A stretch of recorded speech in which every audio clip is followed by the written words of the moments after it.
Just let me fall to my grave.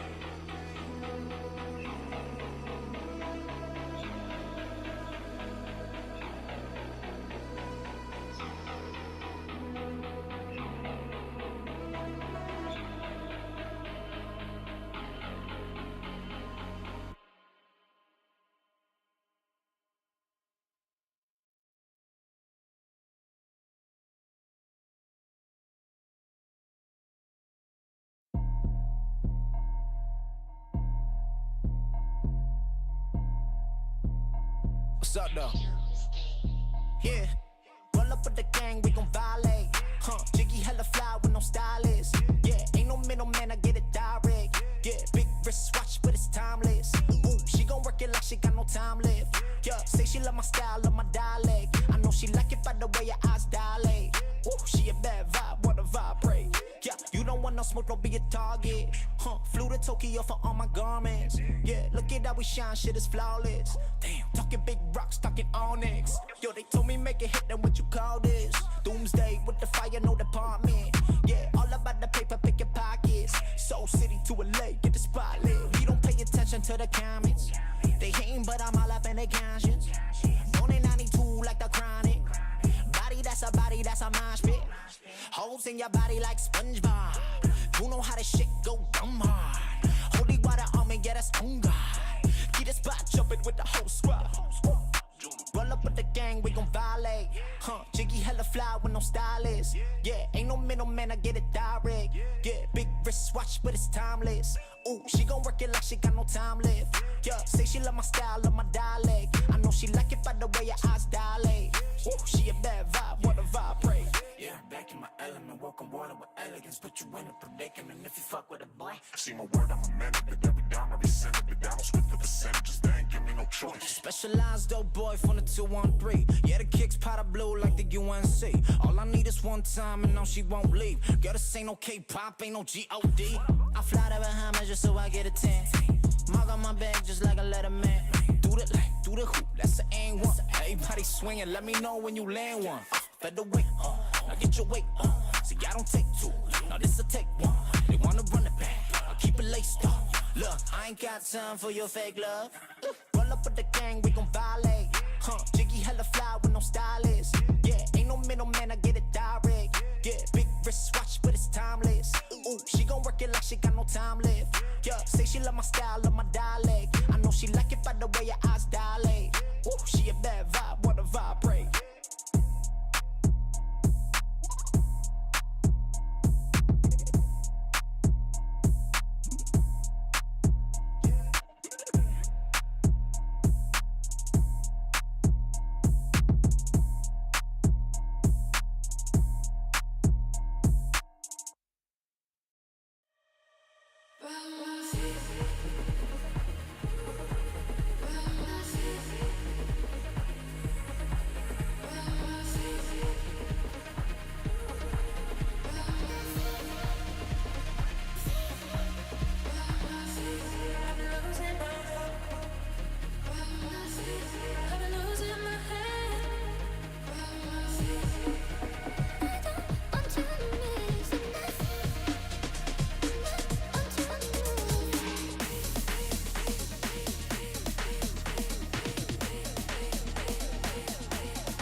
This bitch talks about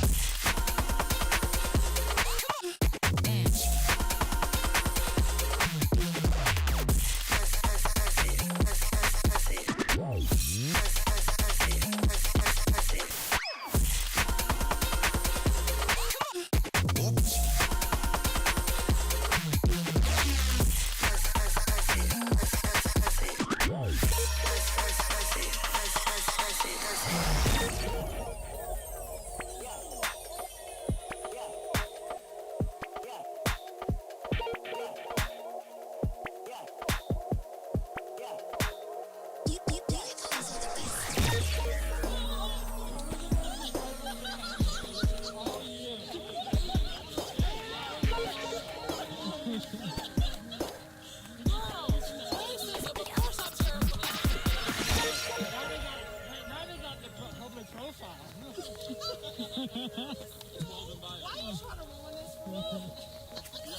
sad. I know that you're not coming back. Without you by my side, what's sad?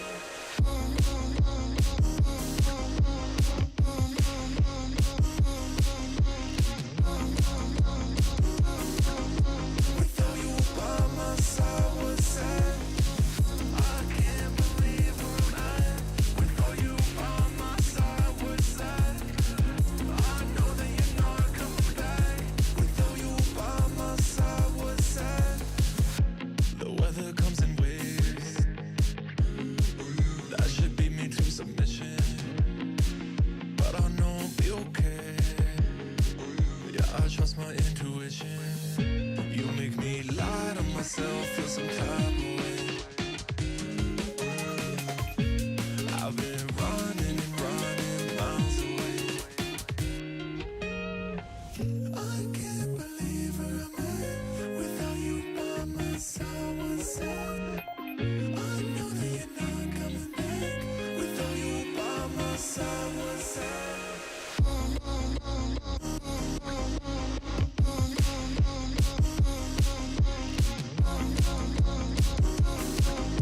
Without you by my side, what's sad? I can't believe where I'm at. Without you by my side, what's sad? I know that you're not coming back. Without you by my side, what's sad?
This stream contains fast-flashing images that may affect viewers who are susceptible to photosensitive epilepsy or other photosensitivities. Viewer discretion is advised.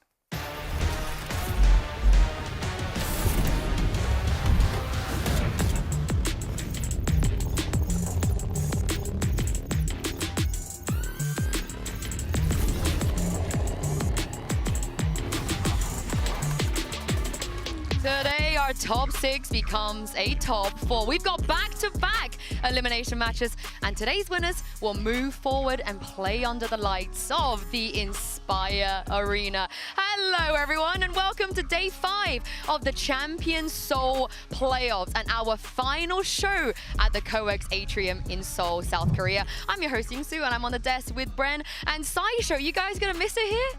It's been our home. It's going to be cool to see the next place. That's what I'm excited for. I'm not getting nostalgic for this already. I am going to miss the hotel, and I'm not going to leak where it is, but I am going to miss the hotel. The hotel is quite nice. It's I think I'm right in saying it's our biggest stadium that Valorant's ever been played in, at least for a VCT match. So that's going to be nuts seeing it packed out. Yeah, I can't believe we're going to play in a stadium named after Baby J. It's kind of iconic, right? That's unbelievable.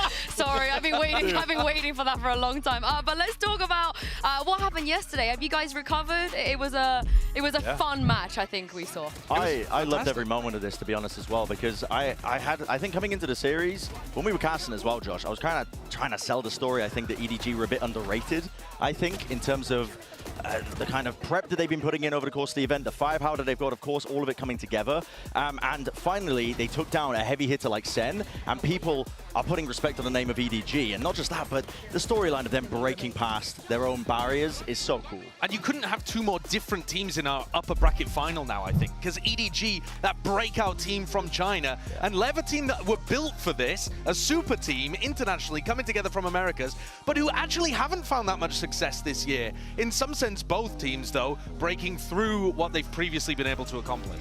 EDG all the way? How are we feeling about that? I think they've got a chance. I think they do have a chance as well, which is crazy to say. But yeah, I mean, they just look dead impressive. Yeah, I can't wait to see what they're going to do at the Inspire Arena. But we also have to talk about what happened at the EDG press conference yesterday. Check out this question from the esteemed journalist of VCT. Yeah, hey guys, this is Elsis from Sentinels, the losing team. I just wanted to ask a question. Ni hai mai Sentinels de biao pei ma. 今天回去就买. I'm gonna buy. If we come back to the hotel, we're gonna buy. Thank you.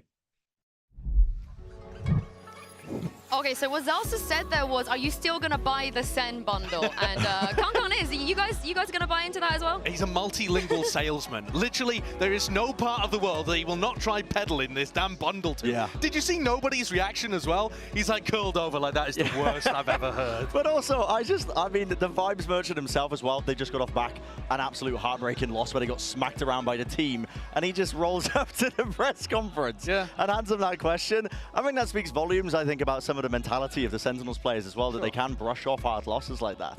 And if that doesn't sell you the bundle, I don't think anything will. I feel like you have to buy it now. But let's take a look at the current bracket, because we have 6 teams still left in the running, and the lower bracket is nightmare fuel. This is unbelievable. I think people are dead right in that this is the most open version of champs we've ever seen. Some of the big heavy hitter teams that you think about from prior years didn't make it to this point, and it just seems open for anyone to go on a run. It really does. I mean, you've literally you're in the danger zone immediately with the lower bracket, with every single team that's in there. Like you said, I don't want to count any one of these teams out at this point in the tournament. I'm going to force you to count some teams out, Bren, because if we take a look at the pick'ems powered by AWS, are you beating Razzie and Nashor right now? I haven't checked it. I was at some point. I was literally beating most of them at some point. That's true. You had like 94 I had 92 points at some point, and it was like, it would have been top if I was included on the influencer leaderboard. I'm not an influencer. Did you do what Tarek did and just put Sentinels going all the way? I did, so now my bracket's busted. Right, yeah. So, yeah. Unlucky, bucko. That's how it is sometimes, I guess. I love to check into bracketology at some point. I feel like we show them once and then we never revisit them. That's the only reason we keep doing them. No, it's because there's no accountability. We got to revisit them. But of course, we have 2 huge games coming up today. It is going to be Sentinels versus Fnatic, followed by Heretics versus DRX. It's either going to be a great day for EMEA or a hella depressing one. Yeah. Or it could be in the middle. Well, I mean, also our Pacific team, the only Korean team facing elimination today as well. Yeah. I think for DRX, it's not just about winning, it's about making it to that big stadium and being able to play in front of all of the fans that are coming from miles around in Seoul. It would be gutting for them to miss out today, and there's a serious chance. Yeah, and this is the thing. A lot of people think that we have the script, you know, we know exactly what's going to happen, and they are right, because we are going to spin a wheel today to find out which team we think is going to make even the lower bracket run. Whatever team it lands on, each one of us is going to make a case for why we think they'll do it. And of course, because it is the 3 of us, it's gospel. Yeah. It is gospel. Yes. I've never been wrong in my life. Have you guys been wrong? I don't remember any time I've been wrong. Not me. Okay, and I'm spinning it. I'm making a case for the lower bracket team, the lower bracket run. Yep. Okay. You got this. You got now, this. I can't see what this is going to land on. Can I just stop this? Am I allowed? No. Play it all the way out. Let the wheel wheel it. Yeah. Okay. What did it land on? Heretics. Heretics. You got Team okay. Heretics lower bracket run. They've learned, the rookie players have got the experience from Shanghai. They made it all the way to the finals. They're not going to be sitting back and letting their tournament run end here. They've got the experience. I think their preparation is some of the best out of any of the teams here in terms of coming up with pistol ideas, bonus round conversions. The only thing that might stop them is the mid-rounding, but I think that they've been shoring up that as well as the event has been going on. A lot of the weaknesses, I'm not really seeing as much. It's going to be hard for them to bounce back after a loss, but they've got the potential. Okay. All right. Listen, he's got me convinced. Yeah, me too. Although, me too. maybe I shouldn't say convinced because I'm about to make a case for a very different team. Yeah. So, All the same team. Oh, yeah. I didn't give it very much of a spin there. That was a very soy spin of the wheel. Oh, and you know your boy's got Sentinels. Oh my God. Do I even need to make the case? Think in your heart of hearts which team you want to be able to win today and pick up champs after they won in Madrid earlier on. Do you believe? Do you believe? Because you should. They believe. They're incredible. They're going on a run. The rivers are going to run red. I'm inspired. You're right? Yeah, You good? sorry, something came over me there. I Okay. don't know what it I'm was. gonna let you take a rest real quick and see if we. I mean, if I get either Heretics or Sentinels, I think it's Jova. I think one of them is definitely gonna make that lower bracket run. But I'm seeing that EDG only has one slot on this board alongside Lev. It's less likely So- that they're in the lower bracket. Oh my God, I got the easiest job ever. I mean, I respect both of your choices. I respect, you know, everything the Heretics has done, the rookies. I respect the narrative of Sentinels, you know, finally being here at Champs. But hometown heroes, Pacific, let's be honest, best region in the world after what happened in China. DRX, they didn't do it for 4 years. They could have. They could have been the first team to do it. And this is their chance. Everything is, the stars are aligned for them. We're in Korea. We've got the only Korean team left in the lower bracket. And I'm going to be very angry at both of you if you don't agree with me on that one. Because that means you hate dreams and hope and narratives. I am story built. I love the idea of DRX going on an absolute tear and a run as well and playing at the Inspire Arena. I mean, I can back you up fully with that one as well. I've been dead impressed with the entire team, and they potentially could break the barriers that the previous org and previous roster couldn't. I think they're the least likely team to do it. Okay, buddy. All right, get this guy off the desk. Whoa, Josh. All right, we'll this guy see. off the We desk. will see. We will see. You guys have heard the dribble that Josh just gave you. So let us know which team you think is going to pull off the lower bracket run in today's MasterCard fan poll. Scan the QR code. Scan the QR code even to cast your vote, and we will have the results before the first pistol round. And make sure you use the hashtag VALORANT Champions and VCT so we can put you on the show as well. Tell us how much you love DRX. I'm ready to hear it. But they're going to play a little bit later because first up we have the Clout matchup between Sentinels and Fnatic. And of course, this is a very, very familiar one for some of the players on this team. We will remember the first ever Masters sideshow and how that one ended up going. Absolutely. This is where history started to be made on a global level for Valorant. And it defined the way that these players' careers, I mean, if you're looking at Tens, Boaster, Durka, how they kind of took off and where they went from there.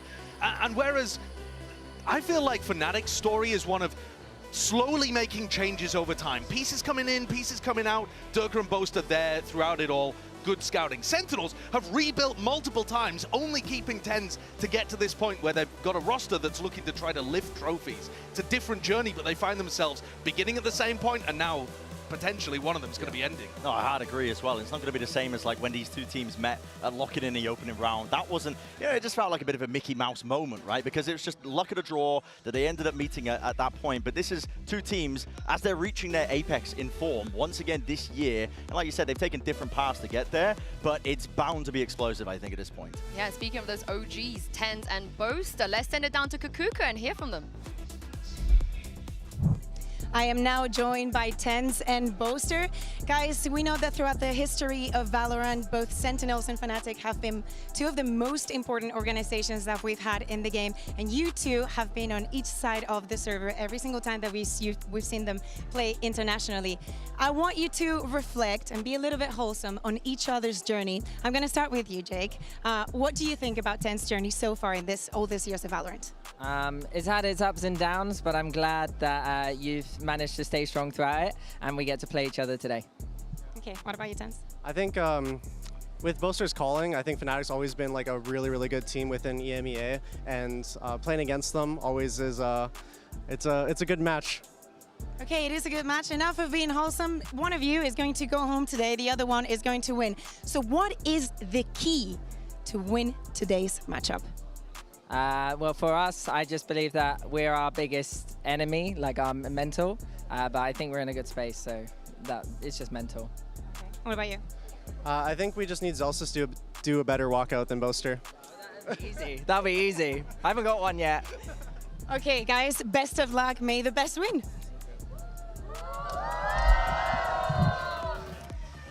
Do we have to make them play elimination match? Yeah, one of them's got to go home. That's the brutal reality of competition, isn't it? But it's so wholesome. It is so wholesome. But this is the thing, though. Let's talk about Brent, the way that Fnatic made it past the last round against G2. What did you make of that performance? I mean, towards the end, better lucky than good sometimes, but the thing about Fnatic is they're also good.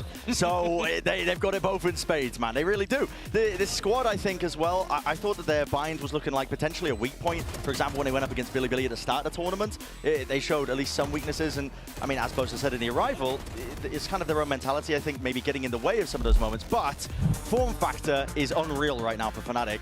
And on their bind as well, they're a very difficult team to even just try and get a read on, I think, overall. They have so many different looks on the defensive setups, constantly adjusting. Maybe that's part of it as well, getting ahead of themselves. But they're a real dangerous team right now. They're looking like one of the favorites to go deep, which is impressive to say, considering the caliber of teams that we actually do have left in the tournament. Yeah, I mean, speaking of that bind map and how it eventually ended, Chronicle, of course, wasn't there at Masters Iceland. He was too busy winning other trophies on his other team. But we also have to speak about this. He broke the birthday curse. And Saisho, I just can't believe he's still at the top of his game after all these years. It is unbelievable, isn't it? Because, forgive me if I'm wrong, but I think he was like an MVP candidate in that Champs run. I think it was like top 2 were him and then CNED when Ascend ended up winning Champs. So Quan's been in the Grand Finals. He's won Masters events before. He's the most decorated player in the game and a big candidate for greatest of all time in terms of those achievements.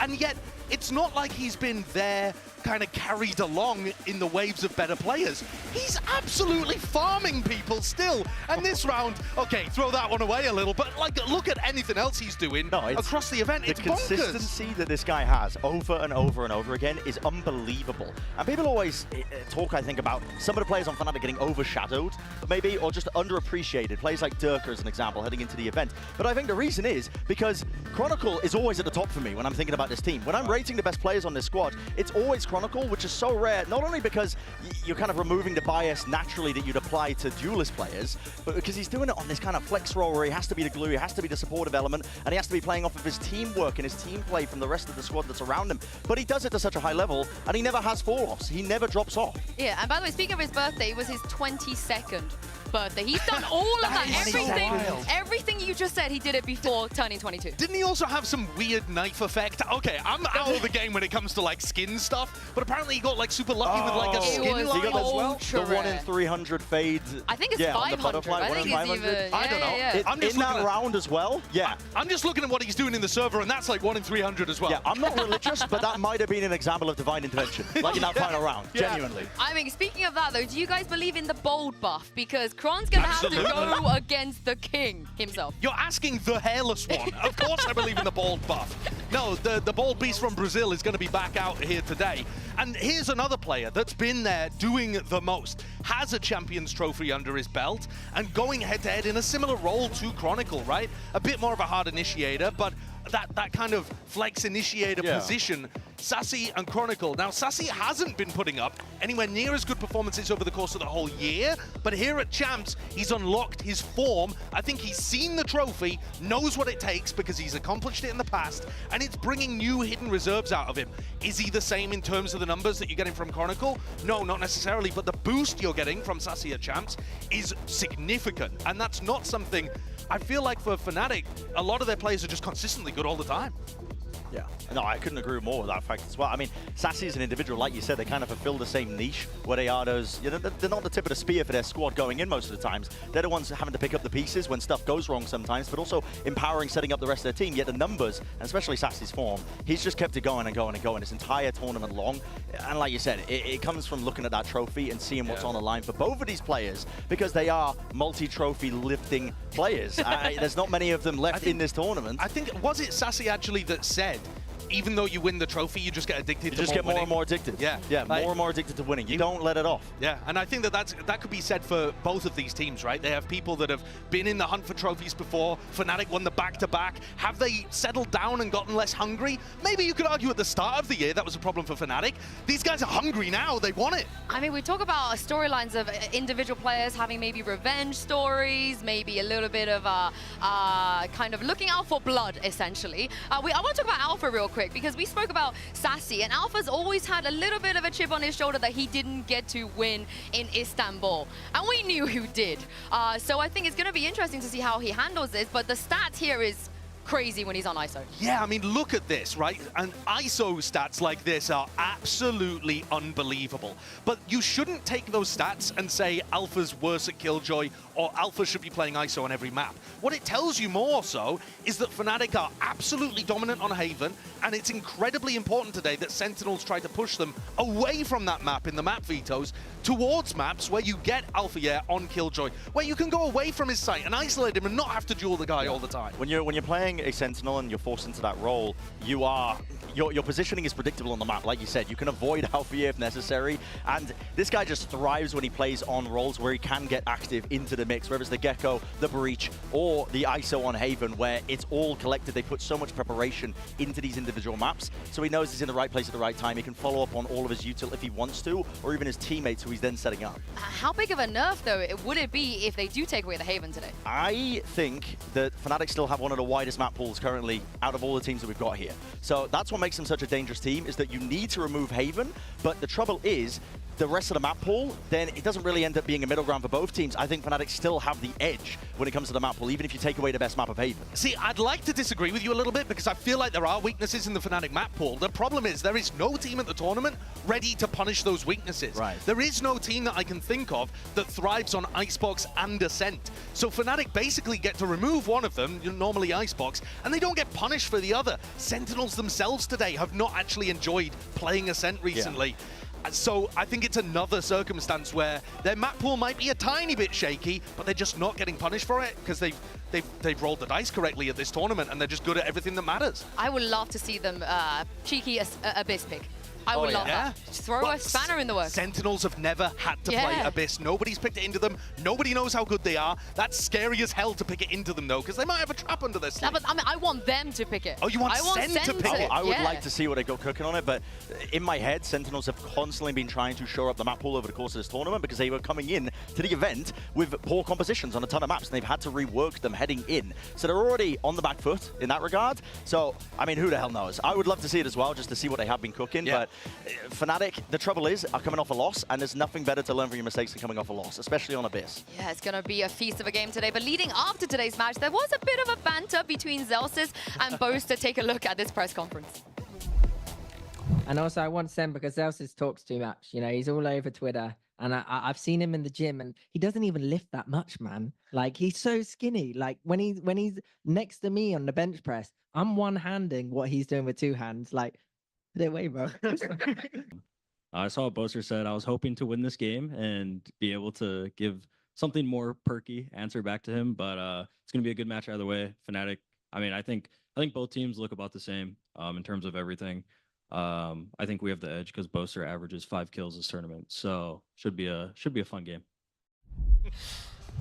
I can't wait to see the vibes on stage. I think it's going to be such a fun game. Yeah, I think there's going to be people out of their seats constantly, and I know that was a big narrative during the Fnatic game. It will be, I'm telling you. You cannot avoid standing up and giving it back when Zelsis is on the other side. Yeah. But I think that that'll actually be good for both teams. It'll get them in the right headspace of having fun, getting that, like, activity in the comms. You're not going to find the teams going silent in these spots. I think this is going to be one of the best matches we've we've got at Champs. I hard agree, and I think as well, it's partly because of the veteran presence on both of these teams. They've been in spots like this before. They've had to battle back. Sentinels have literally had one of the hardest paths possible to lift a trophy, so they know that it's possible, but that veteran presence means that I don't think you're going to see a flop in performance from either of them. I think you're going to see the best brought out of both of them in the lower bracket, elimination on the line, and it's your last chance to make a real proper stand for the final tournament of the year. Yeah, but Brent, how do Sentinels recover? Because less than 24 hours ago, they had it. They could have avoided this elimination match altogether. What happened? This was a brutal one, I think, as well. And I don't think that they underestimated EDG. I think EDG are just a good team when it comes to being able to pick apart weaknesses that they see in their opponents. And that's not really evident because EDG had an easier path, you can argue, as well, to get to that point in the playoffs. But beating Sentinels, I think, proved that for me entirely. And it's not that they lost steam. I just think that it was a bit of like the map pool depth towards Sunset was missing for Sen. And I think there's been evidence of that over and over again. And now they have less than 24 hours to shore up those weaknesses, to make sure that they correct most of it. If Sunset gets played, that is, because we don't know. But in terms of middle ground maps, there's not too many other options for Sentinels to really move into. Yeah, I was listening to the press conference, and Kaplan was saying it was more to do with their confidence levels on the defense side of Sunset and how they were making plans and that kind of stuff. I don't really believe that. I think that maybe he believes that, but to me, when I'm looking at their Sunset, I'm seeing big holes in their defensive setups. I'm seeing them play too passively over towards B, giving the map over to EDG a lot, not being super tight on the retakes. I think the fact that TenZ is not playing over towards A to try to take the aggro line, like, they just play the map in a slightly unusual way on the defense side of that. I think it's one-dimensional. They got punished. It's one-dimensional as hell. They play retake often on B with kill trips that are going to be set all the way towards the back of the site. They never really fight over B main control. It's pretty vital that you mix it up at least, but they're more often than not, they're running 3 players holding down A main on Sunset on their defense, and it's just too one-dimensional. You need different looks when people figure out your setups, figure out how your composition is going to be running, and now there's plenty of footage for it. Now, Kaplan also said that they were going to be spending basically the whole night, because remember, they've only had 24-hour turnaround, just focused on themselves and improving their own game. So if Sunset does get played, you would potentially see a better version of it from Sentinels, and it's a map that Fnatic have kind of been like so-so on. They're willing to play it, willing to float it, but it used to be a permaban for them, and it's a map that doesn't look like it's at the tippity top of Fnatic's pool. So, you know, winnable spots, but that's been the case for Sentinels all tournament. If they can access that potential, they can win against teams as scary even as Fnatic. Yeah, for more on that game against EDG, let's hear from John QT in this Omen player moment. Hello, it's John QT from Sentinels. Definitely upset from the loss and mad. We knew it was a bit of a trap game where we can like kind of lose ourselves, and it's pretty much what happened. I think in the third map on defense there was a lot of hesitation and second guessing ourselves and putting ourselves in difficult situations where we just couldn't win, or it's like difficult to win. For example, the post plants on B, just playing 5v5 post plants were difficult, and yeah, we just kept doing mistakes and just made it harder for us. Definitely bummed out that we just didn't get it over with, especially because we had the upper hand on the series, and we just dropped the ball. We'll make a go of things here, EDG trying to make that play. Good trade by TenZ once more, but a smoke dropped down. Now with a paranoia, all added on top, leaving it just down to TenZ, and he's doing damage right through the wall. Isolates the one for Bullet! Oh boy! Looking back to Madrid, we were kind of in a similar position after we lost the upper final and we went to lower. That's just good experience to have, knowing that we've been here before and we came up on top. It's very important for the team. It's do or die for us from now on, and we just gotta keep it going. When you get this deep into a tournament like this, you need the preparation time, especially for a team like Sentinels. Yeah, it's interesting because they really wanted that break. It would have been 5 days off, lots of time to work on themselves, prep, ante. But John also said during that interview there that they've been in this spot before. That's how they won Madrid. And that's kind of how they've played all year. At their best is when they've been forced to play back to back to back to back to back. Under the most pressure. Get knocked down into the lowers, forced to adapt, forced to shore up the map pool, forced to fix and correct your mistakes. How often can you do that, though? It's got to breed some inconsistency at some point when you're being forced to go through the most rigorous route. Yeah, that's the question, right? I mean, the only evidence we've seen of them doing that is at Madrid, which I think is a pretty big tell. It was a competitive event, despite the fact that people are trying to tar that event with the idea that it was less competitive because there's only 8 teams, but you are sending the 8 best teams from every region. Absolutely. So I don't think that argument holds. I think they have been able to do it in the most strenuous of circumstances. It's just going to be really difficult this time around because prep is going to be, in my mind, a really important factor with this matchup against Fnatic because they are one of the most prep-heavy teams, one of the most well-versed teams in terms of the depth of their map pool and the distance they can go, and they're veterans. You can't even really rely on the pressure getting onto Fnatic, I would argue, as well, because they've been in similar spots like this. And speaking of the best teams, we do have the 2 best duelists in the tournament going up against each other as well. That is Durka versus Zek, and I'm not just saying that they're the best. Statistically, they are the best. Yeah, in terms of what they've been able to deliver here at Champions, Zekken has been #1, powered by outrageous Neon performances mostly. So that's another thing to look at in terms of the map pool. And then Durka's been putting on a show on a range of different characters, but the Yoru has been especially impressive to me because I think of that as something that he's really had to work on over the course of this year. It is. And these 2 players are going kind of just pound for pound in terms of this metric, right? And they are heavy hitters in their own regard, but a lot of people put in doubt on the name of Durka heading into the event. I remember I had him in one of my top player lists. What you always do is a little thought experiment heading into it, and people were screaming at me, kicking and screaming, wondering why the hell I had Durka in a list, but they don't understand that that's the issue of trying to rate the power of Fnatic, is that almost on any other day, every single player is able to step up and supersede one another in terms of that performance. You have Chronicle putting up insane results, Alfia alongside it. It's hard to pick who the best player is, but Durka has proven that he is still a top player in the world. He's definitely not top 21, I can tell you that for sure. Top 2 actually right now, technically. I agree with you wholeheartedly, and I think that's what happens when you get a super team together. And still, to me, to this day, they are the only roster ever that I would call a super team, because I think other rosters have got like super team components, a bit like Leviathan right now. Even Gambit, they rose to success and became lauded for what they did. When they were formed, they weren't a super team. That's what Fnatic did. They formed a team with outrageous talent, and to give them credit, they're even missing one of those pieces, Leo, at the moment, and they're still doing that. It's monstrous. And where does Hero come into the super team? Do you feel like he can live up to that, the Leo legacy? Hero has impressed me to such a degree, actually, coming into this, just because of the fact that he has a lack of experience. I think all the credit as well to Fnatic, I think, in terms of their structure, being able to develop him so quickly. But it helps when you can really just plug and play and say, okay, here are our setups on this map when you're running Cypher or a Sentinel, whatever, and here's what you need to be doing in these spots. You can bring it up to speed incredibly rapidly, but he hasn't faltered under the pressure, I would argue. There's been moments where he's looked like he's in dire circumstances, like the Abyss game where he's jumping off the map out of smokes as well. That was a bit rough. My heart was breaking for him because I'm like, my God, that would just break any inexperienced player wondering if you've tossed the map, tossed the entire game away.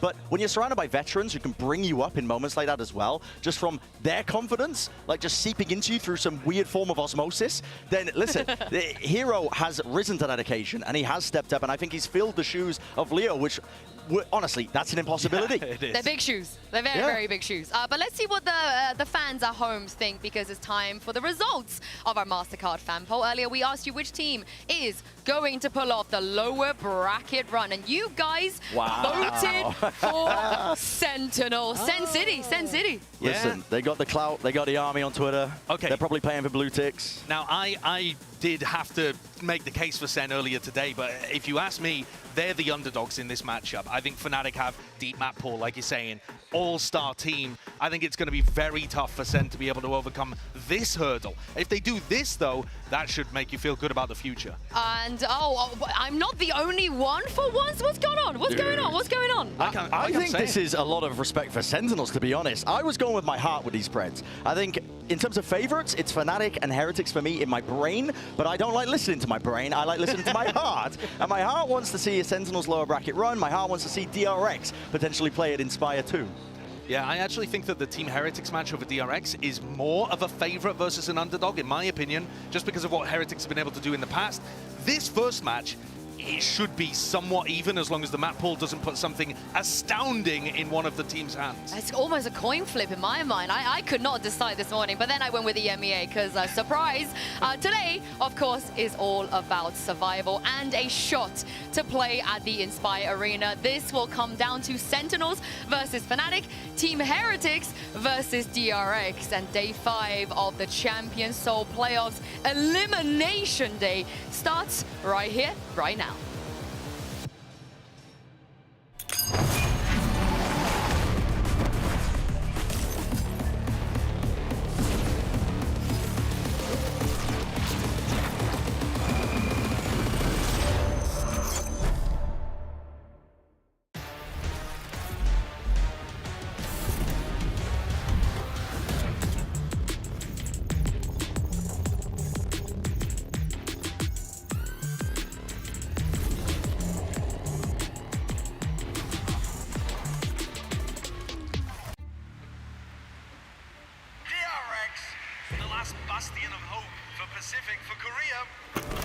서울에서의 챔피언스가 언제 또 있을지 모르기 때문에 이 챔피언스 홈그라운드에서 퍼시픽 그리고 한국팀인 저희가 우승하는 그림을 꼭 보여드리고 싶어요. Just like in Shanghai, we dropped down to the lower bracket, but we all know how Shanghai went. Team Heretics, a 3-0 to send themselves to the grand finals. I'm gonna do it again. 저번 마스터즈 상하이에서도 우승할 뻔했지만 젠지에게 빼앗겼던 것처럼 이번 경기에서도 저에게 질 수도 있기 때문에 When I was first starting out VALORANT, I used to watch a lot of Mako. I'm happy that I get to play against someone that I copied from at the start of my career and kind of prove that I'm just as good.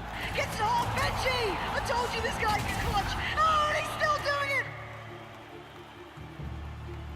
저희 코리아 그리고 퍼시픽의 위상을 조금 더 높게 세우고 싶어가지고 더 열심히 노력하는 것도 있는 것 같아요. Mako, you've got the home crowds, but I'm still gonna be coming for you. Fnatic, you're gonna have to fight through the lowers. It's a tough position. Playing with 1 life left doesn't really bother me. We have to play a lot more matches now, but that could be a blessing for us because we'll get more ready and we'll get more pumped from it. We definitely play better under pressure. The whole year is kind of a testament to that. We've been in very difficult situations, but we have always been able to come through and fight back. It will be the Red Bull clutch for John QT. Sen City stays alive. Sentinels, they beat us first time in first Reykjavik event. We also beat them at lock-in. Right now, all we need is to get 13 rounds against every team and proceed to the finals. Fnatic, we've both been here before. We both lifted trophies. Let's give the fans the best matchup yet. I'm coming for his asses. I'm gonna make you sit down.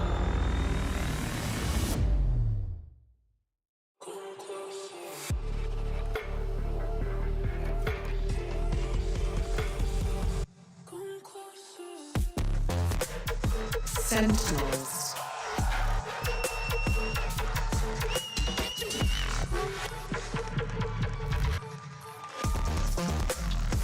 Fnatic.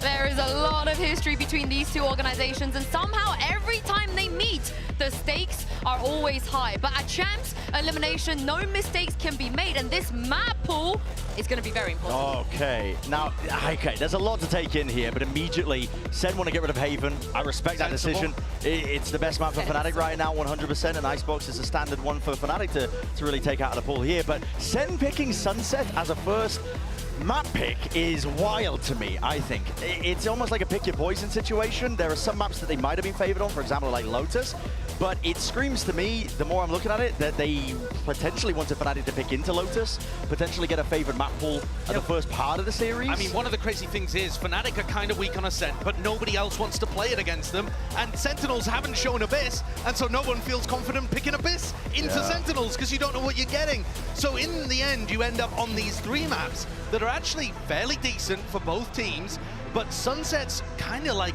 a bit of a weakness for both of them in terms of what we've seen at Champions.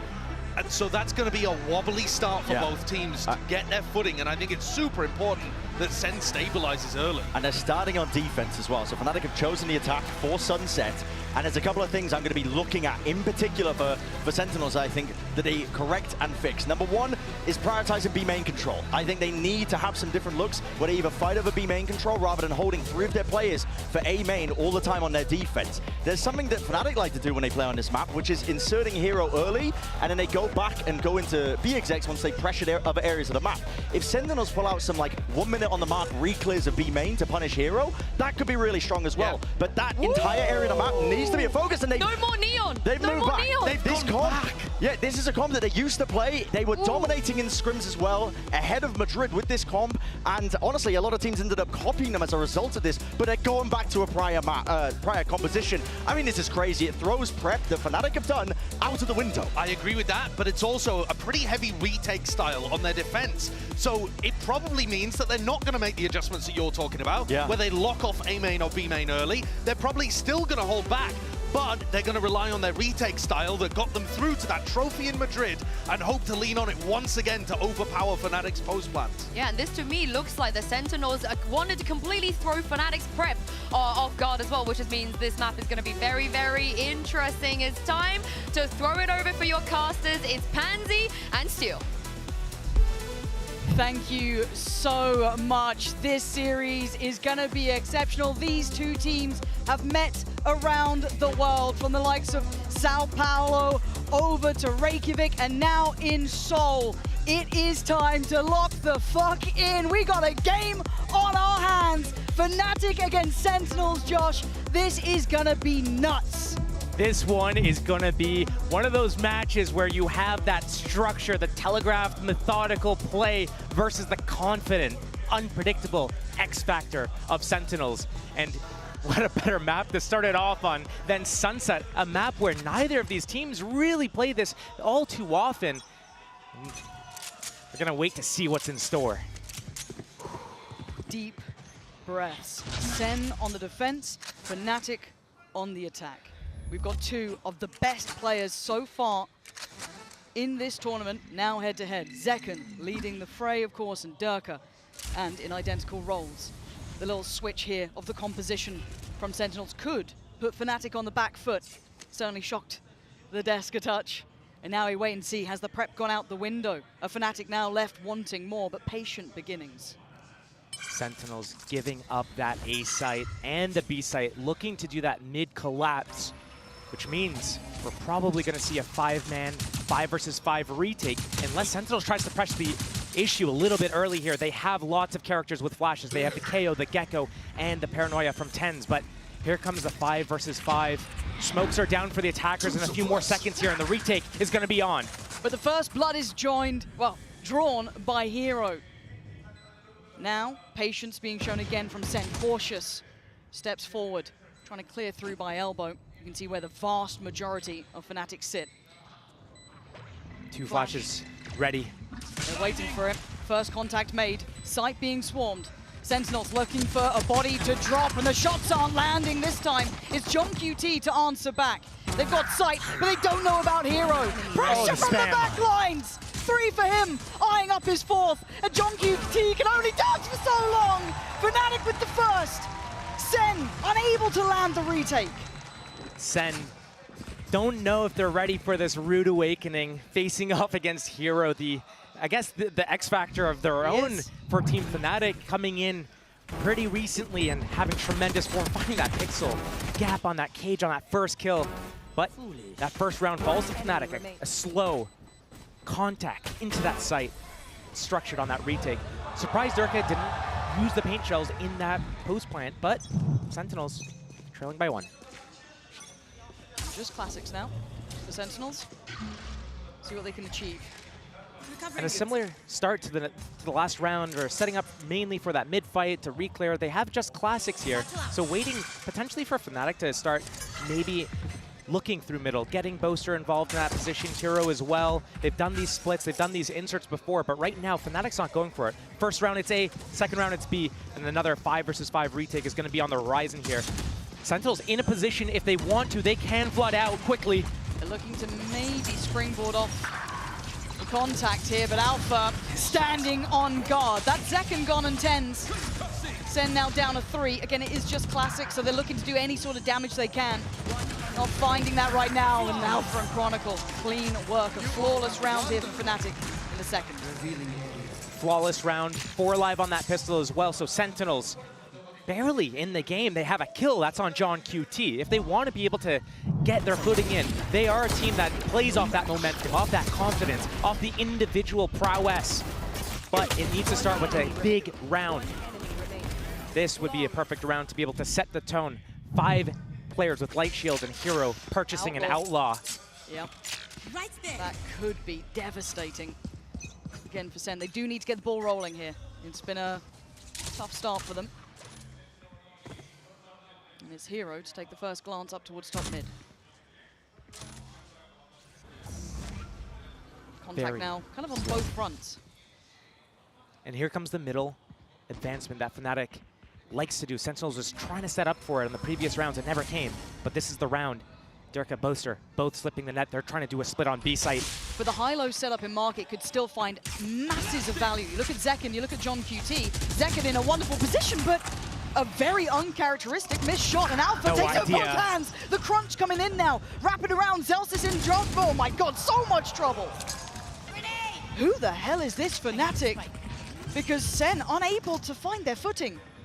I'm a little surprised, as I thought that nice little setup in market could have really rewarded Sentinels here, but no, it's down to the last two who aren't really encouraged to go for this now. That high-low setup, Sentinels is looking very static at the moment, sitting in this, waiting for something, almost as if they sat there preparing for this map from Fnatic, looking at what they do and trying to maybe do a mind game, an anti-strat, and not really playing as loose and nimble as we come to expect them when they try to know exactly what's going on and they try to get ahead of it, try to 1 versus 5 these attacks, but right now, sticking to their guns, sticking to the setup. Nice. Nice for Sassy there. Good for him to start the ball rolling as well, just feel out the game, feel like you can have a bit of impact, and of course he gets to keep the rifle. The other 3 now, this was the bonus for Fnatic, we'll probably want to keep these. There's not too much of a need to chase. You've got to look at Durka as well, Showstopper is there. I can't believe, though, it's going into round 4, and we're looking at Chronicle and Boaster combined 1 ultimate orb between the 2 of them. All the kills so far has been on Hero and Durka and Alpha, and that's where the plants have been going as well. 2 of those are really good ultimates for them to have. And good job, Alpha. But I was Sentinels- waiting for your flash. Yeah, good comes. That's fine. Now is the time. Yeah, Saucy gets a couple of kills as he's trying to save his weapon, but knowing that they can get some shots back is going to be important enough to be able to realize time to get loose. And again, it will always be a reminder that Sentinels, no matter the scoreline, are never quite down and never quite out. This There you time, go. that's what we're talking about. Sassy with a quick 2 in middle. Already doing so much damage, catching them by tiles, it gives them a huge advantage. However, unrecoverable weapons, that would have been lovely to get to hand, maybe supplement the 2 remainders that they had left over. Again, Zelsis, John QT, and Zekin still on those sheriffs, but it's Tens on the corner. Boaster potentially on the chopping block. Tens going to respect that and fall back step by step. Keeping in mind here that 3 players from Sentinels have Sheriffs. They only have those 2 Vandals, and if Hero gets his hat off, he can get the information. This 3v5 is winnable. Right now, it's a 3 versus 4 in the A site. Oh, Tens, again, another step back. Not getting what he wanted, but feeling brave enough to go back in. And that's why, big pickup on Alpha there. And now they slow the roll. Sassy in unison. This is what Sentinels needed. As Hero gets caught, Sentinels responding kind, get the upgrades and get their first here. A flawless, nonetheless, to open up their first round, the round that they need on the board to be able to get the confidence. But all those first and second rounds, that mid stack, waiting for this mid walk up from Fnatic, it finally pays off in this 4th round. And now, feeling maybe like, Let's go, hey, boys. Let's you get know, it. we called this for a reason, we prepped like this for a reason, and finally we get the payoff of it. Now are we going to see something different from Sentinels, or are they going to keep running with the same sort of mid thing, thinking Fnatic's going to go for the same types of play? Let's see, we haven't really seen Zelsis tested too early here. He's generally had B main to an extent. Gonna fall away from that. Look towards market, very deep positioning. Alpha 1 off from his ult here. High focus towards top middle coming out from Sentinels. Very early Thrash to re-clear the space, thinking that Fnatic was going somewhere. I was looking at Zekin then, it looked like he was getting really interested through market, maybe taking a glance to clear behind the ult, but sees nothing with this. That's the problem with this composition. Once you use that knife on that KO, it's all on the Gecko. Dizzy or Thrash, those are the only abilities to get information. There's no darts or drones or prowlers like most other teams run on this map. Take 2, he sees 3, so they know that Fnatic was leaning towards A, but still with a minute on the clock, Fnatic could decide to go somewhere else. It's very difficult for Sentinels to be able to break this setup right now. It's tricky. A little bit of Cypher utility now spread across as well over towards A. Tens weighing on top. showstopper in play for Dirk as well. Once they get close at that elbow area, they have this Rolling Thunder as well for that post plant. If they get into the site for free here, this is going to be safe from Alpha, and as soon as Sentinels starts to flood in, Alpha's going to pop that in reaction. So we're getting low on time, and if TenZ can take a player down, oh, so close. Look at the HP on Dirk. He's down to 2. TenZ almost had him out of the air, but has to back away as the site will now be under Fnatic control. They need a plant here, which they should get, and you look at the post here. Does Sen pick up the pace? Do they look to pressure now? The Paranoia came in, the flash went through in the boom bot, but they found nothing for it yet. I'm looking at the lurk as well. John QT's position could be divine. Let's wait though, as already Dirk are going to find TenZ controlling the site for second with 2! And he's back on it now! You've got the ult coming through, Sussy sends out Dizzy, John QT, the lurk comes in perfectly! As Alpha left in a 1v4, he's been found! The IGL taking the reins here. John QT leading by example. A very big mistake there coming out of Team Fnatic. They got on the site for free. They have to understand something's going to come in, and how are they going to manage that post plant positioning? They had that Rolling Thunder, and Alpha was positioned for it, but 2 players getting caught by the paint shells. No one dealing with that flank. That is not good enough, and Sentinels takes another round. That is 1 death in the last 2 rounds here. They are looking very sharp. Every very round, baby, every different round. from those first couple of rounds that they were showing where they were doing this mid-stack. And Fnatic need to dig deep if they want to post up a few more rounds here. It's the perfect example of these 2 teams. You let Fnatic kind of paint their picture first, but Sentinels just ripping down the canvas. As soon as the momentum starts, the pendulum swings so heavily for them. And a very different look to begin with here as well. Looking at TenZ getting proactive, Zekken getting proactive over towards A. And willing to challenge behind the one-way. And we can see where Fnatic are residing. Durka and Alpha just around the corner. TenZ will show his position. Force Fnatic to have to invest util now to re-clear this space. Stealing sight. Actually, hold on, there's commitment! Zekken swings off the back of the Paranoia. And that is a devastating duo to be holding that push up on A. Lovely synergy, and they've done well to get the first. Stalled out, 1 minute remains on the clock. Fnatic can't break through A. They've used so much as well. They've used a drone in that position. They've used stun, a flash. Now they're down their duelists as well. Looking to pivot over towards B, but Sentinels, they staved that off with just 2 players. Their main defense is towards that B side. They got the trips there. They've got the triangle set up. I feel like John QT is getting such a good read of this as well. That camera is going to give away the game. Boaster through middle. Is he going to catch Zekken here? More timing is everything, Boaster. Oh! It wasn't pretty, but it will get the job done. Heroes walk out B as well. It's Alpha, though, to get the reward. He's still pushing through. The site under contest. Hero getting further than maybe they'd expect, but market is still an issue. Sen have bodies here. Alpha not completely clean on the cross, and John gonna catch him. Hero trying to work forward. It's Boaster with 1, and now down to the 1v1. But with 8 seconds, they're so low on time, and the mosh. Hero has to go through it. He gets it, and he's gonna get the plant. Sussy isn't gonna be able to swing in time. Spikes down, but is he ready for the fight? The cage. It's perfect to give him a moment of respite. Spotting the cam and spotting the player. Sassy, the one to set this in motion, sets him up to draw the scoreline all even. That was a very chaotic round. I'm surprised Fnatic was able to bring it back the way they did. The 4 versus 5 pivoting over and getting really just in every little corridor they could. Heroes walking out B, Boasters going through the spawn smoke and catching Zekken on the sideline. That opening, though, that opening duel, the trade of utility at A, right now, Fnatic not finding their way into the rounds as easily as they did. The first few rounds were given to them. Sentinels didn't play on the site at all, and Fnatic got to walk in for free. What happens, though, when Sentinels tries to give them any sort of resistance? They're losing players, they're losing time, they're losing resources, and now they're losing steam. They took a timeout here to talk about what they need to do to adjust to what Sentinels is doing right now, but it all starts with getting a clean opening again. Sentinels changing up also what they're doing on their defense at the start of the rounds. Those first few rounds, all for that double kill on tiles from Saucy on round 4. After that, though, they abandoned that, and they're doing dynamic setups, different things every round. And it plays to their strength, though. It's very hard to get a constant read on Sentinels when they play like this. Again, just that couple more steps forward, that willingness to challenge over towards A between the likes of Zekken and TenZ there. They're not the highlights on the scoreboard, but what they did that round was get the first pick, cost them so much utility from Fnatic. It was lovely. So seeing that versatility, that variety, it really encapsulates what Sentinels are fantastic at. Now Fnatic needs to come up with a solution. They need to come back in with a plan. That's what the timeout's for. Let's see what they've cooked up here. Still with a purchase, but like shields. Still going to be suffering in that regard.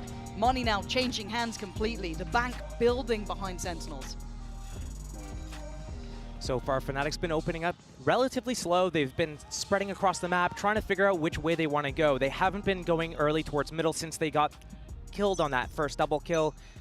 But again, they haven't been taking B main by force yet. It's all been towards middle on this like 20-second into the round interval. Market door closed. Sentinels is giving up middle.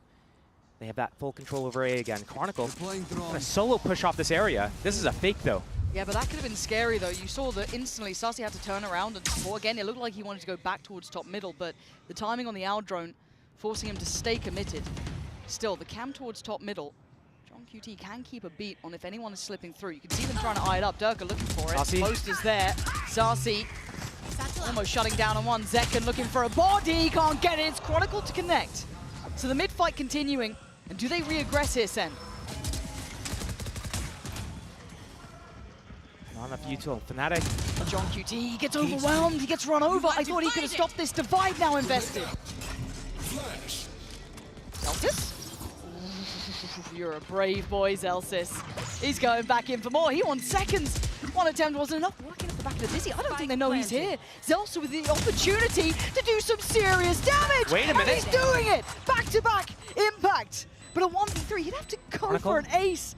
He's read Chronicle's position. Zelsis is absolutely reading this, but the timing not there. Chronicle, safe pair of hands as ever for Fnatic. And a beautiful switch up as well from Fnatic off the back of that timeout. Don't know exactly what was discussed, but as you see Durka walking up middle with Boaster, he's staring upwards at that camera. They know something's up. And is this the time where the mind games start coming into play, where both teams prepped against each other for this map? Sentinels picking it. And, I mean, Fnatic hasn't really had that many reps on it. They only brought it out the end of stage 2. Let's focus up. Yeah, thank you. Let's focus up a little bit. Seems like maybe the communication's getting a little bit sporadic here, but we're seeing the off-up now on Zekken. The first time we're seeing it this game. We haven't seen too much of the operator making impact, at least in some of the previous series. Nice to see it lent on early here. Maybe an answer to what they believe Fnatic are trying to do.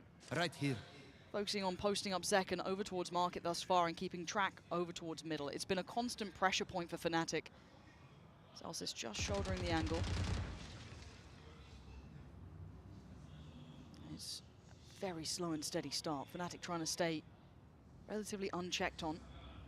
And Zelsis not going to get a glimpse on Durka until now. Spotted and still with his life. Durka then just lets go. He goes for it. Takes site control. John QT, Zelsis towards that CT side. Flash goes in, any swing, no. Again, hindered, halted, ults coming through. They're trying to find these players towards CT. Nothing to connect so far, still 5 alive on both sides. Still no spike plant, 40 seconds, but the gap is closing right now. Saucy is on the backlines in market, but now that the ultimate's gone from KO, abilities are back online for the attackers. They want to secure the cross though, there's still threat to this. Tens, Sassy, both here. Pain Shell is perfect. It's going to do so much. Force them away. Alpha gets the fight and he gets the kill as well. Plant now in play. Durka defending. Takes away Tens. But it's Zekken with the impact through on CT. Looking to re-clear. That's a third. This could be magic for that man. But it's Chronicle still alive. Zelsis takes another. But a 1v2. Chronicle the hero from before. But can he don the cape again? Reposition, they're staying close. Sentinels taking no risks here, but a fair fight found for John QT. Trade in place again.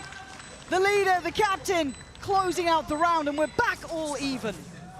These rounds are coming down to the wire. We're seeing clutches coming out into play here, and Sentinels love these types of situations. If they can get it down to these 2 versus 2s, that's where they like to excel. And yeah, we're looking at Fnatic as well. They're no joke at it when they have players like Hero, they have players like Chronicle, and even Alpha.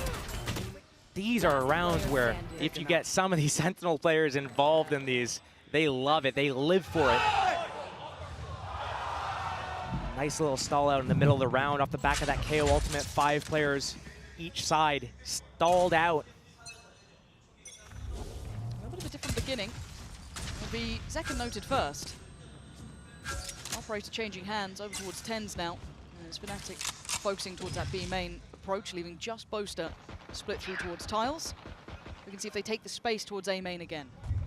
And a shift up of Fnatic's opening. They've not really been using B all game until this round and the start of the last round as well, usually towards middle, towards A.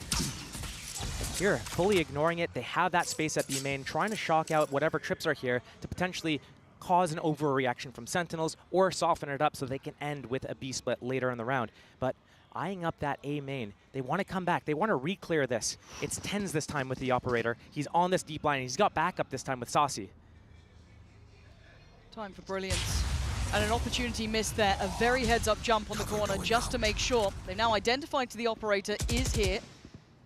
And this is enough to send them away.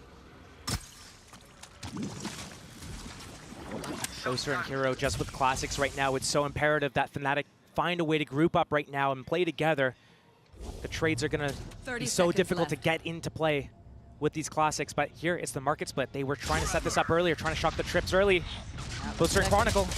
And he gets a kill with the Okay, the classic, and it's the Bulldog this time? John QT has been stalwart in approach of holding that B site. Chronicle gets the better of Zelsis. TenZ can't even get a second in the round, leaving Saucy, who was probably identified over towards that A site very early on. They get a beat on his new position here towards market. His options have pretty much gone here. And as if that's how they stick the landing, Josh, I didn't see that's how Fnatic was going to get back in with a classic kill and a Bulldog on B site. I'll see. Well, won't be a flawless round. No. Not again. Saucy trying to save his rifle again. This is the second time that he'd be going for it, but Fnatic again taking the lead. Another really clean round from them. It's been a few of these back and forth. It's either a big, flawless round in the side of, you know, one of the teams or the other, with the Fnatic getting the first few of them, then Sentinels fighting back with a few of their own. Then it came down, we had a few of these really close rounds, these clutches that were coming into play. And now, a switch up again. And when we were talking earlier, just to kind of take a moment while Sentinels have called a tactical timeout, the man on the screen there, Chronicle, at the start of the doesn't series, know how to it was play the mostly game. Alpha, Durka, and Hero having impact. Chronicle has stepped up as well. As said, he is a big game player. He's the one who's one of the most decorated players in this, and he's been getting them 2 kills, 3 kills, key kills in these rounds. He's been keeping them on their toes here. Sentinels now, though, time to reconsider their approach, potentially. When we look at players like Chronicle, he is always going to be on that drone. He's going to be the 3rd, 4th player in. So if Durka gets to run in and he's backed up by whomever it is, whether it be Boaster or Alpha in certain situations, if they get all the kills there and it's a flawless round, Chronicle can't get involved. When these games start getting a little bit sloppier, when it comes down where Durka goes 1 for 1, gets traded out, and the rounds get into these 3v3, 2v2s, that's where we're going to start seeing Chronicle being more involved in the situation. And he is one of the, as you said, most decorated players. He's lived for these moments. Every SOPA player, it basically gets into these situations every time they play the game. And I love seeing it as well. Saucy on the other side of Sentinels, one of the greats too. He knows what it feels like to lift these sort of trophies, and he's towards the top end of the board here. 10 for him as well. But the buy is now shaky. There are going to be Guardians, there's going to be Bulldogs, there's going to be Light Shields. It's not what they would have ideally wanted to come in with, but we're seeing Zelsis maybe set up second here, but showing early interest towards B main. Going to keep Fnatic having to cautiously clear invest utility to force this man away. And he deserves the respect after the performance he's put in. Oh, flash and a re-clear again, but we know that Fnatic are willing to run the clock down, but he is going to continue to test their mettle. Full group towards B main. Fnatic looking like they want to punish the next re-aggress coming in from Sentinels, expecting potentially a pop flash from that KO and a re-aggress, but it's not going to come in. And now they peel off. But the way that they're staying in these positions, Boaster controlling middle, they're leaving Hero and Durka both towards B main. It looks like it's a fake re-clear towards A. They've done this before with that drone, but they'll have to flash the stun as well. But Sentinels creeping into middle, getting down. Boaster. Isolate. Okay, I didn't see that one coming. He was clean with it. Yeah, and he's read it correctly. There are 2 more plays. The timing, he looks away. And we put to bed, put to his grave. They've got a good read on this, and there comes Chronicle. This man's impact is off the charts. The hat ult as well should reveal a lot of information. This could be the go signal for Durka to take some space. 30 seconds You're looking at the vast majority of Sentinels trying to focus up towards market, slip away towards CT, Space find created. a bit of safety. Chronicle up middle.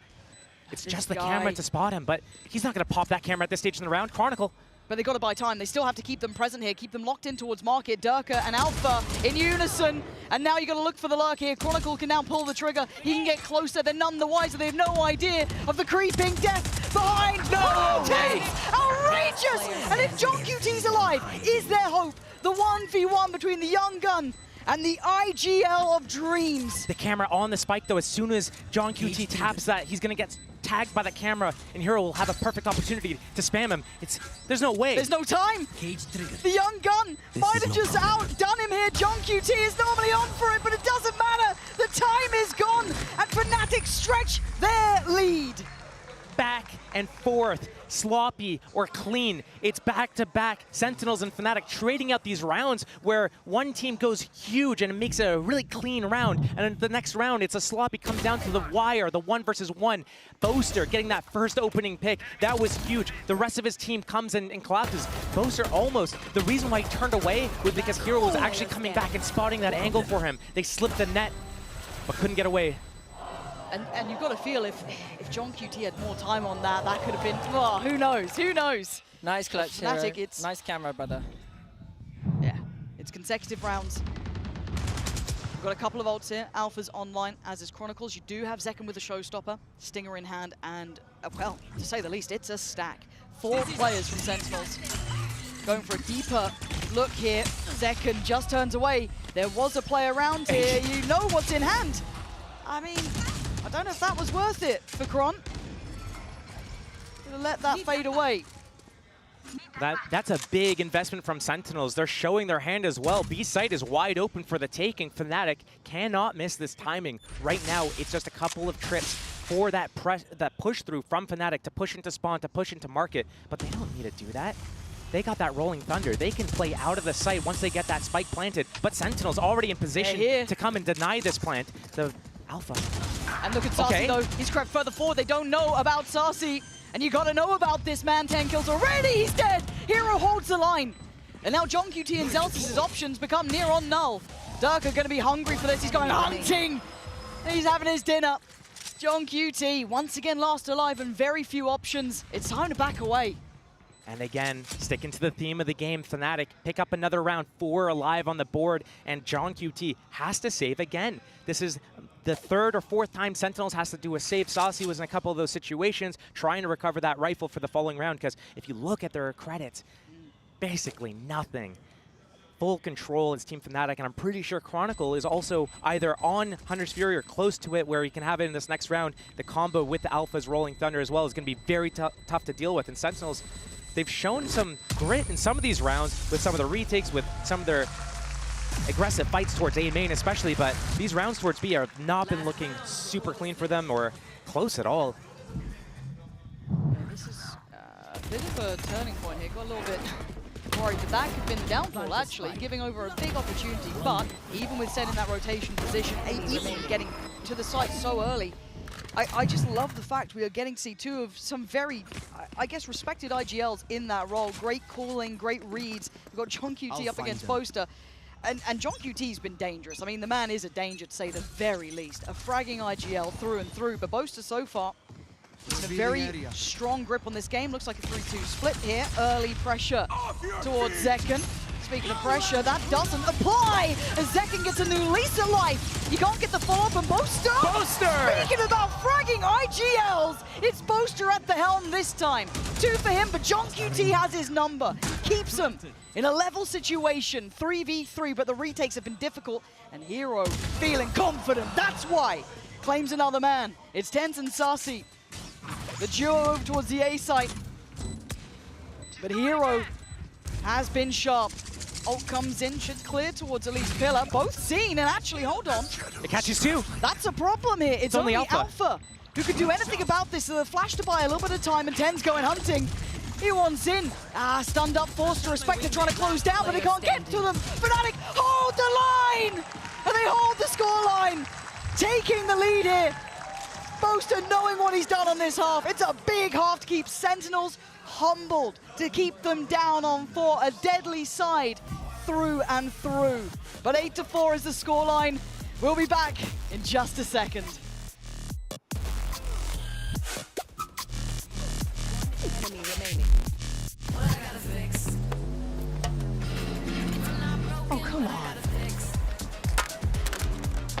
Trade in any phone in any condition guaranteed. And get $800 off the new Galaxy Z Fold 6. Only on Verizon. Red Bull gives you wings.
If you missed the first half, where were you, for starters? There's no excuses at this point. Wake up, get your caffeinated beverage, and get yourself ready for this. 4-8, Josh. Sen are trailing, but I think we've all learned our lessons by now of never counting them out. You're right about that. You should never count them out. Fnatic got that first pistol. They actually got the first 3 rounds of the game here. That's creating a little bit of a buffer on that scoreline, but they chose attack. And was this the reason? Did they have the reads? Also, the switch up of the game plans, the tempo changes, the misdirection baked into their plans. Did that catch Sentinels off guard? But when we look at the scoreboard here, all of the players of Fnatic are contributing on a fairly equal level, some maybe a little bit more than others, but side of Sentinels, some of you gotta wake up. You gotta wake up now. Contact into B. Knife. Camera taken. Sees if anyone's close by. Oh! But here's the counter push. The disrespect from Dirk to go head first for that. Zekken is going to quell that and punish him for the disrespect, but he claims Sarsi's life. It makes it trickier now to get towards this B site. 4-4. A little bit of a pause, but Sentinel's still trying to get out of the site. There's nothing really to stop them from getting out here. Hero on an off angle. But if Alpha gets the contact as Hero then swing, it looked like that was the intention. You should note his position here. The flash is fantastic, forcing him deeper. Zekken trying to springboard forward, looks for another victim to fell. It's Tens though to get Alpha, so that does remove some of the pressure from Market. Zekken kicking it up a gear. Now just on Boaster in the 1v2. Paint Shell in play still for Zekken. Boaster to walk back in, and Zekken looking lethal. The timing, it's right. Sentinels answer back perfectly. Pistol is theirs. And now the score is going to get a little bit closer. We're getting more players involved in Fnatic. Getting a little wild there on that B main push, trying to catch Sentinels. Only a 1-for-1 trade. But again, it comes down to these very sloppy fights at the B site. There's almost like a 2-man split off. 2 players pushing up the site, 2 players pushing towards Market. Spams going through the cages, people pushing in all sorts of different directions. Very, very messy. And reminiscent of that first half as well. Baby. Let's go. All right, they're really sloppy, crazy, down to the wire rounds, or these clean, flawless ones. Yes, this should do. Now this should be the gap close, right? This should be 6. Fnatic should be held here. Just pistols. They've gone for a stack as their starting look over towards A, 4 of them. Going to be John QT, who's got to be aware of that. And so far, playing the timing well. I always get a little bit nervous when I see 5 players with classics. Like, you need to be very confident in either giving up that round or being able to do a miracle with that. It's always when you have like 1 or 2 sheriffs that you're like, nah. Cage triggered. Fnatic trying to just get some economic damage. Search out where John QT is trying to fall back to. John QT realizes he's being hunted right now. He's like, I'm going to try to take you on a wild goose chase because right now, if Fnatic move away from that spike, they need to die to that at the end of the round here. This is smart. This is really smart from John QT. I think Hero knows that he has to kind of fall back towards that B side. Looking like he wants to try and approach through Market, or at least go out that way. Okay. Zelsis next. I mean, how much can they really cost him here? I'm looking at, it's really, Zelsis who's on the chopping block. Ten's going to take away Hero. Zelsis got to be really careful. Yeah, keeps cool, but he's got an army flooding him. That is A valuable weapon dropped, and both will go down in the end. See if John QT can recover that in time. They ran it further back and actually Gone. doesn't get hold of it. That is an expensive round for Sentinels. Fnatic doing work with those classics, those free weapons. They damage. I mean, only Saucy got out of that unscathed, and he had a Bulldog. He didn't have a Vandal or Phantom even. So very costly round, but Zekken has that showstopper. They can use this to convert this third round. That's what Fnatic did in the first half, though, win those first 3 rounds in a row. It's on Sentinels to try to figure out. They had that game plan for Fnatic in that first half. Will they have it here? What is this mid stack? Look at that from Fnatic. 3 players there. Firing squad. Yeah, I feel like they're trying to get ready. And oh, Saucy had the timing right. Still took down Hero. But that's Hero out. He normally plays B. That might tell Sentinels Knife. it's an A retake. The knife info as well. That's pretty big though, finding 2 players there.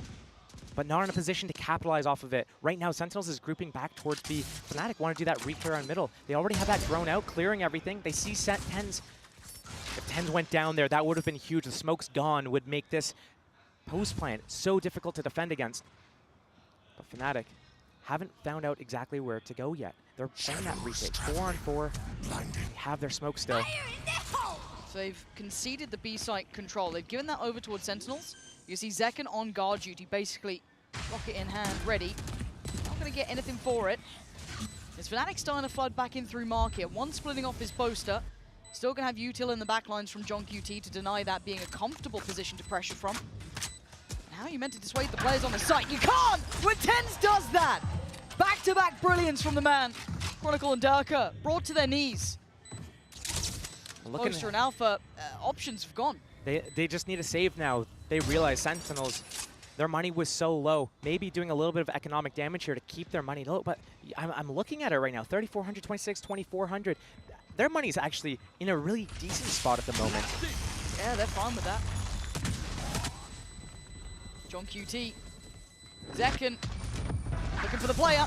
Trade does go down, and yeah, these rounds are getting close, but that's a bonus converted. That is a bonus for Sentinels. Step by step, closing up the scoreboard now, 7-8, 1 away from being a tied affair here. This game, I mean, it's going to be unpredictable the whole way through. You can't really know what's going to happen until the very last second, and even then, you don't even know. The back and forth, just the way that the rounds are traded out like this.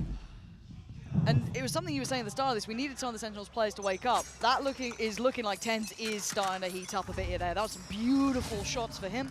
The only one to retain the rifle for Fnatic is Durka. Sentinels should, and I say should lightly, because there are a couple of sheriffs out. You know, this is a little bit more of a defensive round. The dart stun combo. Timing. Oh, Zekken caught just drifting through. TenZ remains alive for now, but he's lucky, if anything. And the punishment, the control on B main is kept in the hands of Fnatic. These weapons aren't easy to get hands on, but Zelsis trying to take the challenge. He's got Saucy behind him, and a quick swing. Zelsis beheading Durka, trying to defend this. Police those weapons lost. 4 versus 3 in favor of Fnatic on their eco round here, and John QT trying to search out this A area, get a little bit of information here. Oh, he's seen a lot in middle there, though. Not sure if he saw 2, maybe even 3. Camera gets taken out, but the defender camera at B main, ready to just figure out what's going on here if they need to go for the retake. Searching out John QT, though, yeah. Look at Hero's position. He knows there's a chance of this. A was left completely open. Hero taking a couple of glances towards it, over towards that spawn side. You can see Sentinels cautious in approach. They don't quite know where Fnatic have gone, and this flank is on the way. So a flank on a flank pretty much here. You got to expect the timing to be right from John QT. Hero Saucy going to know at least 1. He now knows there's 2, but the trade is there for Alpha. Hero. This could get turned on its head. Hero reads it well, and now Zelsis in a 1v3. It's only Sheriffs, but how much can one man do? He's got a player to the right, 1 to the left. The defuse will be beginning in about a second. You take your eye off the prize and they'll punish you for it. Another opportunity. 2 for Zelsis. Maybe a third. No, Hero makes his appearance known. Defuse for the ult for Chronicle. And the scoreline gets held away for now.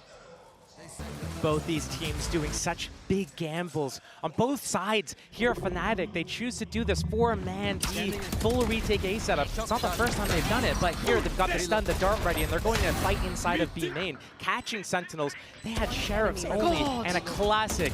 These rounds, these reads, everyone's in each other's minds right now. Yeah, I love that between Hero and John QT then kind of circling each other. And you saw the awareness sorry guys, from I Hero. thought He you was were turning, fighting he with was me. I looking at meant it. 1 for 2. Okay, I mean, got it in the end. Okay, Yeah, he did. Wild stuff. We're not out of the woods yet. This game definitely hasn't settled. It's up in the air, 7-9.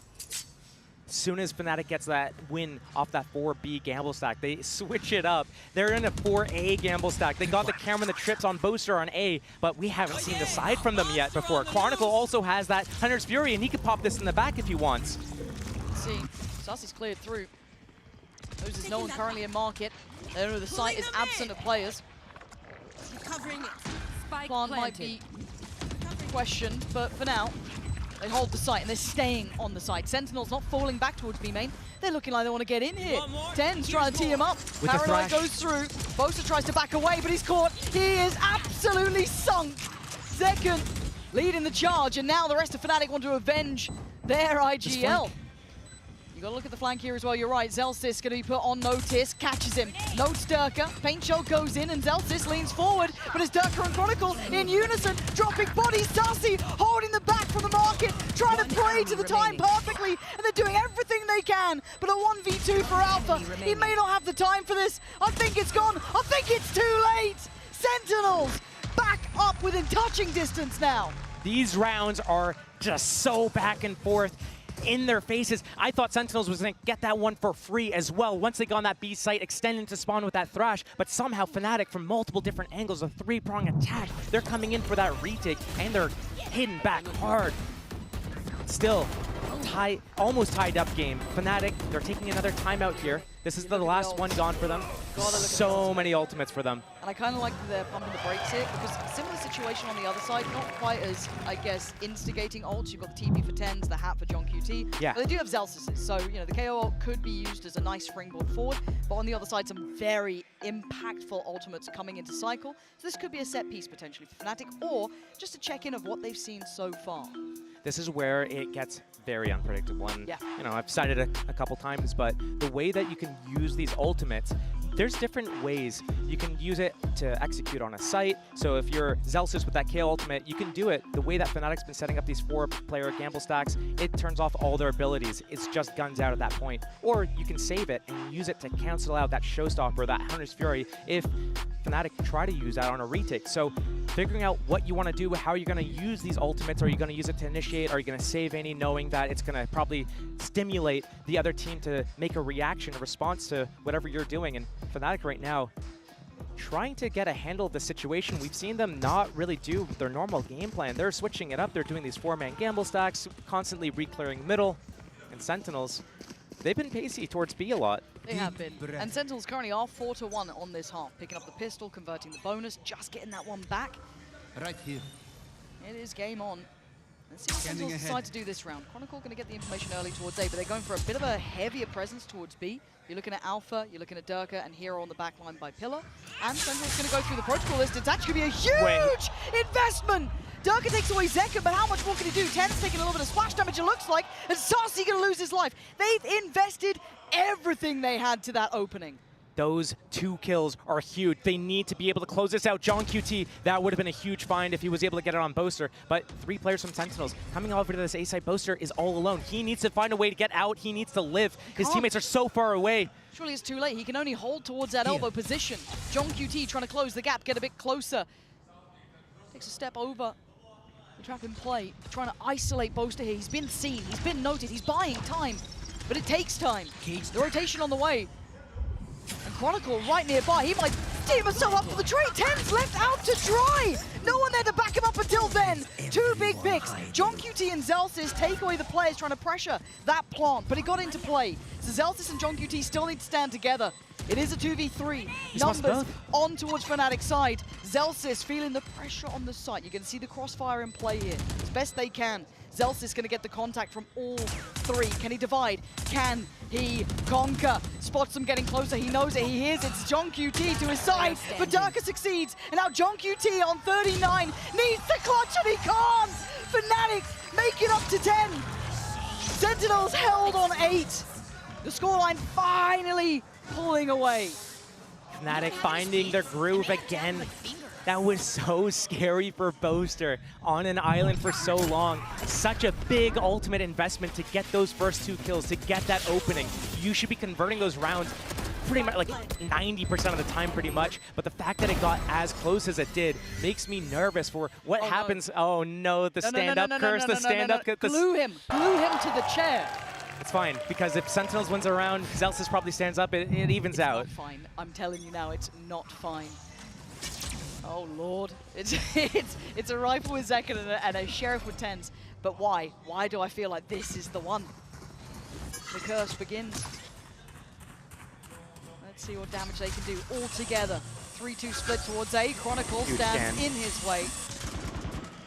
Right, big info, flank en route. But if he goes down, the floodgates open. They have a safe cross towards the site, so Wingman probably going to get the plant now. The early flank is coming out for the defense. And all the smokes are gone for the attackers. They're not going to have another one for about 15 seconds or so. But this is the man. Zekken, 10s, these two. Paranoia primed. He gets it right. That's a lot of blind They have players. Care Ultimate as well to stall everything out if they want it. Paranoia is perfect. Zekken can only get one though so far, but 10s falls for it. It's fine. It's a 4v4. Time beginning to tick. The backline pressured. Hero, this should be called out. They've got to know he's here. Zekken waits in the smoke and he strikes. This is the round. Is this how it happens? The curse potentially coming into play, but a 3v3 and Fnatic shut it down. 11 for Fnatic. Diffuses there. If you're gonna stand up, at least deliver at the end there. Alpha with 3 big kills, not letting it happen again, not again. He learned his lesson. And if you're gonna be the one to stand up, at least you gotta put the other team down. That was one rifle and one sheriff. Right? That's the simplicity of it, and it felt so competitive. Alpha really clean. Yeah, he made sure he locked that in. Bro. I just saw the last flex on Alpha. Chronicle also stood up, I'm pretty sure, in that situation, so. Chronicle can do what he wants. Let's be honest, he can do what he wants. Now, Sentinels have felt enough here. These are, excluding that 17th round, these have been the Fnatic run back, right? That could have been 4 consecutive, it wasn't. It's now just 2. But it's been enough of a red flag, right? The game's getting far too far away from them to pumping the brakes. They've got ults here. Josh, what do they come up with? They've got to buy. This has to be a big, big investment, and it's got to work. You say red flag. Sentinel 6, the timeout. Is that meaning Sentinels around in here? They have their ultimates. When we look at the rounds, a couple of rounds ago, Fnatic dumped 3 ultimates to find the early 2 picks, make it into a 2 versus 1 where they win the round. Now Sentinels, they have a couple ultimates of their own. They're really close to a Thrash as well. They could definitely combo some ultimates, get back into the game here. They just had to sit on these ults for another round as they did in Eco, but Fnatic is in a really good position to potentially close out the game soon here. Boaster has that Astral Divide, so I'm wondering if they're more fine to defend that A site or middle and go for that retake on B, but Sentinels realizes if Fnatic's not playing the site, we're pushing spawn. And I wonder if Fnatic has clued into that. It doesn't matter though, it looks like Fnatic is trying to set up that B defense again here. It's worked for them before. Sentinels eyeing up middle for the first time. That would be probably the remit of more, I guess, Alpha. And you can already see the adjustment coming from Chronicle 2 to maybe try and keep tabs on that. I think Dirk has snuck in here before the camera went up, and John QT will not be the wiser. Oh god. It's all on that trigger discipline to line them all up, to respawn it at middle. Big info.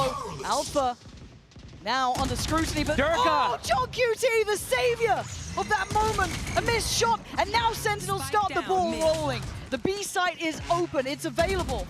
Hero trying to hinder. Catching one on the cross, can't land it, John QT does. Setting them up for success. And a plant that he had, and if you're Fnatic, you're pulling the plug, surely. That was perfect from Sen.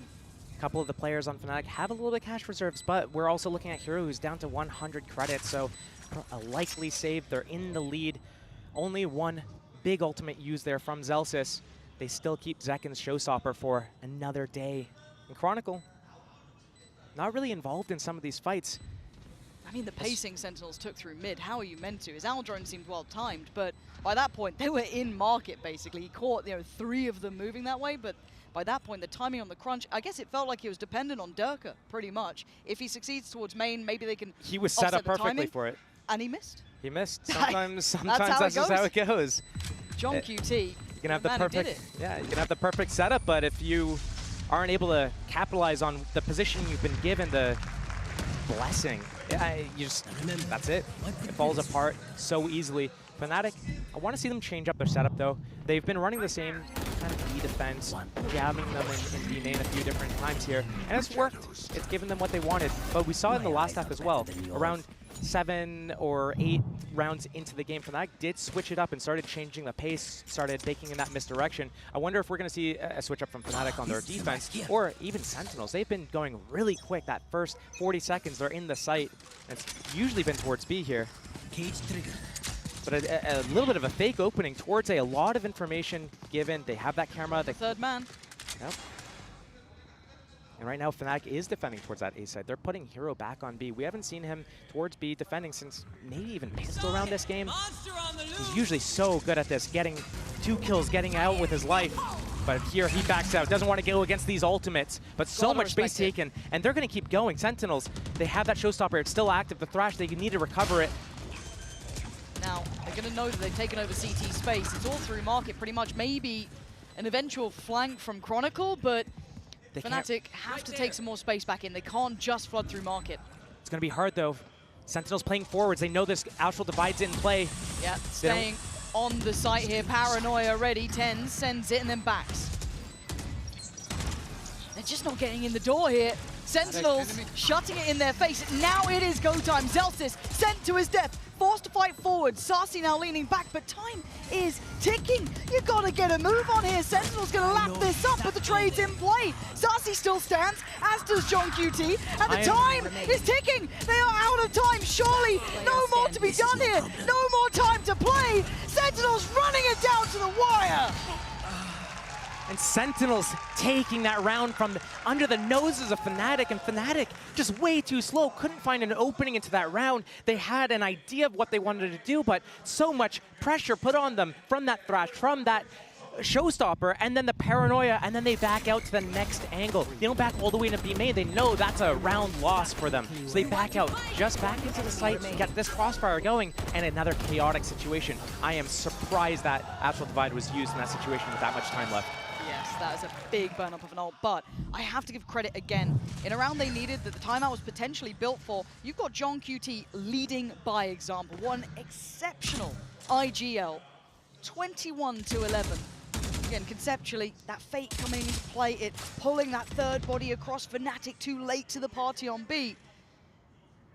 Absolute maestro of the downfall of Fnatic in that round. However, still in the lead overall, Boaster really pressured in that. And we've got pressure on 2 fronts, really. Oh, but Zellsis deals with Durka. Sends him away and falls off this. A minute to play with, a 5 versus 4. And a good read, understanding exactly how Fnatic's trying to do this push and pull every time they're trying to take B main and re-aggress into their Sentinels, waiting, ready to punish that. Now another retake potentially for Fnatic, this time in a 4 versus 5. A little uncomfy there, but all good. Should be able to get the plant now. They're looking at what they've got for the retake. Bulldog. Spike planted. Still there for Boaster. SMG for Chronicle. They have that dart that can smoke off elbow, aftershock out that default box. This is doable for Fnatic. It needs to be perfect though. Boaster trying to take that timing in. Actually, he's gone in the door. Zekken sends him away though, and now they're struggling, now they're capitulating, now they're falling to pieces. Sentinels coming together when it matters most. 11 potentially now. Destined to be a close game between these two. Chronicle can do nothing really. Yeah, he might find one. But unless they completely leave the site, it means nothing. Take a couple bodies, sure. Make it hurt. But the real gut punch of it all for Fnatic will be that it's 11-11 Sentinels back in this. And watching John QT is like watching a master at work. He has called a fantastic half for this side. And now all even, where's the game gonna go?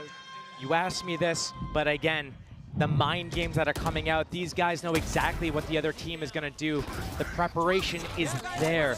They know exactly how they want to manipulate everything. And sometimes, even with the perfect plan, it doesn't work out. Alpha, though, those big kills, he's got his a few good ultimates here. One away from Hunter's Fury as well. Fnatic about to have really good chance to turn this around again. But look at the money.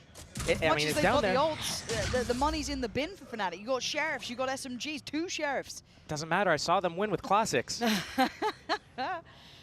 On the other side, Sentinels strength after strength here. Zelsis knows, he's baiting this out.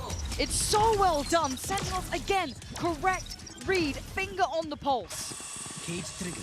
Alpha still has that rolling thunder, and if they do this 3-man flank all the way through, they can actually catch Sentinels in a really precarious position here. Fnatic backing all the way out, holding from a passive spawn angle, waiting for Sentinels to extend all the way through. But still, I look at, you're right, the Sheriffs, the Spectre, not the greatest weapons. It's all on Dirk and Alpha to find these big openings. Showstopper already wasted.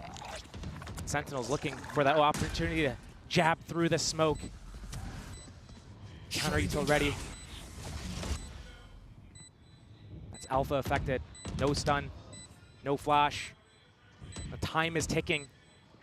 Fnatic running this incredibly low. Again, the ult. Okay, it's going to be down to the wire, but 10's unaffected. Maybe his moment to shine, but forced away. 24 HP, he leans forward, and he just brushes his shoulders. What? He still gets the body for the time. Keep in mind the clock is ticking, and it's ticking fast. John QT forced away. Zelsis fights back, and Sentinels make it up to 12.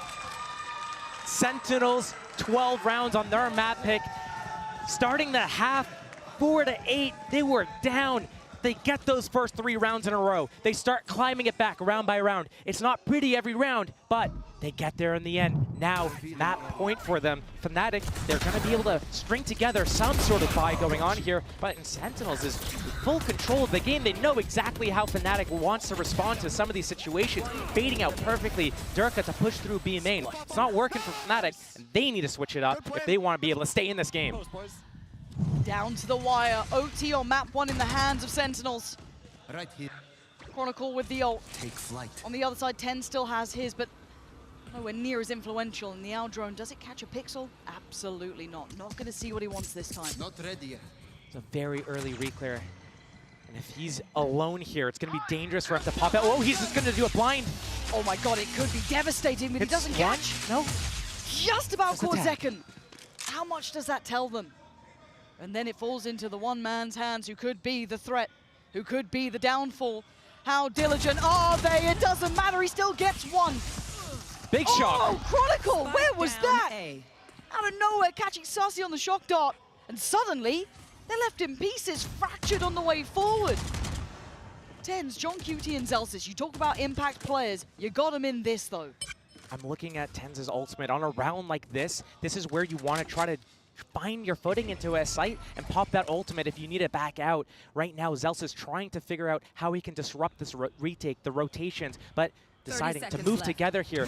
John QT versus Hero is going to be a big duel towards B, but it's a defense on market. They don't care about the site. First fight, 10's trying to lead the fray. John QT, 10's back to back impact. TP to the site, plant up next, and suddenly the record is flipped. And now you're down to Alpha and Chronicle.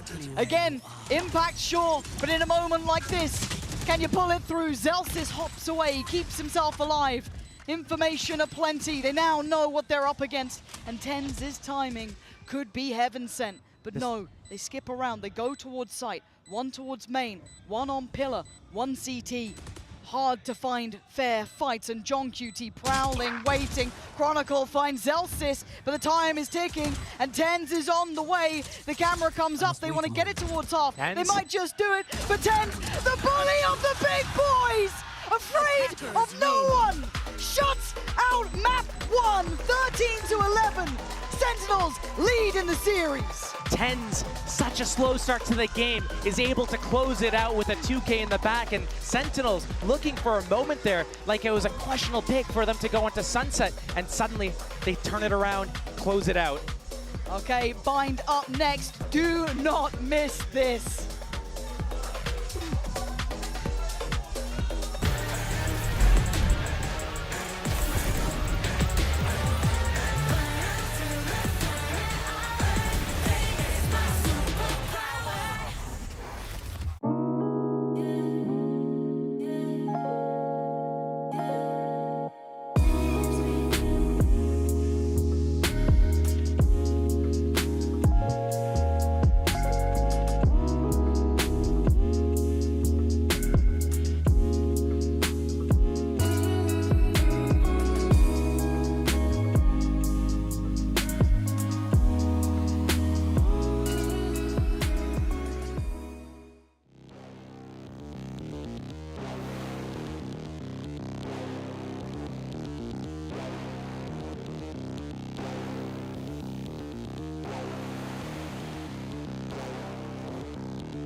I'm now joined by Coach Kaplan. Congratulations on the win. I want to ask you, you changed the composition again literally overnight. It got very close. Did it achieve what you were looking for? Yeah, definitely a lot of messy moments because it's an old comp that we had no time to really turn around with. But wanted a map win, got a map win, so can't complain, huh? Well, best of luck in the second one. Let's see if you can take this 2-0. Thank you. Oh, you definitely cannot complain if you're a Sentinels fan. But of course, we talked about the change of Zekken going from the Neon back on the race. So let's take a look at the Verizon high-speed moment, because doesn't matter what agent he's on, he still got it. Yeah, I mean, he was absolutely pivotal to getting them back into the game. It's not his biggest fragging performance of all time, but when he came out here on the pistol and he delivers, and so many of these moments the Sen players were asked to deliver in unadvantaged spots, Zekken was good for it a lot of times, and then he got up all of these ult points that they then used to move forward into round 15.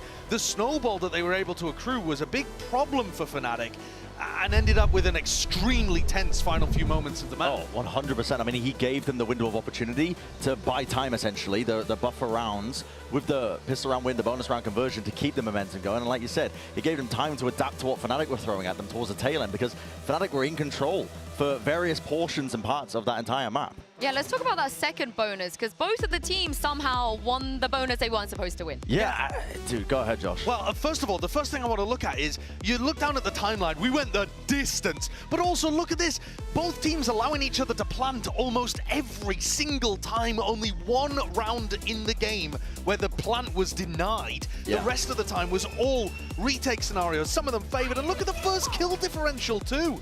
Ridiculous. And this is the bonus round that got sent back into it that we were talking about, with the momentum behind it, with Zekken, you know, keeping the ball rolling, getting that ult online. TenZ is hitting. At this point, he had one kill at some point in this game. He finished the half with only 2 kills, and he had to turn it around, and that's what he does in the bonus. Yeah, and so just all that momentum moves it forwards, gives them the buffer room as well, because Fnatic had moments where they were getting back into the series towards the tail end as well. But massive credit needs to go to a player like John QT as the IGL who sailed them through treacherous seas at that point. Because listen, the adaptability, I think, of this squad is immense, and it comes from this guy's calling, and he puts up the numbers alongside it in this one. But I was so impressed. They get caught by a trap play in B main by Fnatic, offered a cam contact, they don't get caught by it again. They bait it out. They actually think about how are we going to be winning these next rounds and putting the layers in. That is so hard to do when you are in a new map, you're playing your old composition with no real preparation work, there's no anti-stratting there. It's literally just communication and making sure you have a level head even when you're down. And I think both teams actually had to do a lot on the fly. It's not a map that's towards the top of Fnatic's pool, and they got 15 first kills, only able to convert 9 of those. That's a little rough to begin with. Fnatic need to be closing those out. But you give them a little bit of credit because it was a comp that they weren't anticipating, and it was a little sloppy at times, and it was them actually coming up with better early round ideas. They just need to be able to have that consistency to close things out. I'm looking towards people like Boaster and Hero, who started the map phenomenally. Great performances, but looked like they just tailed off towards the end a little. I mean, how much can Sentinels learn from yesterday's experience as well? They look great on map 1 Sideshow, but they ultimately could not close it out. Yeah, and I think that is still a massive danger as we look forward to the rest of the series, because they've navigated the first hurdle. Their own map selection. Yeah, Sunset was a necessary win, I think, personally. Yeah. It needed to be that first hurdle cleared. If they didn't win on Sunset, I don't have them as favorites on that bind map. I think Fnatic have looked shaky on bind over the course of this tournament, but the trouble is they're still winning on it, and their looks are pretty good. Yeah, I wouldn't even say they look shaky in the game against G2. That was wonderful bind play. So if they can keep that level up, I think they might just end up smoking Sentinels here. The problem is that's to do with form, and we don't know how that's going to be on any given day. Well, let's hear what Coach Elmer Putty had to say ahead of map 2. I'm here joined by Coach Elmer Putty. You know, we've seen you play bind before, but you haven't picked it since Shanghai yourself. What makes you feel like you're strong enough to take Sentinels on this map? I think G2 are the best North American bind team. We beat them the other day, so we're feeling good. Okay, that's pretty concise. Let's see if they can do it. Not wrong. No, I agree with him completely, and that's why I've got so much confidence in Fnatic heading into this. But I think, again, some of that is to do with form, some of that's to do with the way that G2 like to play. And even then, it took some outrageous, like, will stick in your memory for the longest time kind of moments.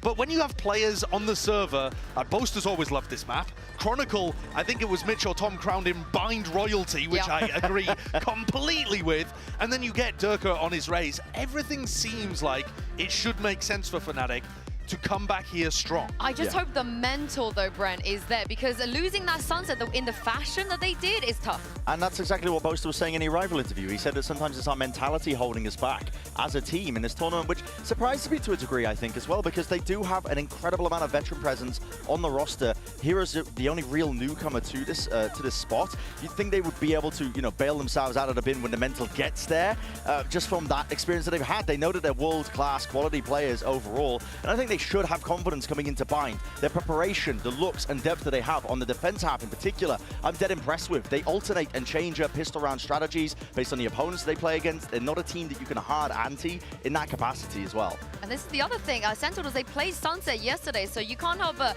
assume that maybe Elmer and Minnie, they were watching, they were coming up with stuff, but the Bind, it wasn't there. So this is a more prep work for them. Absolutely it is, but I think they can be confident in the fact that Sentinels do not like playing this map. Yeah. They haven't played it for a while. Like, if you wind the clock back, they had a Yoru Raze comp that they used to love playing here. It was kind of one of their best maps at the very beginning of the year, and that's faded away as we've seen more teams go towards that Gecko Fade composition. Fnatic themselves picking that up instead of running Alpha on the Cypher. So I'm expecting to see a mirror in terms of the comps, and then it just comes down to execution. Well, let's take a look and see if we're going to get any more changes. And Brent, they're both going to stick to what they ran before. Yeah, and I'm going to be, again, paying close attention, I think, to the pistol round opening up for Fnatic, because against G2, they went for a nice little contact push. I think it was 3 players down A short, but against other teams as well, they prioritized, and in a lot of their other games, for kind of a setup of a Showers crunch. They put the Initiators and the Raze, the Seize Nade combo outside Showers. They have the Gecko outside for the TP, so they can supplement with Util. There's a lot to navigate here for your Sentinels. It's already not a favored map for them, but they have the form factor. They're going to be feeling powered up, passionate right now as well. The fact that they managed to overcome that first hurdle that was necessary for them on Sunset. You're right, Brent. Boaster, he's the thinking man of Valorant. He is. He likes trying to hit the weaknesses of other comps. There's no Sentinels here, so Fnatic are going to be pushing on defense. They had a really nice Viper wall for it on their pistol. But there is Sentinels, so let's see if Fnatic can force a map 3, because Pansy and Steel, if they don't, they will be eliminated. High pressure moments now. Sentinels in the lead after a 13-11 close affair on Sunset. However, as the desk was discussing, Bind not really high up in the wheelhouse of Sentinels, and these two have historically met here in much different circumstance, and what feels like a million years ago. I mean, hell, TenZ was on Reyna, so take that how you want. But it has been played before, and that was 16-14, maybe fated for another close series. But Josh, where does your mind go to now seeing this? When I look at this, I'm looking at Fnatic to be able to hone it in. Sunset, not one of their better maps. Sentinels coming into that game, understanding that they had something prepared. Here, this is a very structured, heavy, protocol-heavy map. 4 plays stacked towards A, the walk through Shower. Dizzy to set it in motion, and they take space. Exchange on the side, those Sentinels. Sussy maybe underestimating how many were there, and Fnatic have kept so many bodies on this side. Yeah, there's no way. Sen completely stunned by this. The only maybe silver lining is that Zeken's been let loose, but the spike has been left over towards A. Maybe if he'd had that, he could have maybe snuck away, but a 1v3 with a classic in hand. I mean, not out of the realms of reality for Zeken. They know roughly where he was. He got that kill with the paint shells. So, the reposition from Fnatic. They're moving away from Showers. They're tripling up, making sure they go together. Durka, he's got paint shells. They got the spot as well. Yeah, but it's still Zeken. A reposition and a body found. That second kill gets him a refresh on his paint shells. He's got double satchels paint shells. The spike's not planted on his side of the box. And once Fnatic figure that out, but they need to get to it first. Nothing short of brilliance demanded of Zeken here. A tap on the spike. And they're forced away, not achieving half. This is doable. It's not done yet. Chronicle keeps Fnatic in control here, but that very close. Fnatic off to a good start again. Same thing that happened last game, but if I am going to learn anything from that last map of Sunset, it's that anything can happen and no round is safe to predict, because both these teams are capable with the amount of firepower on both teams that they're able to go pound for pound against each other. It really can come down either way in some of these clutch round moments. It's all about that start, getting those clean openings, that clean entry into the site. Sentinel's been walking into sites for free if Fnatic hasn't been doing these really good combos on them and getting the good read. They're going to get a punish on this, though. Stack towards Showers this time. Early test on it. They are going to be forced to fall back here. So all collected. Zekken actually going to be really close to that showstopper very early on. Only 3 away. We'll be there pretty soon. One thing I do need to point out on this map is, you know, we look at Alpha on a map like Sunset on Breach. He's there setting up other players. He's not involved in the action, but here on Gecko, he's going to be involved in some of these fights. We saw him get the opening last round. Chronicle getting pushed back here. The A-split's coming in. The smoke's going down. The spike trying to get planted. Yeah, Sen pressing the issue. Plant going to come in and going for the Showers plant here. Spike planted. Chronicle, this is so dangerous. He's going to be overwhelmed. Surely he's dead. He is. Sentinels, you got pistols and you're making mountains out of molehills, and it might just work. Trying to the orb. push this further, though. Hero does get traded. 10 still alive. This is still a threat. This is still a problem. Zelstis finds Alpha. Durka has to pick up the pieces, but time is ticking. John QT, I thought he might have had that there, but is a molly going to hit in time? He hasn't even sent it yet. He hasn't sent it through. Right here. There's no time. It's a missed opportunity. I thought that could have been done. I genuinely thought they were in for a shot on that. This is what happens when you switch up compositions so frequently and you play maps so infrequently as well. Yeah. You don't have the deep knowledge about how you can use those agents. Yeah. Like when we talk about certain players on certain agents, we talk about like, oh yeah, they're on the agent, they're getting lots of kills, but do they actually know the agents inside and out? When you're switching through so many different agents, it's hard to know all the lineups across different agents for different positions. And that Brim Molly could have been a difference maker on that round. It really could have, and he was in It's the right fine, place boys. for Let's it go. We won the round. Good job, guys. Doug is like, don't worry, we won it. Let's just not think how we won it. Rounds around. Rounds around. Bonus now, feeling heavily invested behind. Zekken won off his showstopper. That kill on Boaster and Hookah could be the difference maker. Could be. For the trap here. Ooh, a little dizzy sent through. Oh. Just the freebie. Boaster. Okay, Boaster, relax a little. Just fights breaking out across the map here. This is very, very staggered throughout. But you're looking at where the spike's going over towards B long. That is the vulnerable site here. That is where they should be heading. Smoke. Reading it correctly, Boaster doesn't have options now. He's committed to this position. Smart smoke positions from the attackers Double here. pump. Oh. Love that. I mean, if they've read it well, they've heard the TP. It's just him with the spike, though. This is so dangerous for him if he gets caught out of position, but High risk, high reward. instead Alpha goes down.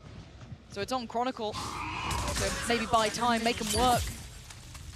45 Make it seconds. not feel so easy. 40 seconds now. Boaster's trying to clear out towards that B site, but Senna on the way. Smokes coming into play. That's all they had, opting towards Heaven. So Chronicle now with a chance. 30 seconds But the timing from Shower is pretty key, can't deny it. And John QT with the punish. Sentinels, beautiful play. High risk, high reward, and Boaster forced to save. Not the end of the world for Team Fnatic. This was their bonus round. Not an issue at all to lose it. Sentinels, though, with 4 alive at the end of it, is a big pickup for them. Zekken as well as TenZ, they have their ultimates online for this first gun round that's going to be coming in here. And, I mean, Fnatic, they had a decent idea. They missed the timing on that Showers crunch. They had that second connection onto that Hookah crunch as well, but Sentinel staying a step ahead of it, trying to do this weird TP back to Showers, then rotate back to short. So trying to do these mind games, and Sentinels is really good at those on-the-fly adjustments. Fnatic like those pre-planned start-around actions where if they have to pivot, it's not the best. A lot of back and forth and indecision, but Sentinels looking like they know exactly what they want to do when chaos starts happening. Yeah. They truly do thrive. It's one of the most brilliant things to witness. Yeah, I just lost my fight. I knew he was gonna be there. Fine. I just think, like, I think you should just slow down, is what I'm saying. Like, I think it's fine, but I think you just slow down. Okay. Ease up a little bit. They've got some 2 big ults as well, that if they do want to leave it later in the round potentially, they can lean on those to secure the space. And I'm seeing Bucky's coming out. We've got 1 on Gron, 1 on Alpha. to trying to make something out of this purchase. Instead, it was a very costly bonus they invested into, so suffering the consequences to that. Another early stack for Fnatic, but they're going to peel away from this. Slow spread default from Sentinels, waiting to see what happens. Fnatic does, on a lot of maps, kind of push around, try to reclear. We saw them pistol around as well. Through showers, they went Alpha picking up that first kill on that push, but Sentinels, they waited long enough. They see nothing happening. They're moving towards B. They do have really good ultimates, and they've got that Brimstone. So they could ignore Hookah, smoke it off, smoke off elbow, smoke off spawn, and do a full site hit with all these pieces of util that they can use, but already Fnatic's moving in here, and they've got the positioning. Durka's got a Vandal as well in the back of the site here, and a Paint Shells. John QT trying to work up towards B long here. Already pressure on the side, but they haven't broken through by Octagon yet. Now they go. Zekken wants to find Durka, who quickly dodges, but it's John QT to land it. Boaster with the impact. Now down to Zekken and TenZ. And Zekken up above, flies through the air. But the ease is not there. It's all on TenZ in the 1v1. But where the hell is Chronicle? Even TenZ is unsure, but opts for a plant here, but he's only got a Bucky. How the hell is he meant to get in here now? Did he see him? He's going for the jump spots, the silent ones too. He's looking for him. Chronicle, has he made it down yet? I think he might have, just creeping ever closer. TenZ takes a look, takes a glance, and they pass each other, and it is all going to be down on timing. TenZ completely unawares, spots a pixel and gets the body! TenZ holds for Sentinels! And we're tied up all even again. That got so close. Fnatic had a really good read to get on that site. Boaster getting those first 2 kills, no less. But a big investment from Sentinels. It came down to TenZ with 49 HP and a 1v1 to close it out. Chronicle missing that timing ever so slightly, going for the middle of the tube instead of wrapping around. Could have found TenZ, and that could have been a round in the favor of Fnatic off the back of some low economy buy. And now, so many good ultimates as well for Fnatic as well to be able to swing things around. It's all on their game plan here, but setting up with the standard, going for that showers control. Sentinels also spread default, trying to get a feel for the land. Right here, they don't really know exactly what is coming from Fnatic, whereas on Sunset, the last map, they knew exactly what Fnatic was doing and played them. Pulled the strings like a puppet master. Yeah, they have to be a little bit more, I guess, reactionary than instigating it in this regard. So I'm kind of curious how they approach it. And already, nice to see TenZ picking up a little map one. I mean, he closed it with, finished with a flourish, absolutely. But it was, it was a slog of a game. Here, great start for him. Already probably going to be confident. Looking like he wants to be as involved as possible. And already, you heard it in the clip earlier there, well, the recording almost, of Zelsis saying, let's slow it down a little. And it was right call. It was like, second time of asking. That was on Zekken trying to take that hookah fight when they spotted a lot of Fnatic players. So trying to make sure that they're grouped up a little bit. They know how much this map is going to mean. If they play this perfectly, then they have a chance to 2-0 this series. But Fnatic picking Bind for a reason. It's one of their stronger maps, right outside of Haven probably, and Lotus. Sentinels, it's all on them and their teamwork and staying together and staying calm, but 30 seconds left. They're going to have to commit at some point here. They've got Long B and Hookah. It's going to be a big execution. And they don't have the ults to depend upon this time. It's tricky, and you've got Boaster in what feels like a risky position, but it might just work, especially with the smoke. They're none the wiser, but he still gets one. Trade comes in. Zekken trying to run rampant, but it's still going to be dealt with by Durka. Trying to secure the site. They can't. Durka on the back lines, keeping this in their hands. Time is now of the essence, and they've run out of it. The spike too far. This time, Fnatic hold. A great defense from Fnatic there. Invested showstopper. Durka coming out of that spawn smoke, and Boaster with that first kill as well. You see that cosmetic stun on Durka on back sight there? That's got to get Sentinels a little bit frustrated there. We're running out of that time, but we saw in Sunset how they kind of picked up the pace in a lot of these situations, went towards B quickly here. I think they're a little bit scared of going too quick here. We've seen Fnatic already set up a hookah crunch. They've set up a teleporter push from Long B into the showers area, so they're going to pump the brakes, call that timeout. This is the first one that they're going to use, round 6, and they're just going to talk about the situation, what they see, how Fnatic's setting up, and what pace they can use. The coaches get to come in from a third perspective and maybe chime in. We heard that Zelsa saying, don't, slow down, wait for us. I know like you knew where he was, but we got to do this together, basically. The shining beacon of Sentinels there. But looking at the ults as well, they're one away, I think, from the orbital strike for Zelsis. They do have the Nightfall there as well, so they could maybe make up a couple of plans with those in mind for Sentinels. Obviously, on the other side, Divide's come through already. One off from the Nightfall for Hero. They do have the Fish ult as well for Alpha. So a couple of big ults near on coming in. So I want to see what the game plan is coming out from Sentinels now. They've kind of, I guess, felt the tempo a little bit, right? They're starting to feel out the game, feeling like maybe we're a little bit delayed in that previous one. Maybe getting a little fortunate in some way for Fnatic, but Dirk has been doing damage. You put him on the side like that, he's going to find his kills. So as it stands, I'm kind of just curious at this point, what is the game plan from Sentinels? How quickly can they adapt in a map that they're not so, I guess, comfortable on? Instead of playing more reactionary, what it looks like they're doing at the moment, they could do something a little bit more proactive and stimulate things to start moving around a little bit more. Go a little bit more aggressive. You have the players to go for those fights. They're just afraid of those TP crunches. And as I say that, that's the players. You've got them. Use them. Zekken and Sassy taking away Durka and Hero, their opposing numbers, and John QT closing in the net. Chronicle still going to do some damage. Oh, what is that? Oh, but he gets caught. TenZ ain't going to let that slip. Keeps it safe on the site. Backline fight as well. You got to look at Zelsis, look at Alpha. That's closing in. They even get to know where Boaster is. Patience paying here. Zelsis waiting. Alpha caution being displayed. And it ain't clean enough. He does get away with it. But Zelsis going to catch him and bring him back down to earth. But a 1v2 for Boaster. Position was considered, and he's dead and buried. beautiful double kill opening on Showers to find that opening, that speed up, that contact. Every round has been slow, it's been spread apart, and they've been using abilities to start clearing out these angles. Yes, they use a Prowler, but behind that, nothing else, no sounds at all, going in quietly. Chronicle saying like, hey, I've played with Nats before, I know how to play this agent over here at short. But Dai is trying to get his Viper's Pit off, and that's going to be expended. He doesn't have that anymore for this next round, and they're going to have to go into an eco. So many good ultimates. It's a shame. And take a look at the timeline, just briefly, before it goes away. Since we got to the gun rounds, Sen have been having impact. The scoreline a little bit hard to read into in moments. 3-3, you might think it's a bit more of an even affair, and the rounds have been close.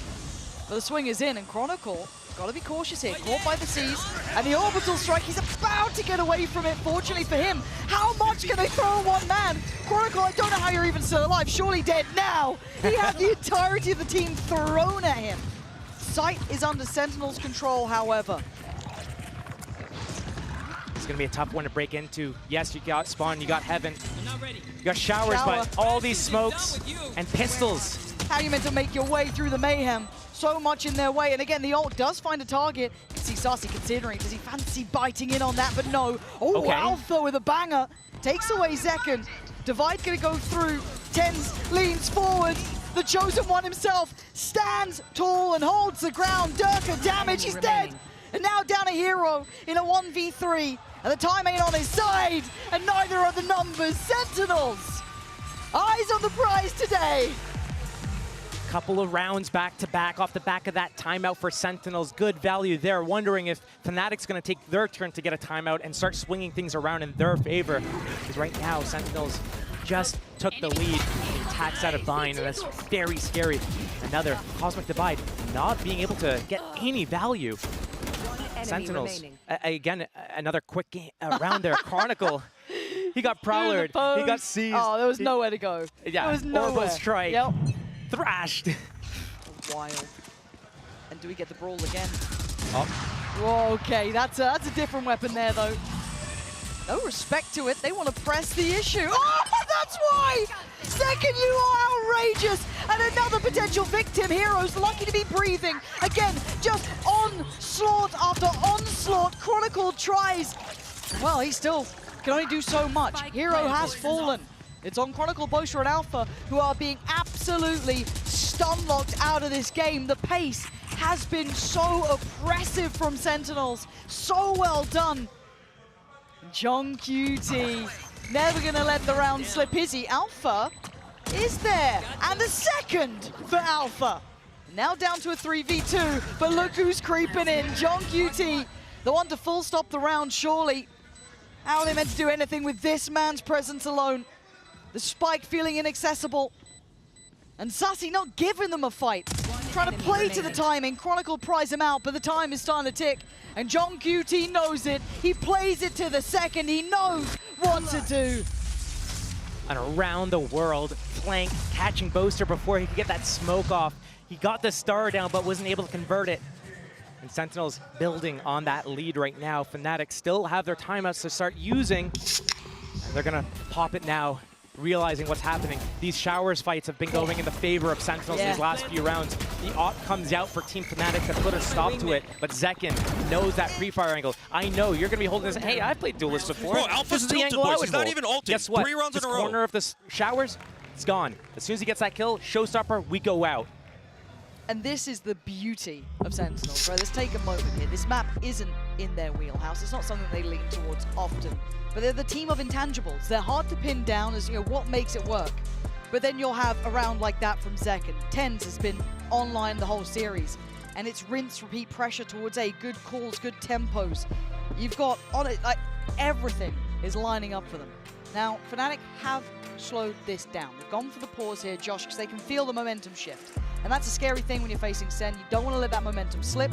So for Fnatic, they've got a couple of ults to play with, but they've lost a grip on the tempo of the game itself.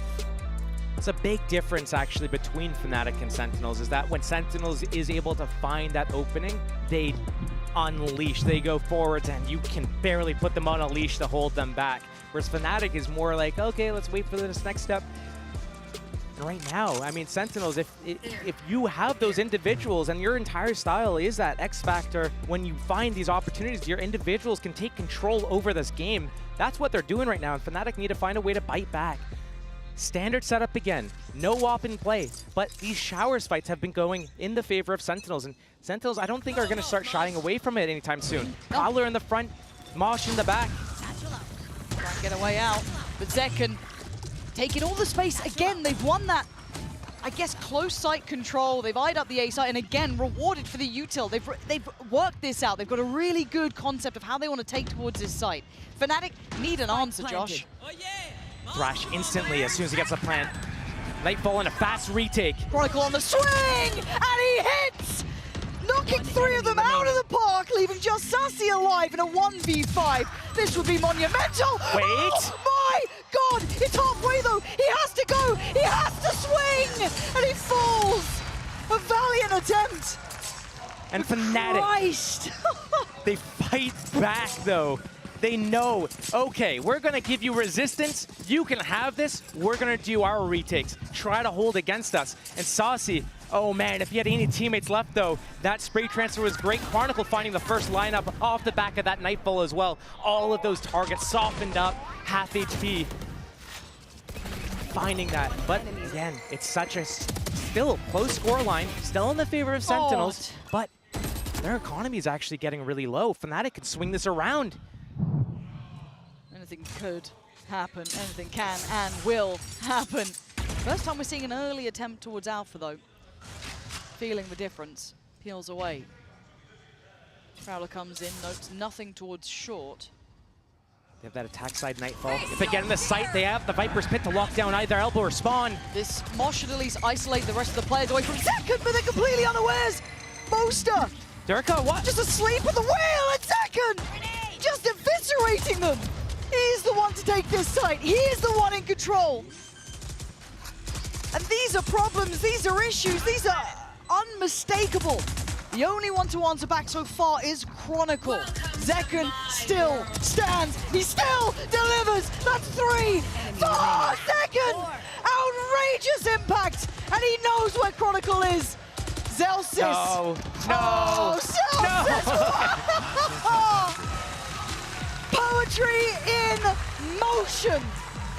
Zekin, earlier in the game, told to hold back, wait, slow down. But now, Zelsis is probably happy that he's running at them. That's back-to-back rounds, basically. Outshowers a couple rounds ago with that showstopper after getting that Durka kill through the wall. And here, just keeps pressing forwards and keeps them locked out of that choke point. Surprised that Durka actually tried to come through that smoke in that 4 versus 5. Fnatic gotta stick to their guns. Zelsis is trying to have a little bit too much fun, potentially. The maniacal laugh there at the end. He's like an evil genius. 4 to 6. Alpha, the only one with the Vandal. And we have to say it, we have to state it. This could be the game starting to slip away. This is tournament life. This is what it comes down to, a historical matchup, to say the least. And as it stands, Fnatic are getting flashbacks. Speaking of flashes, you don't want to be saying that, but Chronicle does get a rifle. That's all the redeeming qualities here, as Sentinels control that B site perfectly. Maybe Hero now with the Vandal in hand can lead them back. It's going to be tough. High Dizzy, it connects, doesn't find Hero. They read it well, but not well enough. Maybe a chance made. Zekken, the monster of those previous rounds, pops the ult. That is a warning signal, but Hero still drops the body, fighting with everything they can. Oh, but Chronicle the time! It's gone, it's too late in the day. It's Sentinels making it up to 7. When I see the rounds close out like that, you know it's clear as day Fnatic have it in them. They're not converting any of these situations right now. They're so good when they can get to the retakes, when they move together in tandem. But Sentinels right now, the first few rounds, feel it out, slow. As soon as they start hitting them back, it's all just unleashed. Win or lose from with there. confidence. Sentinels is running away with this game right now, and Fnatic need to find a way to put the brakes on them, stop them from getting away with just whatever it is Sentinels wants. It's A, 4 rounds in a row. They go B. It's easy. It's free. It's open. Don't know if there is a way to stop this Sentinels team. Chronicle is trying. I think we can all say that. Fan of Fnatic or Sentinels, you got to say this man is scary. 14-6. He's found impact time and time again. This time trying to control one aspect of at least this A site. Durka allowed to focus towards Shower. Good shot. Zekken goes down, dulling the tip of the spear a touch. Sentinels still going to try and get the plant going here. That's in play. They have that Molly also from that Brimstone. If he has a lineup for the spot, it could be free. Could be, but it's pandemonium on the site, and Tens wants in. Where the hell did that go? But Durka still gonna find it with a shorty. Chronicle still controlling. It's on Zeltis, it's on John QT. A clutch would be demanded. Oh, there's not much more he can do. Chronicle, this is the danger. This is the impact. If Fnatic aren't waking up, he will wake them up if he has to.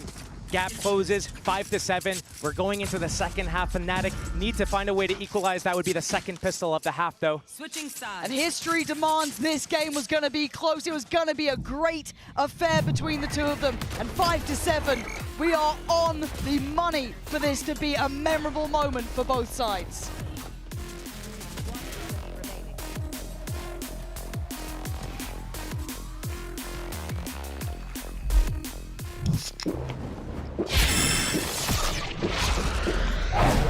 Red Bull gives you wings.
Roll your minds back.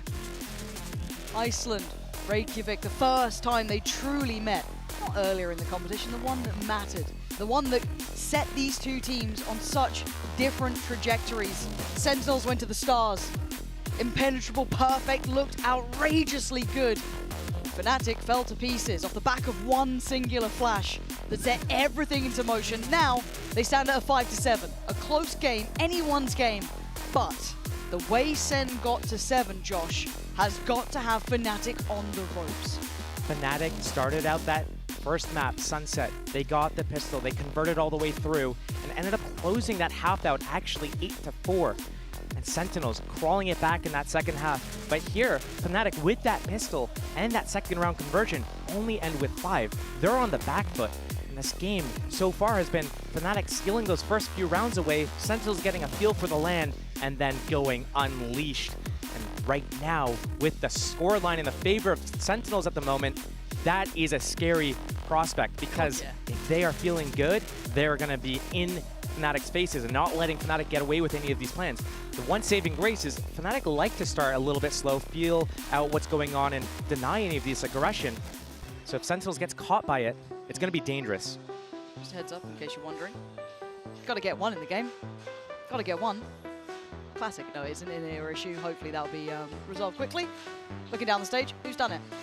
Is it Boaster? No? Don't know. Sure, can't tell. Is it Hero?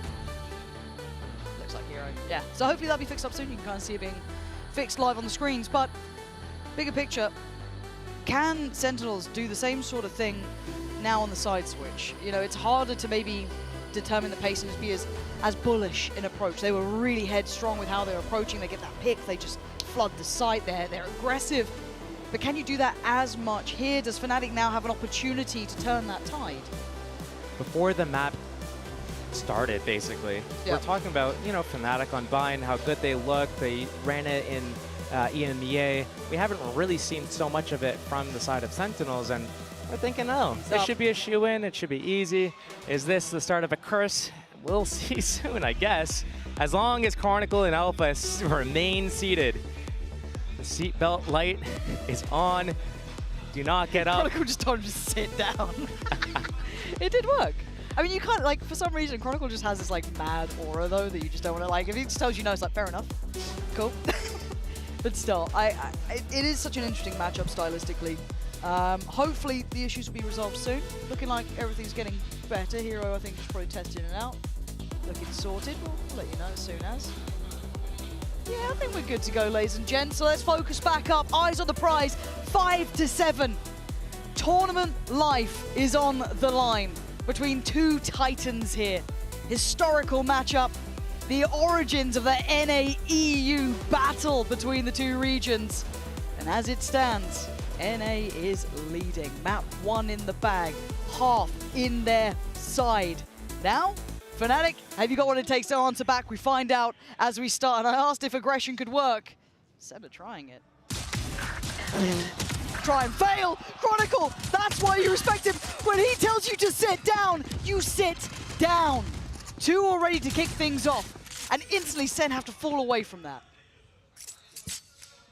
Sit down or I'll bury you, basically. He puts him down. 5 alive for Fnatic, and they put the brakes on. That smoke is making them second guess themselves, but also when they let the round develop like this, Sentinels, they can't play spread apart. If they do, then it's going to be 5 versus 2 or 5 versus 1. So they're going to get a little bit sweaty here. I would say, though, with John QT and that Sheriff, there's still, like, high levels that this could go any which way. It's certainly not on one path yet. But they've navigated past him, at least for the initial contact. He could still create a little bit of a crossfire, maybe with Zelsis here, or does he play it a little bit late? Options are plenty. Only 2 stars available for Boaster. He needs to pick which 2 spots he wants to lock out. Hookah and Spawn and Alpha finds that pick. John QT sits in Hookah, but locked out for another 10 seconds here before he can get into the action. And in a 2 versus 5, your options are limited. You have to hope that Fnatic actually make a mistake, slip up here, but the way they've been playing this round so far doesn't look like it's going to be coming into play. No, it's very, very tricky to find impact now. The unoccupied space feels so obvious. Boaster probably going to get contact. Beautiful! John QT, yeah, give him a wave. Give him a wave. But anymore, if you're Fnatic, you take the round, you don't care about the kill. And the time ticking fast enough now, they're going to be looking to give this up to the spike. A lesson learned for Boaster there. When you do these jump spots, you have to make sure that when you do it, you make noise landing, they're going to go on that timing that they hear you land. You're going to go ramp up for that next jump. They're going to pre-aim your head. You have to switch it up. Sometimes you do the silent jiggle. Sometimes you do the jump jiggle. Sometimes he was just practicing on behavior. Oh, true. Actually, true. At least he didn't make contact with a brick wall there. True. I mean, you could call John QT the brick wall of that shot, couldn't you? Just, oof. But it's the first round for Fnatic. Scoreline, one step closer. Just classics. I hate saying just classics. Just classics. Just the free I hate weapon. it. I hate it. I know. But is it the Sentinels bundle classic? Oh, yeah, they all got him. Oh? Just chilling. And away we go. Fnatic creeping up that long B line. Chronicle holding this A push by himself. Oh, Kron. Just the ghost. If he does go down. Oh, man. That was so nasty. I think everyone pulled the trigger at the exact same time. There was no way out. Okay, do we an go? atomic clock on that. Do we go for the firing squad? I'm still a little nervous here. Okay, Durka. He's going to alleviate my worries. But oh dear. Hey guys, free weapons. One enemy remaining. Don't know why I'm doing horse impressions, but I'm getting nervous, is all I'm saying here. John QT, as I said, they made something out of this round. They've cost them a fair bit here. I think that's at least... Okay, that's a Bulldog lost, maybe. Boaster looking to... run, run, please just run. We don't want another jump spot incident. John QT just wants to die peacefully, all right? He's happy to give that up. And that was with just classics. That was just... I understand why Durka's out there. He's trying to get everyone got it. He's trying to get his ultimate orbs. He's trying to get that showstopper a little bit quicker. Once he goes down, though, Alpha, he's got that Phantom. He's trying to tap away at that, but you can't do that with that many bullets. The reset time, the bullets just go out of control. Fnatic, they got their Vandals up. They got the Phantoms up. They're ready to go into this first gun round. On their attack side, Sentinels trying to put a stop to it here. Firing squad of their own here. High-low, waiting for someone to just peek around the corner, say, what's over here? Is it going to be Chronicle with his wall? But no, he's over towards B, and Hero, he'll probably use a Prowler before he decides to show his face. Hopefully for his sake. And quiet across the map. Just a smoke, a Prowler here and there, but no contact made, and Sentinels being kept safe by a jump spot and a high-low setup for now. Fnatic starting to lean heavily towards this A site. Zekken waiting and seeing nothing. Chronicle's got to be very careful here. They found out the setup. They had that showers control. The smokes were down. Now they get to leave Boaster there. Come back to short A. It's going to be a quad peek. Oh, left, right, and he's dead! Overwhelmed Delsis! He's playing it as late as he can. They're trying to invest the molly, but they can walk ahead of it. They can get ahead of that, and they do. But Zelsis still amongst all of the maelstrom, still here. Just trying to watch between the smokes, between the spam. Plant is in. Hero gets solo, but he's alive. Ult coming in. That's a problem. Gets handled well. They're just on that verge now. The Sentinels play this forward, but they flood the site. They're down low on HP. They're running low on players. And they're running low on time. Another Prowler in. They're not getting what they want. There's no access here. It's time to back away and save the weapons. Another big conversion from Fnatic here. Taking their time, making sure they strike at the perfect moment. But off the back of these pistols, that's the only thing that's kept them in the game so far. Sentinels has had a better overall control of the game. Here, slipping up one time isn't going to be the difference maker. But they need to be able to bounce back and respond to Fnatic's execution here. A great way, taking showers, baiting out that molly, then shifting back to short A and peeking all together, catching this high-low setup. It's good to pick off a straggler, maybe if it's Chronicle alone, but not when 4 people come. It's a jet dash position, not a raise whatever. Yeah, harder to make it work, but 3 in a row now for Fnatic, and by hook or by crook, they've got there. It hasn't, it's felt really damn close though, but it's been enough that's put them now in the lead here. taken the reins back a touch. We were questioning how would Sentinels suit this side. Would it be harder for them to find that profound aggression that was working really well? And they've been trying it, but it's not finding the same reward. 4-man stack on A, looking to fight Showers. Pushed off, TenZ down really low, only 41 HP remaining. But so many pieces of util to push them off between the Prowlers, the Boombot, the Paint Shells. Dizzy goes in, recall is smart. But a 4-man reclear potentially from Sentinels here. Yeah, gonna go back in for the fight. Alpha takes down one, but it's traded out. The Dizzy does well. And TenZ claims Durka. This is good. This is a man to Sentinels this time. Shower control regathered. But Fnatic still have 50 seconds to try and paint the picture they want to, but that spike is a problem.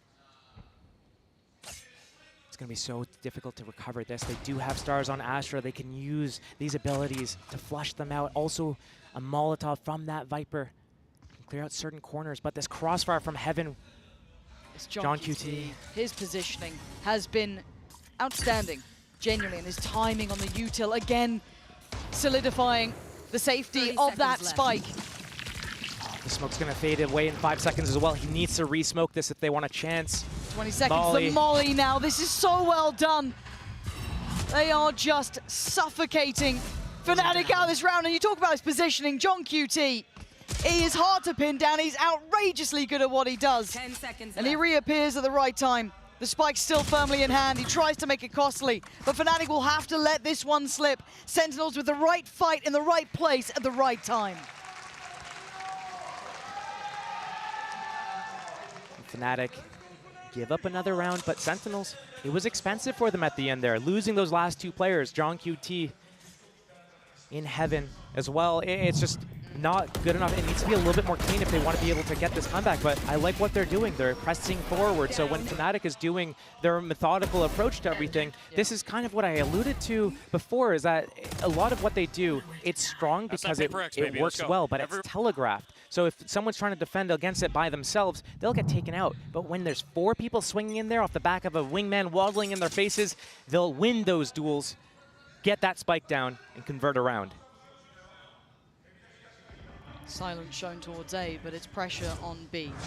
It's a lot of strength towards A, and right now, nothing to connect in that hookah trap through the teleporter. This is going to be a free sight for Fnatic here. 5 versus 5 retake potentially coming out. TenZ has a Thrash they could utilize, but they need more spaces to come out of right now. They're looking to do a TP play and come from hookah and spawn at the same time, but there's so many players here, and TenZ goes down. But a quick trade, Zekken gonna keep it in hand. 4v4, but the time on their side. And Chronicle closing in. The man has been a nightmare incarnate. Hero finds John QT, pressure on CT, and Chronicle step by step getting closer.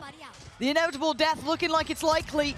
And Chronicle, he sees it all, and he takes down one, spots another with Durka. It's perfect from Fnatic. Fnatic doing such a good job, a switch up, going B instead of A. Sentinels with a hard read. They're trying to do these mind games. It was working so well for them on Sunset, but here, not getting the right beat, and Fnatic take a round and potentially getting close to swinging the game in their favor. They have that lead now, finally 9-8, but did they do enough damage on that other round to put Sentinels on an eco round here? Because if that's the case, the momentum is also in the favor of Fnatic, and Sentinels maybe don't stand up. Let's see, Sheriffs, light shields. It's a save. It's a swing round. Yep. Nice. 5-man B stack. Will they assume that the last 2 players are also in hookah? They're waiting for it, expecting it. Yeah, they know it. They've read it. Closer collects on towards John QT and Zelsis. I mean, he does like that classic. I think I've heard a couple of things about that. Yeah. But what are you meant to do with it here? Nah, not this time. Chronicle, good for it. It's 10, double digits. And maybe map 3 now becomes a reality. It's not over by any means. Sentinels still with plenty of chances. But you look at the run of rounds. The 3 initial for Fnatic. The answer back on the 16th. And now 2 back-to-back. This is where the game starts slipping away from Sen. We were question marking this half specifically. They're struggling here. I'm wondering when that timeout comes in for Sentinels, because if another round goes in the favor of Fnatic, they might be letting it go too long. But op out for TenZ on that Gecko. He's going to get that Showers line. Again, Fnatic switching it up, going towards B. They love switching up their game plan a few rounds into the game when they think that they've been figured out or after they got the value out of what they wanted to do.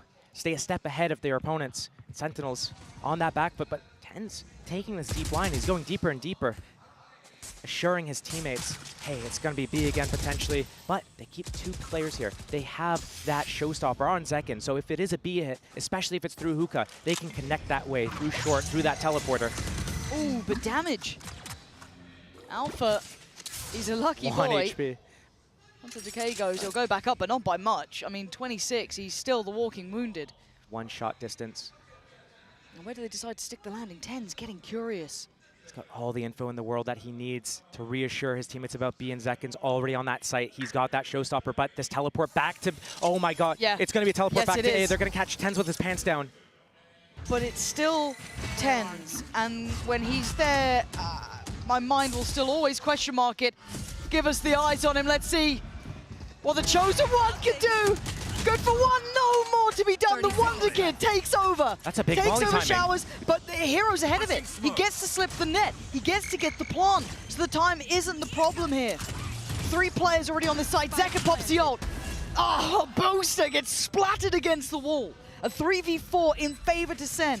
Alpha down low does have his ult. The Prowler doesn't quite make it. But Sassy aware, Chronicle, the final boss of Fnatic, is still standing. Supported by the young gun Hero, but they are in problems. They are in trouble. The tap on the spike should draw the reaction. John QT finds Hero, and Chronicles fall, and Sentinels stay in the game. Ever so slightly, Fnatic's plan there actually was so good. It worked. TenZ can't get away. He's on Gecko, not Jet. He gets taken out, but yeah, just coming out of heaven, Zekken, he's got that showstopper, and when Zekken sees blood, he is chasing people like a shark. He is in there. He is not afraid to take those fights and swing the round. We look at Sentinels, we look at X Factor players. Let's stay in it, boys. No tilt, only vibes, logic. Don't tilt, only vibes, logic. I like that. Inspirational. We should get that on like a t-shirt, a mug. Like, yeah, we got merch. Sen, get on it. For now, though, Operator still in play for TenZ. Still going to see the actually Viper's Pit there for John QT. 1 away from Sassy's ult. On the other side, Fish ult there for Alpha. We've got some bits on the horizon. This could get really messy. And Zekken freed up a touch. You see the switch up of position as well. Zelsis taken over towards Showers. TenZ on the longer line over towards Heaven, allowing Faith in the 3 to stay here. The test of the execution now for Fnatic. A big paint shell placement. Thrash available as well. Dizzy just before that as well. It looks like Alpha's setting up a mosh for that long B control so that they can take it at the same time as they can explode on the site. That Viper wall, it's going to be going down soon. He doesn't have enough remaining on it. That paint shell from Zekken, though, could be a huge timing. Could be. Waiting for the 50-second goer. It looks like it's in now. The Dizzy goes through. The ult comes in. Zekken falls as Boaster finds him. Alpha going to note the follow-up as well. That's going to be Sassy seen. Held up and denied. The ult then got popped by John QT, who's the one who could maybe stop it all. He takes away Durka and he plays towards the site. Plants in play, and Hero has none of it, leaving TenZ and Zelsu with no options. Time to save. 11 carved into the board for Fnatic. Once they see this, all their pieces fall apart, they go for that save. They have that op still. It's not getting any value, though. Fnatic's been going B, going B, going B. Time for Sentinels to try to get ahead of what Fnatic's doing. Because right now, Fnatic, if you give them long B, you give them hookah, they execute. There's no way you're holding that. It's not possible. You need to fight them at the choke points. We saw that when Sentinels fought them at Showers. But have they fought them at long B yet? No. Have they fought them in hookah yet? Not really. So what's that thing, though? It feels like when the second TenZ moves, they're going to go back towards that A hit. Yep. It's so hard to find that rhythm to the game. When you do that switch up in Sentinels, they had those reads, but so far it's been Fnatic's game. They've been staying a step ahead. Send timeout, do you reckon? It needs to come because we were talking about it. If it didn't come last round, 11 rounds for Fnatic, and here it comes out. And they usually do well. Their adjustments are good after they get that timeout. They won the last one. They got a couple of rounds in a row off the back of it, actually. So if they're able to get a couple of rounds off the back of this timeout here, talk about not only this round, but also what you're going to do after, because surely you have to switch something up. But again, when you see a timeout from your opponent, you switch things up yourself. You're trying to anticipate what their adjustment's going to be, if they're going to go fast, slow, are they going to get in your faces, where's that op going to go, and you try to do some sort of baked-in misdirection. We saw that on Sunset from Fnatic. We saw them trying to fake towards B, go A, especially towards the later part of the game after everything was, you know, towards B main. But right now, it's anyone's guess. It is. There's been 2 rounds this half that have gone towards Sentinels. The rest, all Fnatics. It's been a incredible map from Chronicle. You've got Durka there as well. Everyone kind of doing what they need to. Zekken, can't take it away from him either. He has been impactful, but this half has been hard. Now, where do they bring the operator now? In the hands of Tens, it makes its way towards B. But, Fnatic. as of course we know, the logic dictates, the second you rotate, they're going the other way. This is going to be tough if Fnatic do a little bit of misdirection, use that Prowler or Haunt towards Hookah, try to make it seem like it might be a B hit again. But then quickly pivot back towards A. Tens not in the equation again. But I liked that they were trying to sell the same start, at least, to try and kind of show off that it still might be this B play. But the fact that he's so far down B long, now they know what's going on. The divide, that insult to injury, and Durka dives head first. Oh, it's gorgeous! Durka conquering the entirety of the side. But do they know about Zelsis? Well, Zelsis, what are we going to do now? A chance at glory, and he gets none. Alpha ensures safety. Make sure that the plant comes down. Never off guard duty, and Chronicle the closer. And Tens, this is a hard game to play when you feel like this. You're never in the right place, never at the right time. And Zekken, you got to back away. These weapons are so valuable. 12 is surely here for Fnatic. The double-edged sword of a timeout coming out. And Sentinels, oh, you try to move, you try to stay a step ahead of your opponents, but Fnatic, they've had the read on this game. They're showing why they picked Bind. They're showing why it's one of their, you know, probably higher of the middle of the pack maps for them. But it only takes a moment. We've seen it before. Zekken playing with Durka at this point, it feels like. But that's the operator gone. So actually that's going to be quite interesting to the economy. I want to see what happens to this. Fnatic, 1 away now. This half has been beautiful from them. I think it would be a disservice to not say that. Sitting on 12 here, the 9 Sentinels are trying to stay in this, and they've made a damn good go of it, don't get me wrong, but 2 rounds is not enough, simply put. But Sentinels, the ones who, you know, somehow the intangible, it's definitely not Prius. Yeah, thank you, sorry, good work. Yeah. But genuinely, I want a third. I think anyone wants a third between these two, and we are set up for it. It takes 1 more round and we're there. Or is there resilience? Is there resistance? Can Sen pull this back from the brink? And it looks like this is what it comes down to. Durka, his name up in lights. And Fnatic looking to rebound after the arduous map 1. Bind looking like it's going to be in their hands. John QT and Zelsis with a lot of work to do, Josh. That's showstopper with Durka as well. As soon as they start inching up, it's going to be all over. Durka already opened up the round with 2. Durka wants this done. Takes another. It's all on Zelsis, and it's over. Map 3 is unlocked. This historied head-to-head deserves it. We wanted the entirety to be played out, and we will. Fnatic with a lifeline, Lotus on the horizon. You don't want to miss it.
series is going the distance. I'm your host, Yings, and I'm back here with Saisho and Bren. Now, we talked about how this has the hallmarks of being an all-time classic, and I think it's delivering. Yeah, the performances that we're getting here today are phenomenal. Fnatic were barely in that first half, I felt. They managed to string some rounds together just based on ults, but then on their attack sides, and I think we're seeing this for both teams actually, they're bringing such great ideas to their attack halves that it's difficult to hold on. It feels like we're getting excellence from Fnatic whenever ults are online as well, but I'm maybe a little cautious there that it might only be with ults online. For sure, but I also think as well, it was pretty evident, I think, that Sen's defense half was, I'm not going to say ill thought out, but it's clear that they don't have as much time into it on Bind, because there were big gaps in terms of how they were playing, which I think Fnatic did navigate really well. You know, we saw, like, for example, the quad peek onto the double hold on short. That just rings out into my mind of immediately Fnatic being able to punish that and just find ways around it still. So they put on a really good performance to bring us to Lotus now, and yeah, what a map. That is now the middle ground for both of these teams, I would argue, as well, for an explosive finish to this series. Yeah, speaking of how great that map was, though, Brent, Chronicle. Yeah, dude, Chronicle, he is the GOAT in my mind, dude. I mean, there's nobody who's like lifting trophies like him. He's got plenty of them under his belt. He's playing like he wants another one, and he kept them in this map, and he kept them in this series because it's elimination on the line. You've got to win this map if you're Fnatic. In the first half, Fnatic weren't doing things, I would say, well, elegantly in terms of their overall strategy, but Chronicle is consistently there with multi-kills, bailing them out of these spots that are tough scenarios, and his game sense is off the charts in a lot of these moments. You're looking at it when he brings up the scoreboard after getting a kill or whatever, and he's got like 22 kills, the rest of his team's on 10. Now, Durka did catch up to him by the end of the game, but Chronicle was keeping him in it in some very, very tough spots, and he continues to be their best performing player at this event. They're going to need more from him again when things get to Lotus too. He can't slow down. Teams asking almost, I would argue, too much of him at the moment. When you have a super team out there, it's rare that you should see one guy clearly ahead of the rest of the pack, but he's doing it today, and he's been doing it all tournament. He's just chronically on Bind. Sorry, I really wanted to use that. I mean, that's quite a good one, actually. Right? Yeah. I mean, we're always chronically online, so maybe it's time for us to be chronically on Bind.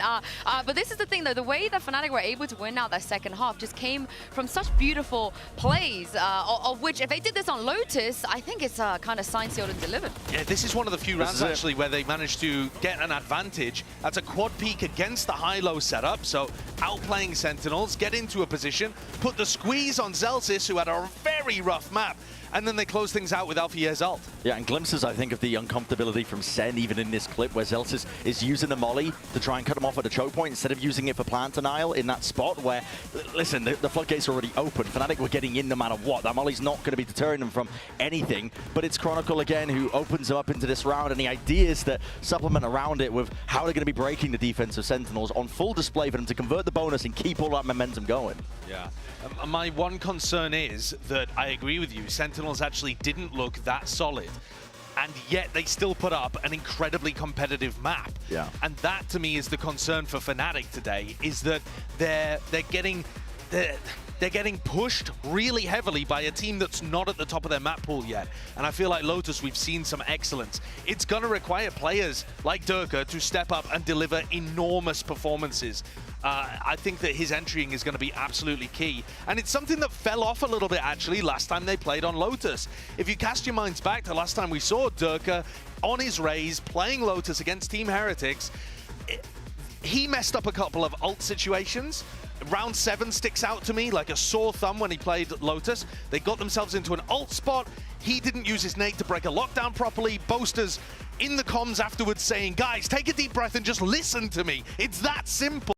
And they ended up tilting and losing the map 13-3. I mean, luckily when we saw them downstage just now, they don't look shaken at all. No. But this is, I'm going to reiterate this again. Bren, Sentinels, they're in the same position today as they were yesterday. They have to be able to close this out. They do have to be able to close it out, but they've been in a spot like this before, the most difficult path to really walk to even get to a trophy through the lower bracket. Same can be said for Fnatic, but they've done it before. They know they have that experience at the back of their minds. And not just that, I think the fact that they, you know, what you were saying, Josh, the fact that they did manage to contest and tangle with Fnatic so closely on a bind map where they didn't have the most drilled setups, I think speaks just some volumes, I think, about the mentality that this squad has. Now, Sunset, when they played against EDG and they dropped off the face of the earth, was, I think, again, EDG really doing a lot of prep work and counteracting what they were doing. For Lotus, as a third and final map between both of these teams, when Fnatic have already been faltering on it over the course of this tournament, and Sentinels themselves have been looking over and over again, improved every single time that they play it. It's a real interesting dynamic for me. This used to be the bread and butter for Fnatic. This used to be their hometown territory map, but now it's a different question being asked. And I think the form factor that you brought up, Yinsu, is absolutely valid. I don't think we'll see the same crumble from Sen. When you corner them, they're like a caged animal. They seem to just thrive in the pressure of the lower bracket. Well, let's take a look at Agent Select here and see if we're going to see any changes. And for the second map in a row, Sideshow, both teams are going to stick to what they already played. Both teams are going to have a good understanding of how each other play as well. We got Sentinels able to pick the side here, heading onto the decider. Attack is generally favored for Lotus. Look towards Zekken and what he can do on the pistol to see if he can build up a showstopper towards round 3. And also try to think about how these teams are navigating ult situations against each other, because they're both going to try to be thinking way ahead of the game. It's not as simple as we have showstopper, we go see. It's like, what are Fnatic going to be doing to stop us getting that online, and how do we then counter that? There should be layers and layers to this Lotus. It's going to be a banger end to this entire series. It's elimination. This is your entire tournament life on the line, and the end of your year, you don't want it to end in a crash and burn finish. For both of these teams, it's so damn important. It is indeed, Pansy, and still, of course, we have the Inspire Arena on the line as well. I can't wait to see which team is going to come out on top. We are right there with you. It couldn't have been said better. Do you carry on to the arena? The roar of the crowd waiting, or do you fall here now, crashing, burning, year done, to bring one of the most fated rivalries between the two regions? Defined now on Lotus, the final map. Map 1, a close Sunset, 13-11, Sen won it. Map 2, it started off pretty close, but then Fnatic took the reins. But here, Josh, it's anyone's game. If there's a map to end it on, Lotus is the best one. The better team's gonna walk away from here. It's in both their teams' wheelhouses, and it was saved for last. Sentinels like those really pacey attacks on Sunset and also on Bind. Are they going to keep that same tempo going into this? C site open for the taking. Killed my bot. They got stalled out. That Viper Orb, that Paint Shells goes down. They can pivot if they need to. There's loads of time to work with, but they haven't explored the rest of the map yet. As Chronicle had an insane performance last map on Bind. He is the one to defend on that A site behind Rubble. Boaster here to back him up. Paranoia as well, ready. Out of all the players, he's the one you should be scared of. Shaking in your boots. But that shot wasn't clean, but Heroes was. Evades the seas, and Hero leans forward. Chronicle strikes, fighting back with Venom to it. Zelsis and John QT now have nowhere to step. The spike got lost deeper. They've lost down the players. The Sheriff in Zelsis' hand is really the only caveat that's on their side. 40 seconds left. Time's getting low. Turret watches B. And Alpha could actually position himself towards C if he wants to. The rest of his team playing that retake on A. They have the numbers, letting Sentinels go for the site if they want it. Durka on this jump spot. Said, don't worry, Boaster, I got this. 18 seconds left. And they've shown where they want to go. It's going to be so low in time by the time they can get anywhere, but Fnatic's just going to push at them before they can get the spike planted. Retake, Zelf, if there's a moment. The shine! It was then! He gets two, he tried everything he could, but Hero has his impact, he has his round, and Fnatic get the first. Fnatic has been so good with these pistols. Chronicle saved them in the attack side of that Bind game, just popping off the heads of Sentinels here. And here, oh my god, Zelsis, he is so close. A pixel off that third kill, and potentially swinging that 2 versus 4 into a round win would have been a huge burst of just emotions and energy for these guys, because they look flat. They were looking so good, especially in that first half of Bind, in that later stage of Sunset, but it feels like they're kind of muted. We don't see them standing up. We don't see them excited. They need to get their confidence again. Durka already with that first pickoff. And Boaster, almost disrespectful. Spike down A. Doesn't give them any of the space they'd like to have had, keeping them tamed. keeping them at arm's length. Tens not finding any way to step forward, and the net's closing. Flanks on the way, and the spike once again left in a very similar place. Yeah, they've got through towards B, but what are you meant to do? This positioning's so tough. The Fnatic defense, just where they're positioned, it's in. Yeah, they're not getting through. Enemy remaining. Fnatic have stamped their authority at the start here. This is, again, the first two maps just felt like a warning. This is now the war. It comes down to the final map here, and you're seeing the swing of the pendulum. Right now it's in Fnatic's hands, but we know what Sentinels can do. They can turn anything on a dime. This round, a freebie for Fnatic. 5 classics up for Sentinels, signaling to us they want to have the strongest buy they can going into this next round, this round 3. Imperative for them to pick this up. Tournament life on the line. Fnatic looking so strong with these leads from these pistol rounds, but Sentinels fighting back shortly thereafter. Once they are able to find their footing, they can steamroll through. But right now, so many players from Fnatic are actually doing their jobs and doing well. And right now, for the other side of Sentinels, we see it on Zekken. We see maybe a little bit glimpses from John QT as well. But Zelsis has not really been there. Tens, he's had some moments, but a very slow start on that Sunset. We need to see these players start coming online. Because if it's not now, it's not this year.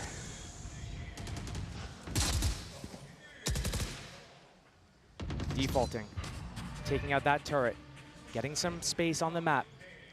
Mound is next. They'll have C, they'll have mid. They'll be able to pivot between the two sites. But A, denied from Sentinels. They might want to come back and re-clear this. They have that Viper wall. They have the Prowlers if they need it. But Boaster, Chronicle, they've been there before. This time, Boaster and Durka to defend. And they've got that Odin. They've got the paint shells. And they've got the Paranoia. This is going to be expensive for Sentinels to get through. And if they can't make it through, funneled Viper Killjoy setup on C, it's going to be disastrous. That's the first real bit of committed contact there. Now the one-way's back up. Feels unbreakable. They can walk through with that shield from the Viper wall. But again, paint shells, Paranoia. And now back to C. 40 seconds left, Sentinels. They'll need to commit. This kill from Zelsis onto Hero is going to be the difference maker if Hero gives it up. But the orb, the mollies, the turret. 30 seconds left. There's a lot to deal with 30 seconds to go. Zekken finds a little bit of safety. And he holds his breath and waits. You can already see the curiosity starting to close down. It's Chronicle to take away Tens. Now Alpha retaking the space. Takes a lot of damage. Zekken strides in, but Hero on the trade. Spike with a quick pivot. Zelsis playing ahead. That's huge. Can he buy enough time? Can he buy enough security? He's desperately trying to readjust on the Spike plant. It should be fine on the time. A 3v2 out of nothing. Maybe Sentinels finding their footing here. Boaster and Hero working their way around CT. They have a little bit to work with. That smoke, a Prowler. Cover going out. They repositioned, but still the crossfire from the front of the site and the blue door. If Hero goes all the way around and secures this flank, if Boaster makes enough pressure for it, it could be the difference maker. Last player standing. Zelsis puts an end to it. Zelsis, this round was his. You gotta say it. His earlier positioning, catching the rotation back from C. He did everything right for the side, and you wanted a bit more from him. He gave us a whole lot. Boaster gonna try and back away and keep the Odin in hand, but this round, in my eyes, was off the back of Zelsis. Bit of an unsung hero at times. Does so well here. And Zelsis can get himself into the game on the front of being able to get kills, being able to find this impact, being able to call that audible and get his team rallied behind him. Then he's also going to start feeling it as well when he gets his team pumped off the back of that. When he starts standing up and starts shouting at the other team and starts getting his teammates involved emotionally, that's when Sentinels gets very scary.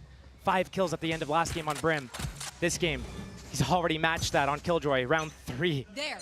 But it was only a bonus. It Bringing was. it back to reality, only a bonus. High quality, high tempo, sure. But a bonus nonetheless. Now into the buy.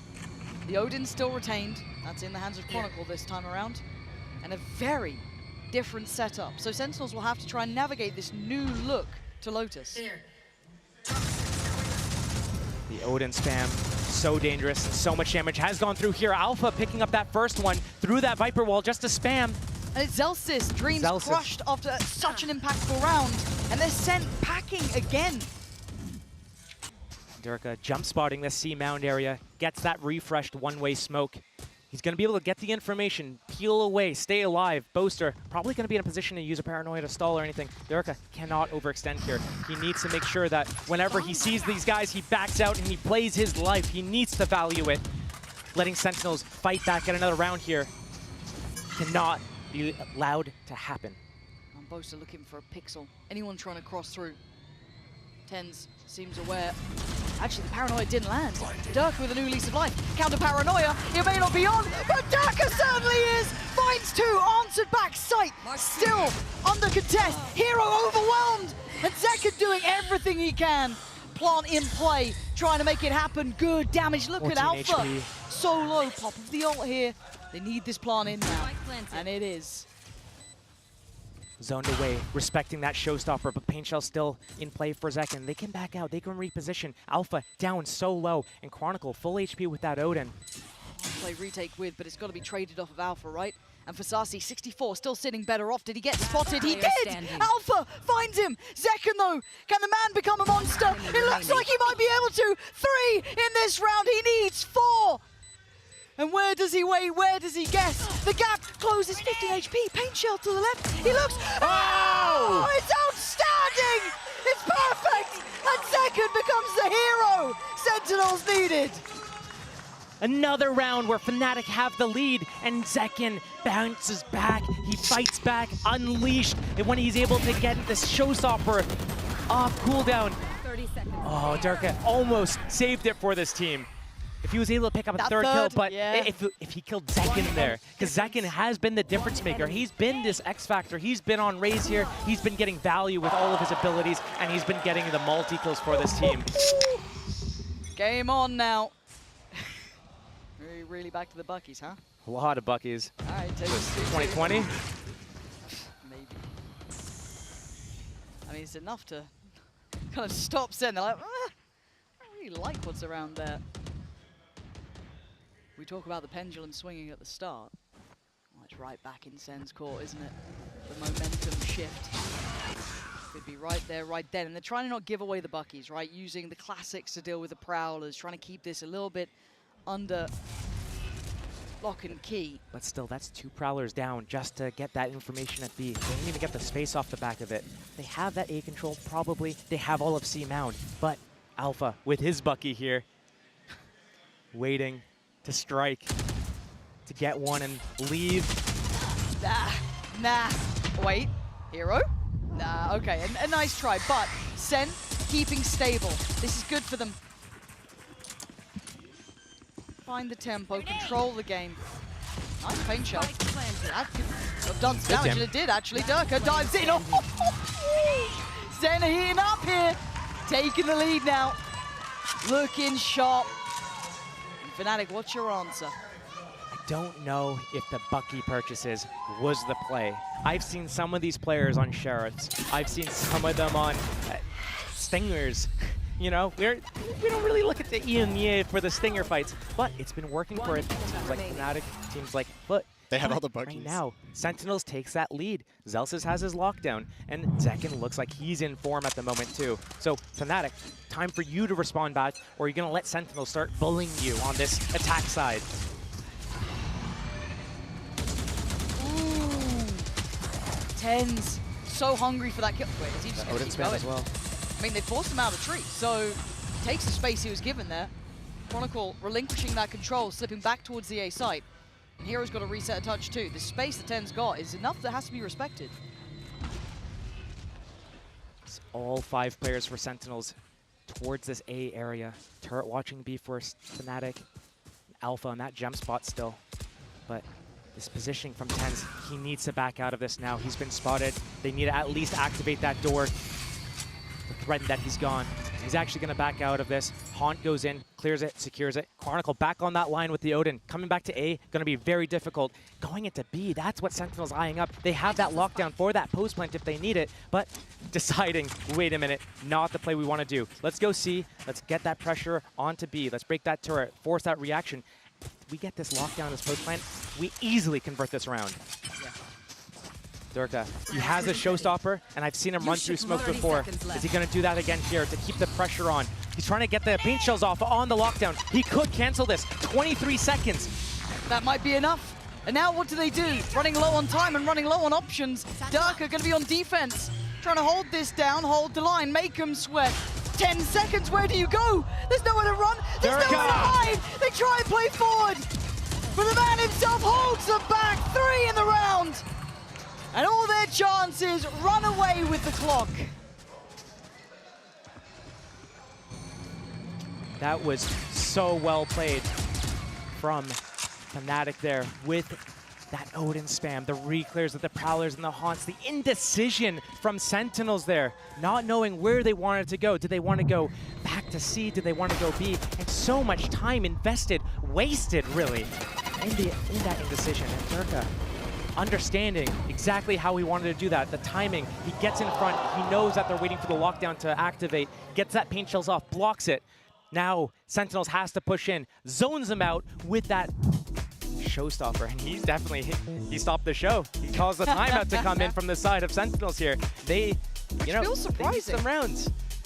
Considering, I mean, those string of rounds were pretty good from Sen, but maybe just something they've seen so far, or they don't want to let the game get taken away from them, but a 3-3 feels very early. It wasn't really super clean for Sentinels, though. That's if we true. look That back is at this true. other round, Zekin got a 4K, ended up with that clutch. It started out in a 5 versus Zelsis having that impact. Yeah, Zelsis you're was right. down. That was a 4 versus 5 conversion from them at that C site. Durka comes in the back, gets 2, but all the trades, Zekin, it really is kind of like a one-man show for him right now. Zelsis is right there behind him, but TenZ again, I have to reiterate, he's been quiet. Saucy, he had some rounds here and there, especially on Sunset at Tiles to get them in the game, and that one round that he got with that double pick off on Tiles probably was the difference maker in such a tight game like that. But here, they need to be all contributing. We're not seeing that. We see Fnatic contributing a lot. Durka had a really big impactful round there as well. And Chronicle last game was all over them. But again, tournament life, and you picked attack. You better have picked attack for a reason. Early contact up B, 5 men, all in. They have that Viper's Pit. They can lock down one of the rotation points. And here they go, right in there. Thought he might try and fly up towards CT there, but there were 2 waiting. Both trying to catch No way. on the backup, and it was Alpha to get Zekin there. Waterfall but they're taking to a spawn? tour. Duck's on 4 HP. Is he hearing this? Gonna be a Yeah, huge he's Viper's pinging Pit. it out. He's pinging it out, but John QT catching the flank as well, trying to give them time. Time to run, time to make it to the side, but they know there's still going to be players here. There's got to be. Do they find Durka? They do, and he is damaged. He is Boaster dead. again. Surely, Boaster, the saving grace of Durka, who could do no more. Where does Boaster go now? Okay, a 3v2. Sassy and John QT. Nightfall, Viper's Pit, a big couple of ulti, but they want to try and at least secure Mound. John QT gave it a glance, but that's going to force forward Boaster. Tries to maybe catch him in that. Doesn't get a connection. Prowler and Haunt and a C's to follow as well. 1 HP on John QT and the Molly. There's nowhere to run, there was nowhere to hide, but Sassy, this guy is legendary for a reason, and this might be a reminder. 2 in the round, he needs a 3rd. Chronicle was the king of bind. It doesn't matter now. Sassy saving Sentinels this round. All you have to do is talk about a player and they show up. And a big round for Sentinels to climb back on. They lost those 2 first players. Boaster getting a spam kill through the smoke. And another fast play out of heaven to get that 2nd kill. Alpha, you thought right here for sure, 5 versus 3. How is Sentinels gonna get back into this? But they go all the way through spawn. They find those opening kills. Durka's so low, the crossfire broken, and the Viper's Pit. It was almost sealing the deal. Saucy picking them off. They took 1 timeout and they look right back into it, but they might be taken out again. Zekin leads the fray, as does TenZ. They clear through Mount and they're away. C-Site should be under Sen control. Nothing can stop them now. We might need that counter timeout from Fnatic to re-establish their control in the game themselves. This is a 5v3 and they have no step towards the site. Sentinels looking so strong right now, and this is when they look the scariest. When they start getting these rounds off the back of these clutches. The X Factor, Saucy, 1 versus 3. Zekin getting that big clutch before as well. Getting these swing rounds, forcing Fnatic onto these bad purchases. And then once they get these few rounds in the door, they kick up the speed. They find Fnatic. Durka, Bose are both out of the mound. Out of position. Now out of the round. Sentinels looking to pick up another round here. And the economy for Fnatic is getting low. It's dwindling down, and you're right. A timeout surely has to be called here. Poison's off. Chronicle just on a Spectre and light shields. They're going to deal some damage here. Nice. He'll do what he can, and he was going to give it up to the Spike anyway, so takes the body with him. Not sure if that was his ult potentially there. I'll have to double check when Kron's going to get that in. But beyond that, I was expecting a timeout. He is one away, so is Alpha. But as it stands, it looks like we're carrying on here, waiting to see if we do see the brakes being pumped. Maybe Fnatic still have a feeling they've got a good read here. The Well played purchase will though, be shaky though, Josh. Nice open on C, boys. You guys did great. That's true. It was a good opening on C. Yeah. No timeout for Fnatic here. Maybe thinking that they still have control over the situation, but not even taking it to ice Sentinels. The way that their tempo is kicking up here, they're changing the pace of everything. They're catching the opening kills on Fnatic out in the open as well. You'd think maybe trying to put them on ice, slowing everything down, but that's not going to be the case. A little bit of fake pressure towards A from Sentinels. That C control already taken. The orb picked up. They could go straight into an execute if they want.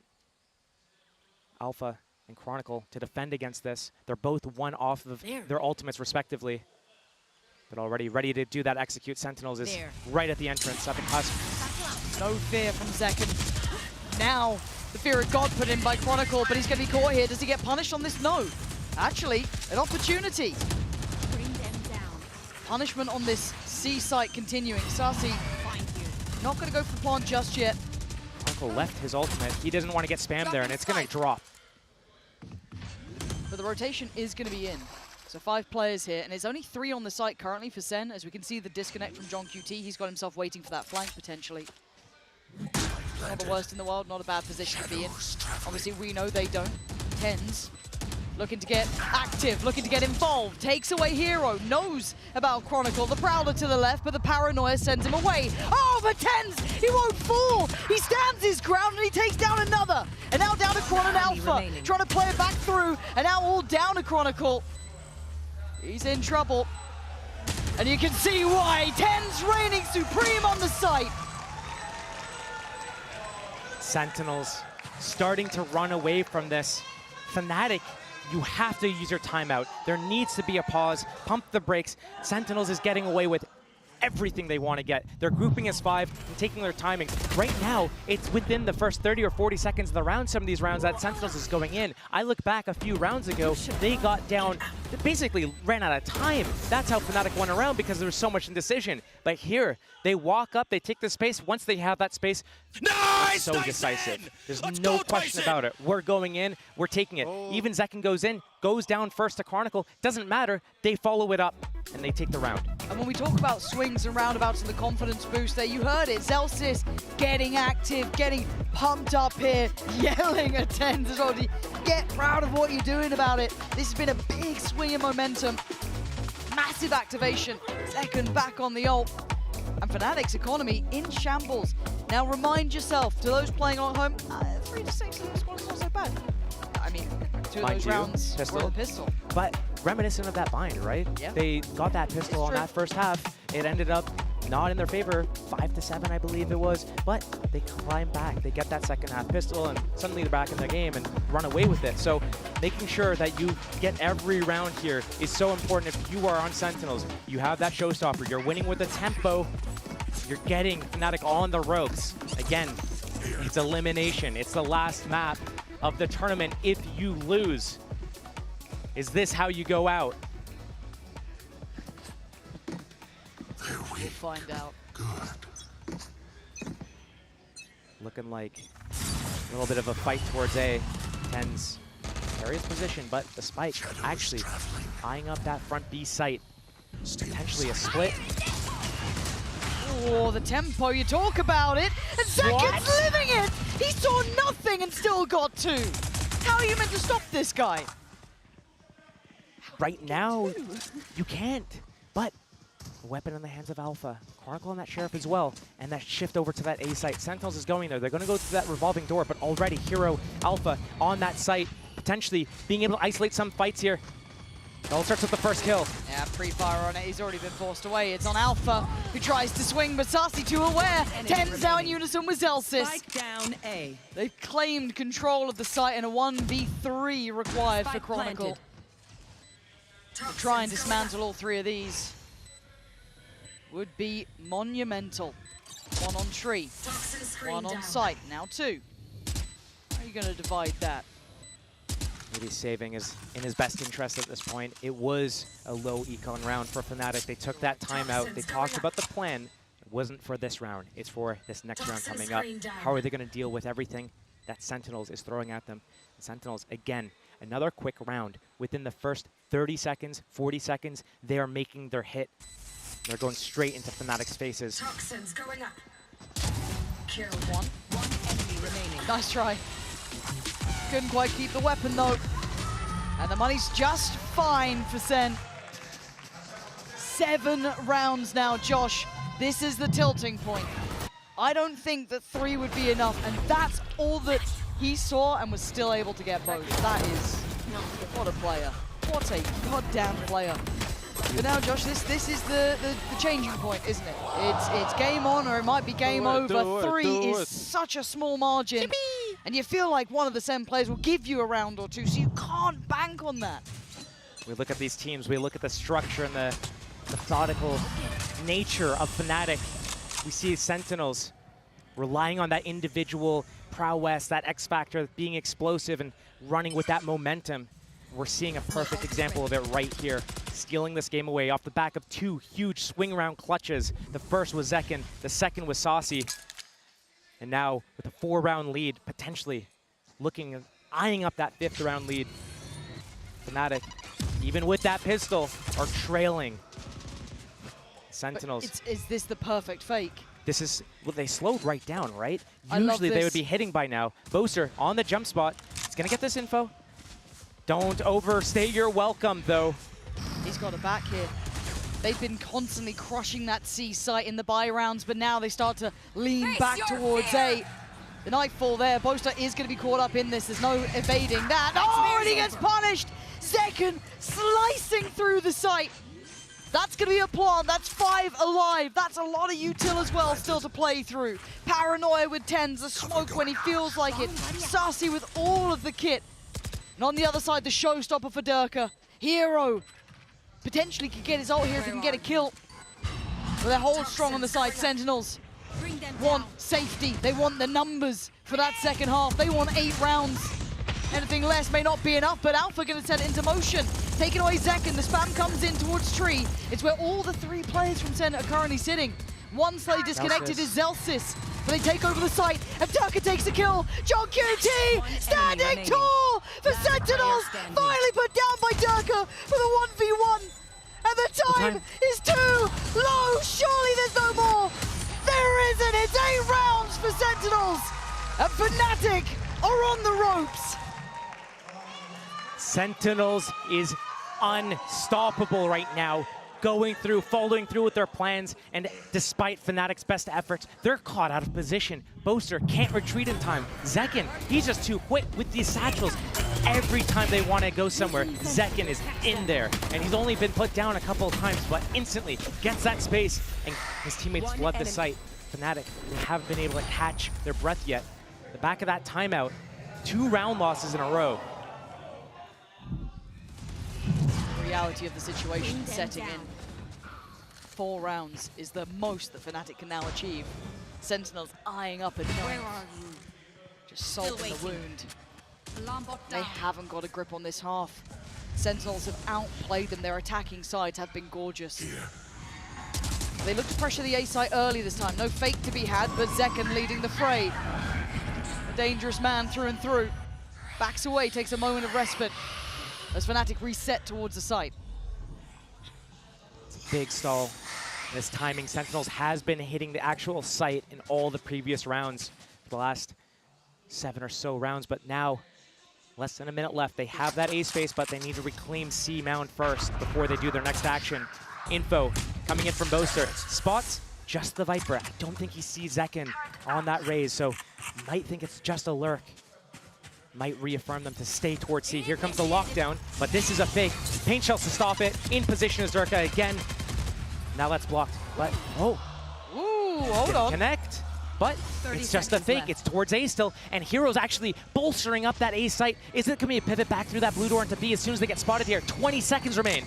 Dirk is here though, but yeah, he's still out of position. Boaster goes down. They've unlocked the keys to the castle. Do they expect Chronicle? It doesn't matter. Sentinels striding through the site. Time, 10 seconds. Hero, Durka working together. Desperate to hold on to this. Desperate for a chance. And Sassy is the one to stand in their way. Oh my god, the time. The time. Does he get it? No bullets! That's how it's defined. That's how close this game is. At 8-4. You couldn't ask for a better half for Sentinels. They'll be happy with that. For Fnatic, their work starts now. This is the time to turn it around. As we take a glance back through this, but coming up in a moment's time, we even get to check in with Meteor in a moment to understand the trials and tribulations of these sort of situations. But what a beautiful game we've got to witness. And there's only one more half to go.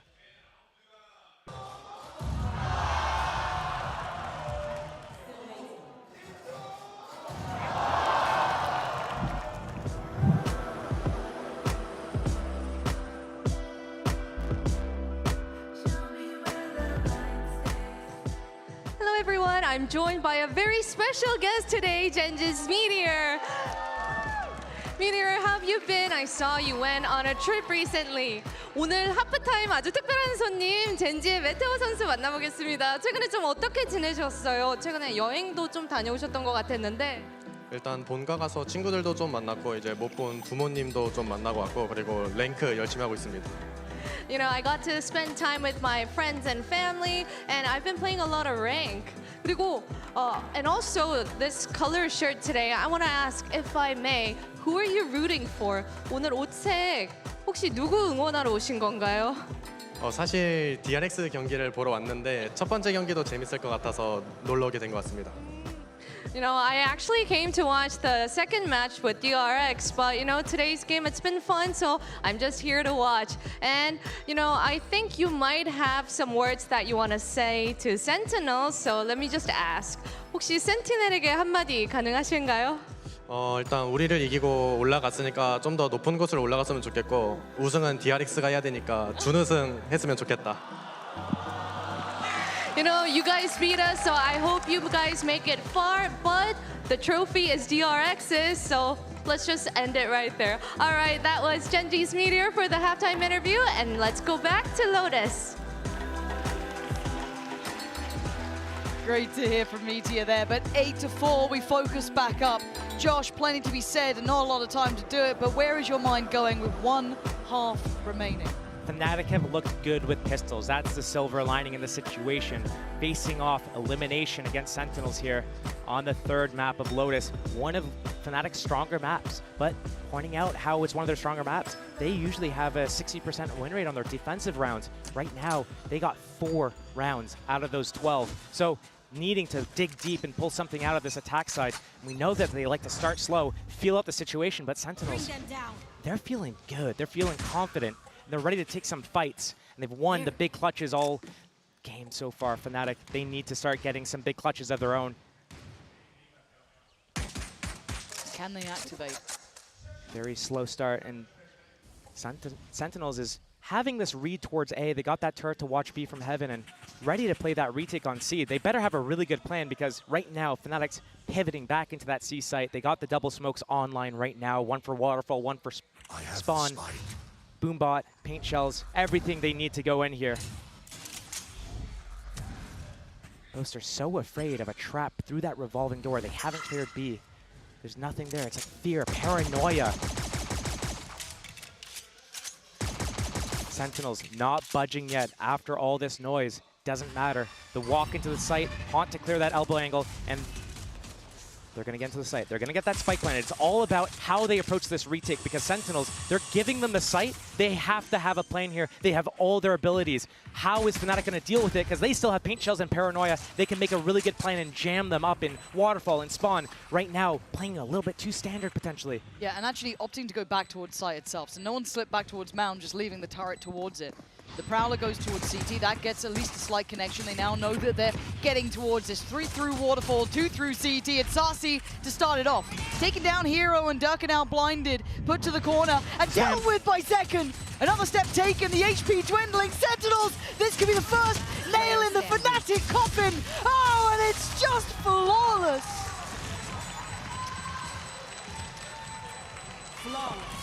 Flawless round for Sentinels, a pistol round, and starting to dig a deeper grave for Fnatic to sit in because right now, not even a single kill from the side of Fnatic. They knew the retake was coming. Fnatic, they had their abilities, the Paint Shells, the Paranoia, but they don't have the positioning, they don't have the crossfires, they're not communicating, they're not getting the trades, they're not even getting a single kill, let alone a trade. Let's go! Let's go! True. Yeah, 4 to 9, another step. Double digits just feels so oppressive to face down. Cover going out.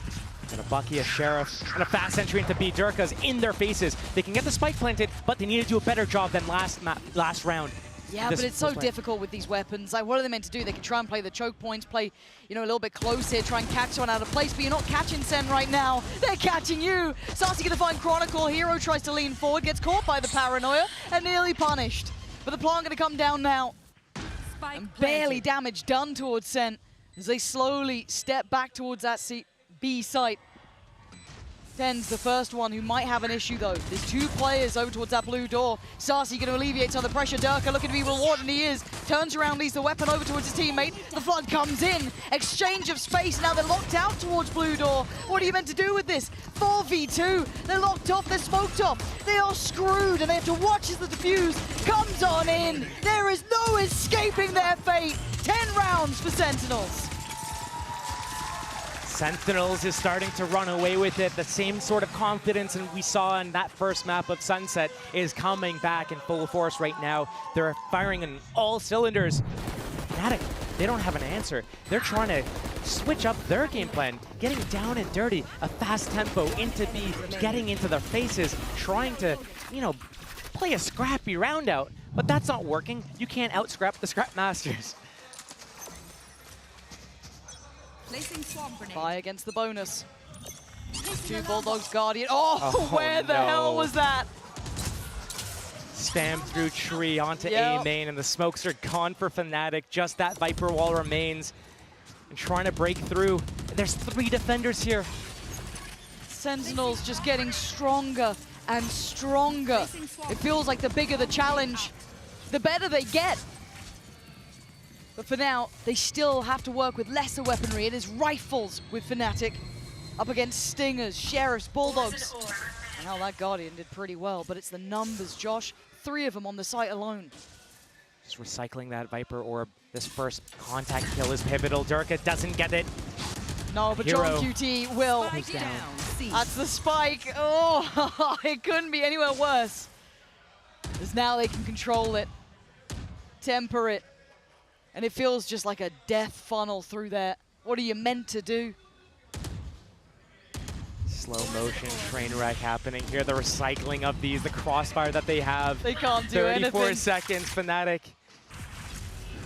They are watching their tournament life be drawn away from them second by second. It will be 11 if Sen convert this, which looks exceedingly likely. And it's an excruciating death for Fnatic here. That spike is the downfall. There is no recovering this. And the round will fade away. 10 seconds and so will a lot of Fnatic's hopes on this one. Sitting there, they had Paint Shells ready, they had Paranoia ready. There was no getting through Fnatic. Chronicle. Does he live? He does. Sentinel's not looking to punish, but getting so close to that 12th round scoreline. Fnatic. Oh, not finding any opening kills here. In fact, that's it. Just a few spam bullets. So nasty. By the way, I was practicing the spam in ranked yesterday. True. Well done. Hey, it works out. But we look at Sentinels here. They're all contributing now. This is the main point from the previous games. They weren't. And on the other side, Fnatic, where are you guys at? Need to wake up. Need to stand tall. Or it falls to pieces. And all is forgotten throughout the year. The recency bias is pretty huge in Valorant, and this one is going to be telling. Fnatic made a great run of things with Hero. They've looked as good as they could be. But this might be where they falter. This might be where they fall. 12 could be placed on that board after this round. Oh, not again! He's just repeating these nightmares over and over, and 10's at the helm. Zellsis ready and waiting. Reading it so easily. Not looking phased now. Bomb grenade out. And they let them take a little bit of space, but there's no security behind it. There's no safety here. 4v5. Spike We've seen planted. Sentinels win these types of rounds constantly this series.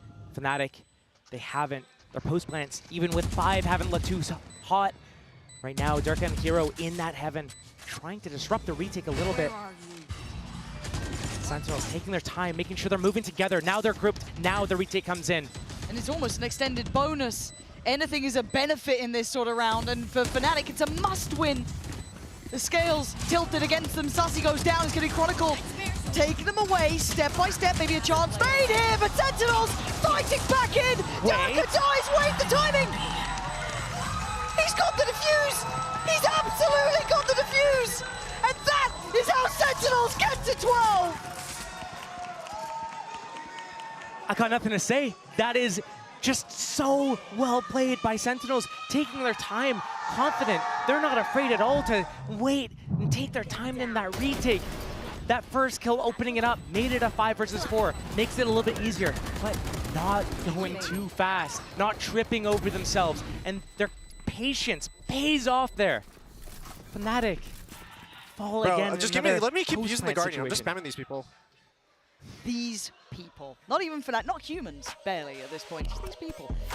Last chance to dance here for Fnatic. This is it. This is the timeout. 4 rounds is all they could gather. Sentinels look on fire, on form, and poised to carry on. The last signs of life will be either brought back here for Fnatic or fall. That's the simplicity of it. And Sentinels have the money. They got the players. They're in the right place, the right time. Everything is ready. Can we stick the landing, Josh? Do you believe in miracles here? Because Fnatic are going to need something of that ilk. The one thing that is going in the favor of Fnatic right now is going to be this timeout. It's their IGL Boaster. Camera on him right now. He was first to fall to a Guardian spam from Tree Room. Back-to-back rounds. That's going to affect you when you're trying to make decisions, when you're trying to stay clear-minded about what you want to do, how you want to play out these rounds. And especially in these mid-rounds when you have to pivot, having someone else be able to come in, reset it, give you some direction is going to be important. The counter spam is the play, but Zellsis is sitting here ready. It's going to be a spam battle. This could be the defining moment. How does it come through over towards A? Who walks away so far? Mostly unscathed. But Zellsis will hold this down. You can hear it on the other side. A little bit of chip towards Durka, but that's it. Control over towards Mound, and we do have the first blood drawn. 10's falls this time. Alpha will be checked on. They now know at least a couple of the positions here. But it's 4 players for Sentinels. And Zellsis looking a little like an immovable object here. How do you get him off of this position? 4 players from Sentinels in the right place. Fnatic trying to fight back, but they are slowly trailing towards this A site. And Zekken waiting, almost caged behind that door. When do you unleash him? You do it now! You take away Chronicle, and suddenly you're back to a 4v4. There's problems left, right. Zellsis takes him away, and now down to 3. Man advantage to Sen. Alpha from the back lines fighting back. Takes away John QT. 40 no seconds plant. left. Where do they go?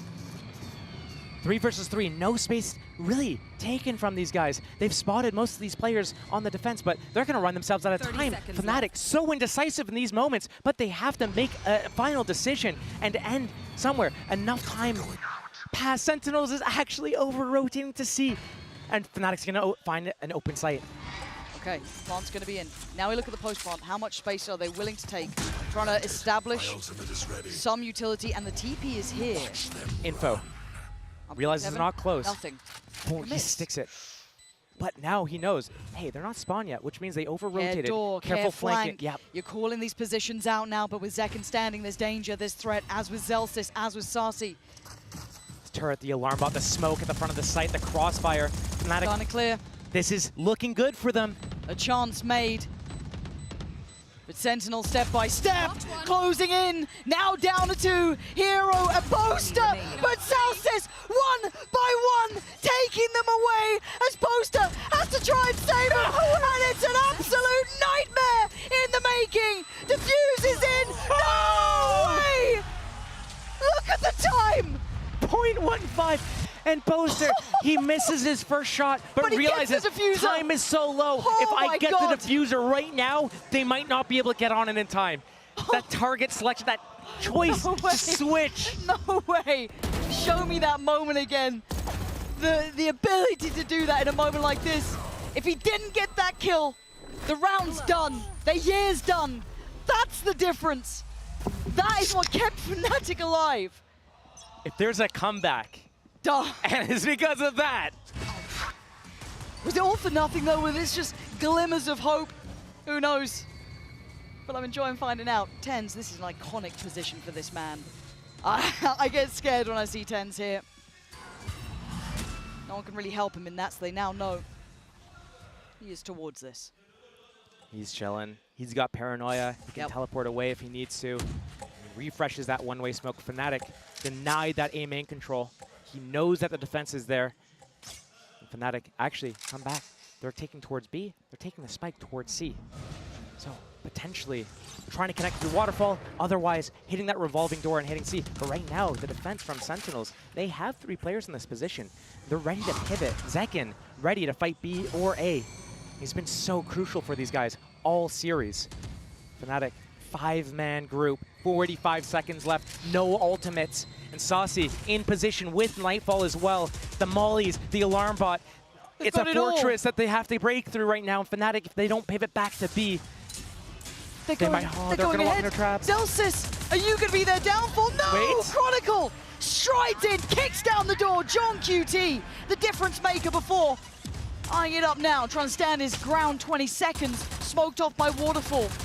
Maybe Fnatic have done enough to control the site. 15 Paint seconds shell though. posted, they got to be cautious here. That plant isn't for free, they're trying to test this. Tens gonna open the door, swing it. Boaster, big impact, finding 2, plants in play. Tens and John QT.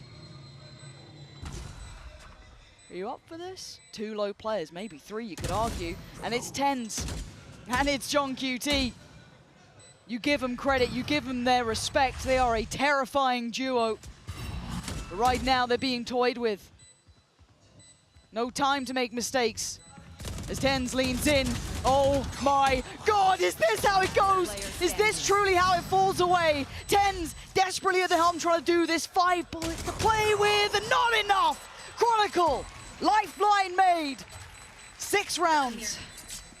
It's so scary to start talking in those moments because when I look at that, it can still go either direction. Oh yeah, coin Sentinels, even a man down multiple times so far, they're able to, with their patience, their slow retake, finding their way into the site. Fnatic, they're just not doing a good enough job of playing off each other and covering all the holes and being able to trade off of each other. That got a little bit scary. And Sentinels actually going to take a timeout here. Yeah. They have the lead, they have the momentum going forward. It's only 2 rounds that they just lost here. Actually, they picked them up, they got to that 12th round, but Fnatic fighting back a little bit. Lockdown, Viper's Pit. Both sides have Viper's Pit. Kaplan decides, hey man, if I'm gonna have a timeout and talk before the series ends, now's the best time. Yeah, this is the thing, and it's why you hold your breath to the very last second, or even less if you're talking about that diffuse. Both these teams have that capability to pick up a gear, right? Fnatic have that, we've seen it in the past. Sentinels are made by that, it feels like. No matter the odds, no matter the score, there is always a chance. So with these players, how do you play perfectly against a team like Sentinels? To not get one-rounded, you know what I mean? That one round where you'll have John QT clutch up, or maybe it'll be Tens this time, or Zek, you list the whole team. I don't know how Fnatic can continue walking this path that's so precarious. The problem is, even if Fnatic does make every correct decision, even if they do play perfect, it comes down to shooting and a big battle and a big war. And right now, some of the Fnatic players have not been connecting some of their shots, whereas Sentinels, they've been doing a pretty good job of winning out their duels. The last time out Sentinels took, round 7, they got 5 rounds in a row off the back of it. You'd imagine apprehension at an all-time high for Fnatic. No mistakes allowed, no missteps. Tens with the economy for a Vandal or an Odin, chooses the Guardian, tries to get more spam kills or at least chip damage. Comes the Viper's Pit at C. It's gonna put them off of it, but Fnatic, 4 players towards A, looking to take this control at tree. You've got to try and get Tens forced away from here. Revealing his new position, he has stepped further back. Again, I look at this lockdown, I look at this Viper's Pit. If this is a B hit, this lockdown could be so devastating for Fnatic. It looks like they're eyeing that up. Alpha already at middle, ready to go. And enough pressure. He's pulled the rotation into A site. Zelsis, he doesn't care. He's gonna let them have the site. Plant, I don't care. I use my lockdown here. I'm gonna flush you out. There's nothing that can stop him. Okay, lockdown now. Plant in. What do they do with this? They can still live in the Viper's Pit if they just push through towards CT, but there's 3 players and they can spam this the hell out. It is going to be the battle of Spawn breaking out now, and second is the Warrior who's just ripping apart Fnatic. Limb by limb they fall, and this is what it comes down to, a 1v5, a desperate attempt, and the defuse will be there. The roar of the crowd reserved for the special few. And Sentinels is that team. Coming into the series, I was not expecting Sentinels to be playing as strong, well gelled together, not against a team like Fnatic that is so known for being able to set the tone of the match, deny all this, everything from happening, and they look so elated right now, getting past this obstacle, this barrier. And the rivalry will continue. I think it's the best way to put it, and something that true Valorant fans will always look forward to when these 2 teams meet. A wonderful series, 3 maps. I'm so pleased we got a fantastic series here between the both of them. And Fnatic, they gave it their all. I think we can say that fairly. Chronicle, I mean, the guy had a world-class series on Bind. Sunset was down to the wire, 11-13. A valiant attempt from the Fnatic side with a stand-in, with a young player who has to walk against the likes of Sentinels, who came out today and looked a step above. The Fnatic, they were really strong in stage 2, going all the way in playoffs. They haven't shown the same amount of strength. Sentinels, on the other hand, taking out first round, that knockout round of the playoffs. They squeak by in that group of death. People don't expect them to get by. True. They make their way over here, and they do it in style. They show so much strength here. Sunset, who saw that coming? Bind, no problem. Get to Lotus, and they just blow them out, 13-6. You'd be so proud if you're a Sentinels fan, if you've been watching them the entire way. It feels like no matter the odds, they have that depth, and they show it time and time again. The more you doubt them, the stronger they look. And they made it out of the group of death. They put Fnatic to theirs, and they live to fight another day. A real stark contrast here of the highs and lows of competition like this, but it's the beauty of the game. It's truly what we're all here for. Seeing these teams stretch and push, get stronger, better.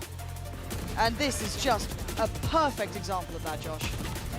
As we get deeper in the tournament, we're gonna see the teams that lose their steam and fall off. Sentinels, not one of those teams right now. It looks like they're getting recharged, rejuvenated. The deeper they go and the more difficult it is to get through these next rounds. The stronger they get. The stronger they get. It just blows my mind to watch these boys play. What an absolutely beautiful series of Valorant.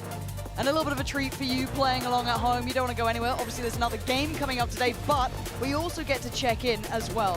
For the Verizon post-match interview, we have Sassy standing by. You want to hear this.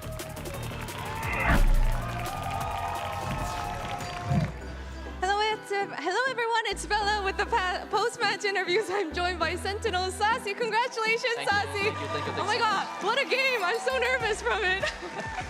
센티넬의 사시 선수 인터뷰 먼저 만나보겠습니다. 어제 못 봤던 승리의 맛을 오늘 푸나틱을 상대로 가져가게 됐는데 인스파이어행 티켓을 거머쥐게 된 승리 소감부터 묻도록 하겠습니다. You guys showed resilience today, shook off yesterday's loss, took that win against Fnatic, and now you're off to Inspire. How's that feeling? Feel amazing, to be honest. I mean, I'll be honest, this is a Sentinel's way, you know? We always take the hard path, and we did great today. I'm really proud of the boys, of the team, the coaching staff. They did a really good job. And yeah, I'm so happy that we're finally going to the Inspire Resort.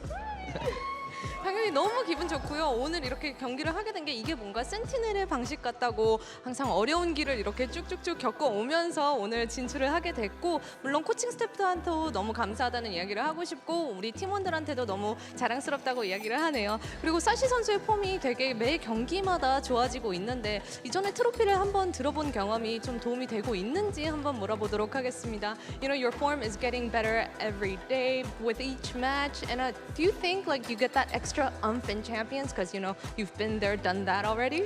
I mean, I'm used to it, for sure. Like, I'm experienced. It's my third champion already. And, you know, I've lifted the trophy before, and I know the feeling. And now I really hope that my teammates has the same feeling as well. 오케이. 당연히 너무 익숙한 감정이라서 뭐 챔피언스를 세 번째 이렇게 하고 있으니 나는 이미 어떤 느낌인지 우승하는 맛을 알기 때문에 우리 팀원들도 느꼈으면 좋겠다라고 이야기를 했습니다. 그리고 제가 들었을 때 센티넬이 16시간씩 연습하면서 카플란 감독님의 공장에서 벗어나질 못하고 있다 이야기를 했었는데 이제 좀 오늘 이겼으니 좀 드디어 좀 나 탈출을 할 수 있는지 물어보도록 하겠습니다. You know, 16 hours scrimming, and do you think with this win, do you think you can finally get a break from Kaplan's chocolate factory? Not really. I mean, the only break that we have is like one day to go to the resort, that's it. But when we get there, we'll make sure that we're gonna practice, you know? I mean, Cap always put a lot of works, and he make us work a lot as well. But it's been working, and we are here. Maybe the break after. I mean, winning. the break after, yeah. But Yeah, I don't want to think about after now. I want to live in the present. 이제 사실 휴식기가 하루밖에 없었기 때문에 뭐 오늘 이겼다고 해도 이제 카플란 감독님이 좀 연습을 많이 시키는 편이기 때문에 이제 다시 연습을 임할 거라고 이야기를 하네요. 그리고 제가 그럼 끝나면 좀 브레이크가 생길까 물어봤는데 지금 브레이크 갖는 거 생각하고 싶지 않고 그냥 지금 매 경기에 임할 거라고 이야기를 했습니다. 센티넬의 사시 선수 인터뷰 만나봤습니다. Thank you, Sassy. Congratulations again. Thank you so much, guys. Thank you. All right, that's it from us here, but we'll be back after the break to see DRX taking on Team Heretics.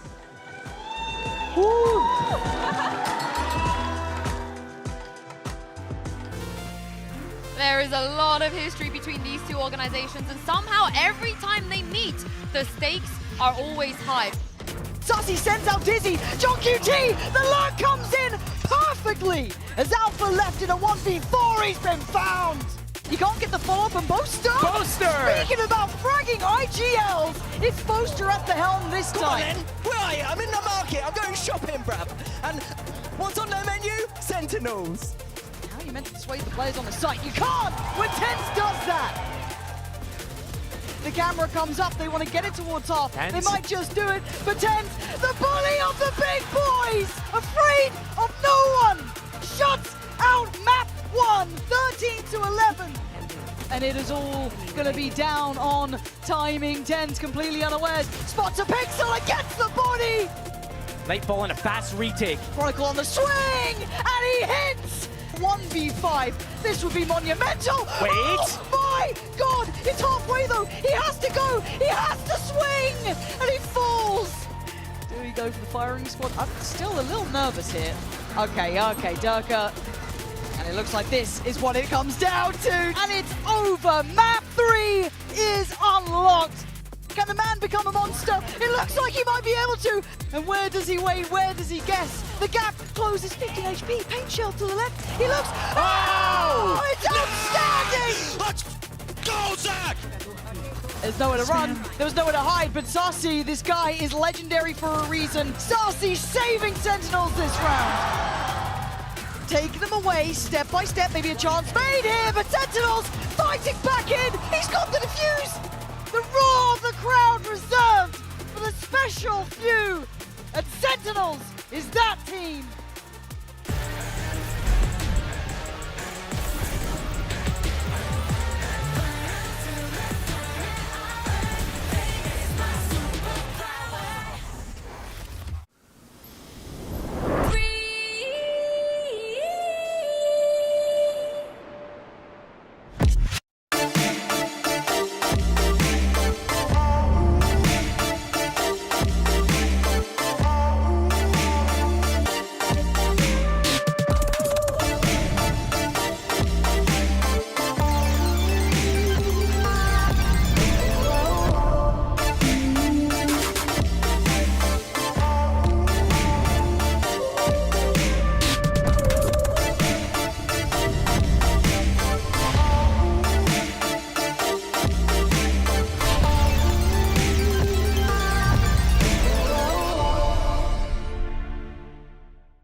She's so fucking high. 저승사자보다 더 발라.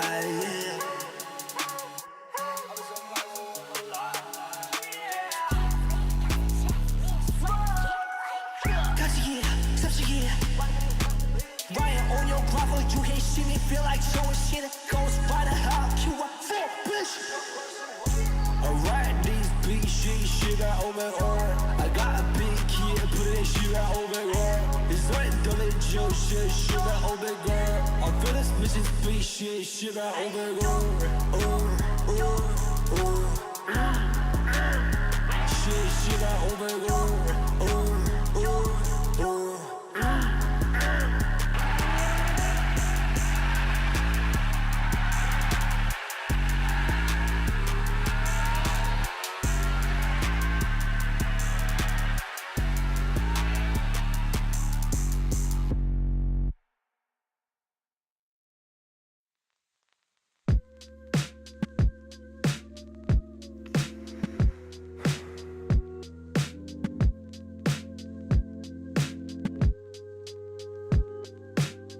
Life is a series of choices, reciprocating the loud voices. It's perpetual license on the 나 이거 시작한 지 언젠지 하도 힘을 주고 있더니 지금도 뻐근한 내 어깨 내가 지금 뱉고 있는 가사는 대체 뭘 위한 건데 모를 거야 난 평생 내 선생 또 선배는 너를 정내 플레이리스트에 남들과 좀 다른 게 들어왔지 눈에 투면 내 same thing 비슷해 보이는 것 빼고 골라서 선택 It is the mistake For the cash, for the fame 관심 없어 난 내 가사에만 몰입해 계속 work on 믿었어 그럼 따라온다고 잔스레 근데 항상 따라붙는 조바심 내 버릇이 잡아먹는 강박 내 목소리를 팔아 남들 다 하는 얘기 말고 진짜 내 living life 다 끝내 눈 감아 뭐 접어 그 전까지 날 붙잡고 있는 것은 다름 아닌 사랑 is love What is love? I don't know.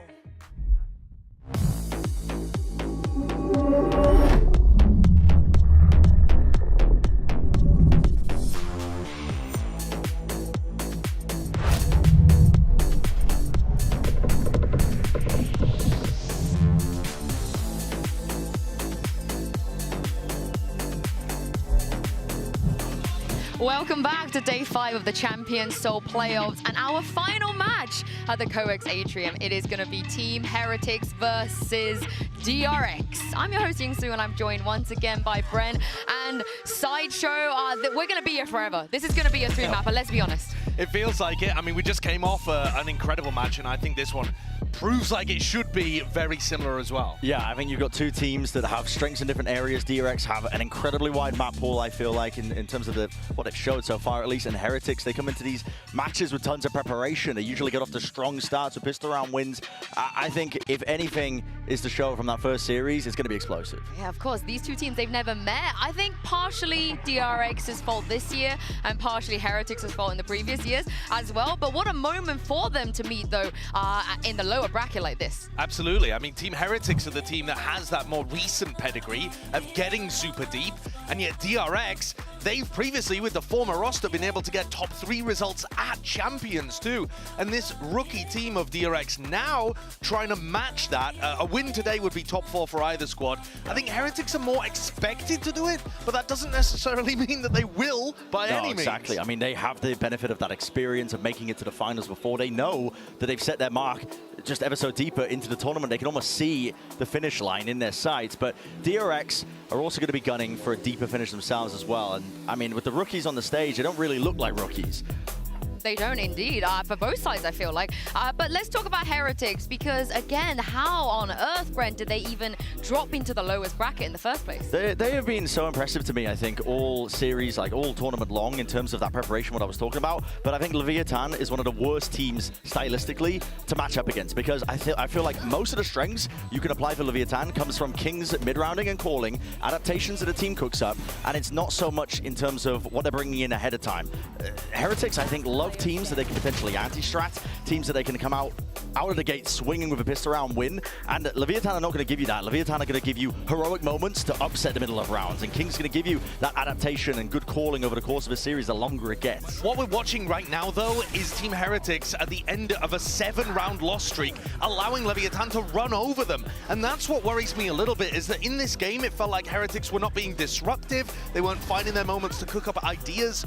They were just trying to play for retake and allowing Lev all of the space. They need to be more proactive and take control of the game today. It was so close, though. It's a painful way to drop into the lowest. But on the other side of this, DRX, they came off the back of a win. And you guys mentioned already some of these rookies, how they are doing. I just can't believe there are players who have even less experience at this point than the rookies on Heretics. Absolutely. And when you look at both of these rookie teams, what you're seeing is DRX just came off a fantastic victory. I mean, they slaughtered Trace. And so you got all of these rookie players with their moments of greatness, whereas Heretics are coming off a 24-hour turnaround of being put into pressured spots and underperforming and having to reset their mentality. So even though these two teams are at the very same point in the bracket, there's actually a very different look as to their recent emotions on stage. Yeah, and I think a lot's going to be asked of the supportive staff, the coaching staff on Heretics to turn that around. As well as that, I mean, listen, it's a hard ask, but they have been in deeper spots before. They've made it all the way. They know that they can go the distance in tournaments on the international level. They've done it prior. It's all about, I think meeting their own expectations in that regard, but mentality being a big factor for these rookie players, because we have seen glimpses of it. Like you said, they got ran over towards the tail end of the Lev series. Yeah, and there's one rookie player I feel like on this server today who has always maintained that positive attitude. That is, of course, Benji Fishy. So let's check in with him and hear what he had to say to Kakuka ahead of this match. I'm here now joined by Benji Fishy. First of all, how are you feeling today? Feeling good, ready, slept well, ate some good food, so yeah, feeling very good. Okay, so back in Shanghai, we saw you converting the home crowd and probably give you a huge buff. Do you think that you will need it? Because today you have to go up against the hometown favorites. I don't think we'll need it. I mean, we played against 3 Chinese teams in Shanghai. I think that's as crazy as it can get. Obviously, you know, I feel like we've kind of built a bit of an Asian fan base now, which I'm happy about. But we don't care. You know, we don't care about if the audience is against us. I feel like we play better. So yeah, I don't really mind. Okay, love that. You know, 2024 is the year of the rookies, right? You would know that, especially coming from your team. But on the other side, there's also some very good rookies playing for DRX. Why do you think they have found such success this year? I feel like rookies are kind of just more hungry. I feel like the older you get, kind of the less motivation. You know, you actually kind of had to start living your life, maybe, apart from just gaming all the time. But, you know, 20-year-olds, all you have to do is focus on gaming. So I think that's probably why. Well, I feel like a 20-year-old. Best of your luck. Best of the luck for you, Genji. Honestly, Benji can't relate, can't relate. But the thing with him, though, is he says he doesn't care about the home crowd and so on. But if you watch their vlogs, they have all collectively said, we just don't want to come second again. They are sick of it. They want to win. Yeah, I mean, but when you're looking at the player that we're comparing him to there's a lot of fans out here in Korea that bought tickets for the finals expecting to see Gen G, and now they're hoping and praying that they see DRX instead. This match will eliminate one of EMEA or Pacific, and so there's so much weight on these players to step up for their region, for their squads, for all of the hopes that they've set themselves for the year. And DRX have already said that they are not letting that pressure affect them. They're not even thinking about the fact that they are the last remaining Pacific team, last remaining Korean team representing the hometown crowd. So it's one thing to say that and another thing to believe it, right? And I think that the pressure, especially each match that goes on for DRX and the closer they get to potentially the finish line, the finals, if that's even a possibility, the more that pressure I think is going to daunt and weigh on them in these series and matches. Well, here's the thing. They looked so good in their last match, but do you guys think that they're going to be able to replicate this? Is this the final form of championship winning DRX? There is no chance they're going to be able to replicate the dominance they had over Trace. I know that in my bones. Today is not going to be some kind of 33-33. You're going to manifest no, it. it ain't happening. And no, it's amazing what they were able to accomplish in this match. But I think Trace were a level of an upset team. To call Heretics that would be profoundly insulting to what Heretics have accomplished this year. I think, if anything, DRX are a little bit of the underdogs. But Buzz has been phenomenal in his matches, and they have the firepower. Yeah, they absolutely have the firepower, and dealing with Buzz is going to be a sticking point for Heretics, and whether or not they're ready for that, that doesn't really matter what map he's playing on right now. The playoffs form is very much real, and I think that their win versus Trace was a big indicator for me that the coaching staff and the players on DRX are really thinking about map pool strength as well and doing their preparation themselves. I mean, it's pretty obvious, I think, if you watch the early games of Trace, but it's something that Leviathan couldn't do after, you know, Vitality had already played Trace. They identified that, they plucked apart the map pool and got themselves in a much more favorable position. Now, when you're looking at Buzz and what he's been able to accomplish this tournament, this last month and a bit, actually, it's giving me flashbacks of looking at Aspas and what he did. Flashback? Yeah, no, not quite. Giving me comparisons, similarities to what Aspas did when he crushed Team Heretics. I can't remember the exact amount of kills that Aspas ended on to win the game on Lotus, but Buzz is putting up those kind of numbers, and I think that's going to be another big thing for Heretics to try to shut down. And support as well. I mean, from all of the Gen G players, coaching staff, there's no bad blood between any of them. They see them as the last bastion, the carriers of the torch for Korean pride on this stage. For an event that's in Korea, you know, everything is behind them. The question is whether or not that's going to weigh on them. Yeah, I think the map pool is going to be really important. Again, just like the first match, and you pretty much all of that B-roll of Buzz was on Abyss. Yeah. Do you guys feel like DRX are the best Abyss team right now? It's certainly possible, and also what they showed here in the game against Trace is that they have good game plans for being able to counter Astra. Now, who plays Astra on this map? Heretics do. So in terms of the matchup here, this map almost guaranteed to be played because both teams like it, but the question you asked, are DRX the best? Yet to be solved, in my opinion. Well, maybe they need to be the best. Who knows if they want to win against Team Heretics, because of course this is elimination and this is a shot at the Inspire Arena. The final game is going to take place right here, right now. Let's bring out DRX and Team Heretics onto the stage.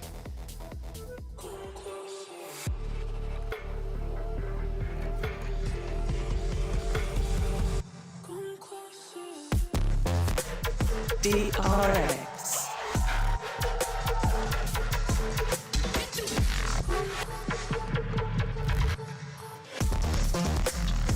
Team Heretics.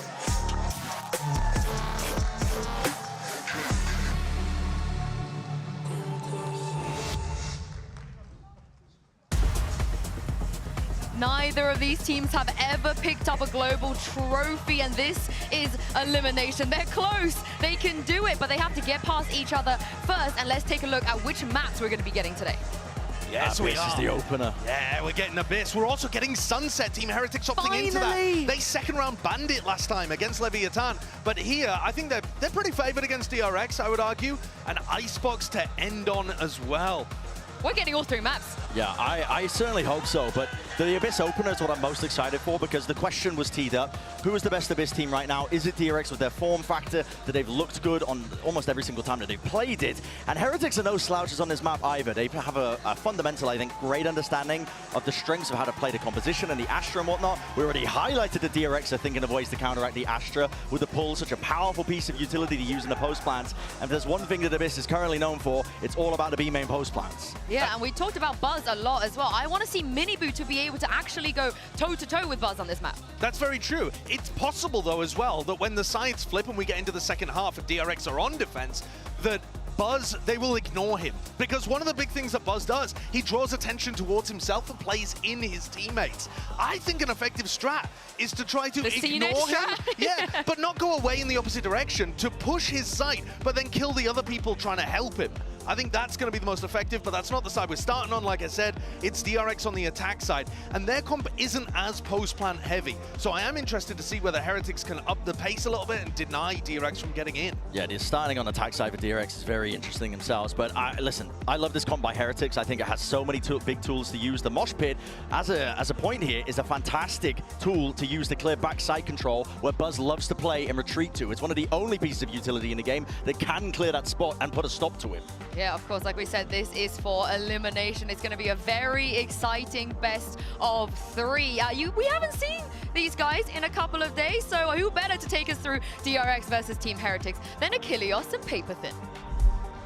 Thank you very much, and yeah, it's been a little while. We've been chomping at the bit, watching from home as everything has unfolded to this very moment. Last day in this arena, and now we get to see which of our last teams is going to be in that top 4. Is it going to be DRX holding out for Pacific for Korea, or will it be Team Heretics for EMEA? Yeah, the last match here in COEX. I mean, it's going to be interesting. To me, it's a tale of 2 teams, right? You've got both kind of similar stories in some ways, right? You've got the rookies, you've got these new explosive players on both sides, kind of defying expectations in very different ways to get here. But now it's do or die. This is your last chance. This is it. Are you going to be going to Inspire or not? And it's going to start here on Abyss with DRX and Team Heretics. And as the barriers get ready to drop, battle commencing. You see some key differences here. Goes across the board with that one Sheriff in the hands of Miniboo.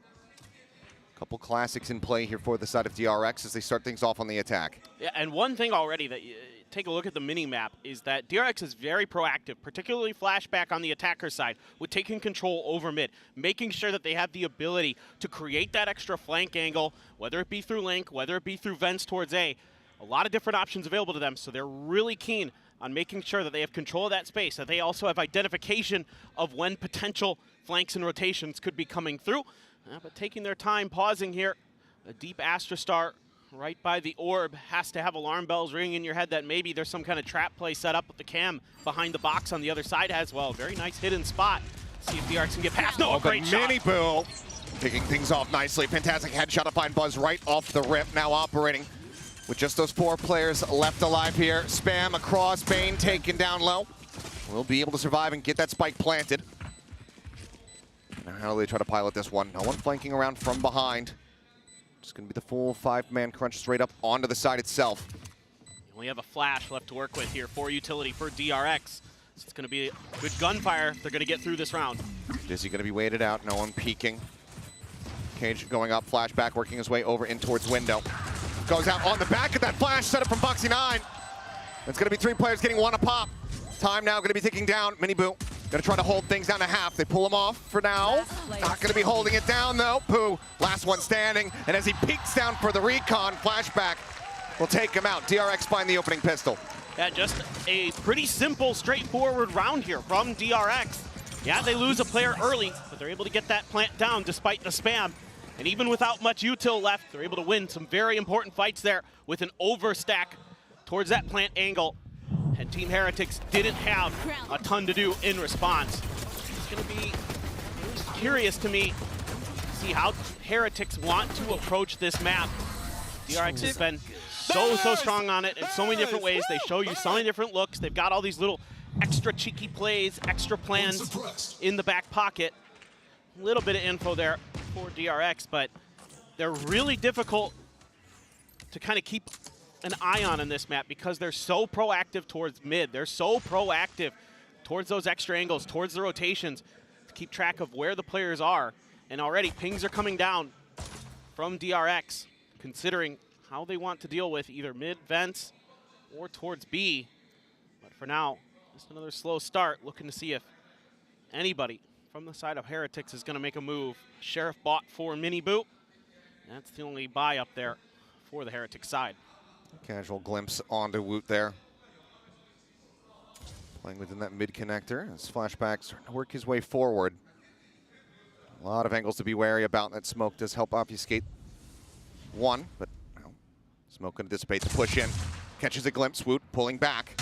Just that classic, but there's the headshot. Flashback starts breaking things open. Cyber Cage trap wire going to be set up here to try to intercept against Miniboo, who does get spotted out. A sliver exposed, but Buzz up over the top, looking for that second kill, cannot find it. Boom. Miniboo rather able to find Flashback, taking him down. Plant now going to be coming through. And this is damage dealt territory. From here on out, if Heretics can find some more value, if not the round win. Crucially, no gun able to be picked up just yet. Another Sheriff, that's the only upgrade. Foxy not quite paying attention, but seems like it doesn't matter. Bane from down below will be able to collect them both. And DRX start things off 2-0. Yeah, this is classic DRX on this map. Flashback takes vent control. They get a flash up and over the box on A site. Buzz dashes up there, gets a kill. Stock standard stuff for DRX so far. Haven't seen anything too out of the ordinary. Bane just tucked underneath the rope. Finds 2 big kills, and certainly for the fans here in Seoul, South Korea, a lot of tension in the air today as the last team from not just Pacific, but from Korea alive in this tournament, hoping to make it a little bit farther, hoping to make it the big venue at Inspire. I mean, obviously, either of these teams, whichever goes forward, that's their region represented. The other one left without anybody for those final few days. Dueling cams here in mid. So on the rope, wary about a forward push here as Benji just around the corner. Being positioned to punish. Flashback once again, pushing forward, taking some space here, just trying to see if there's anyone going for any kind of peek. As Mako now going to be noted, but he keeps the cam quiet. The drop down, they don't know about this one. Now they strike. Flashback going to be noted here. Tagged up, taken low, 16 HP remaining as he tries to swing back out, but Woot strikes them both down. Bill's found to try to get that Gecko online. Dash at the meanwhile, sat here for Miniboo. Foxy's able to find one, but now he's up over the top, and now he's striking, taking him out before they know it's hit him. Only 2 players lost here as DRX not going to be able to find a bonus conversion, and Heretics get themselves on the board. Great little change up here from Heretics.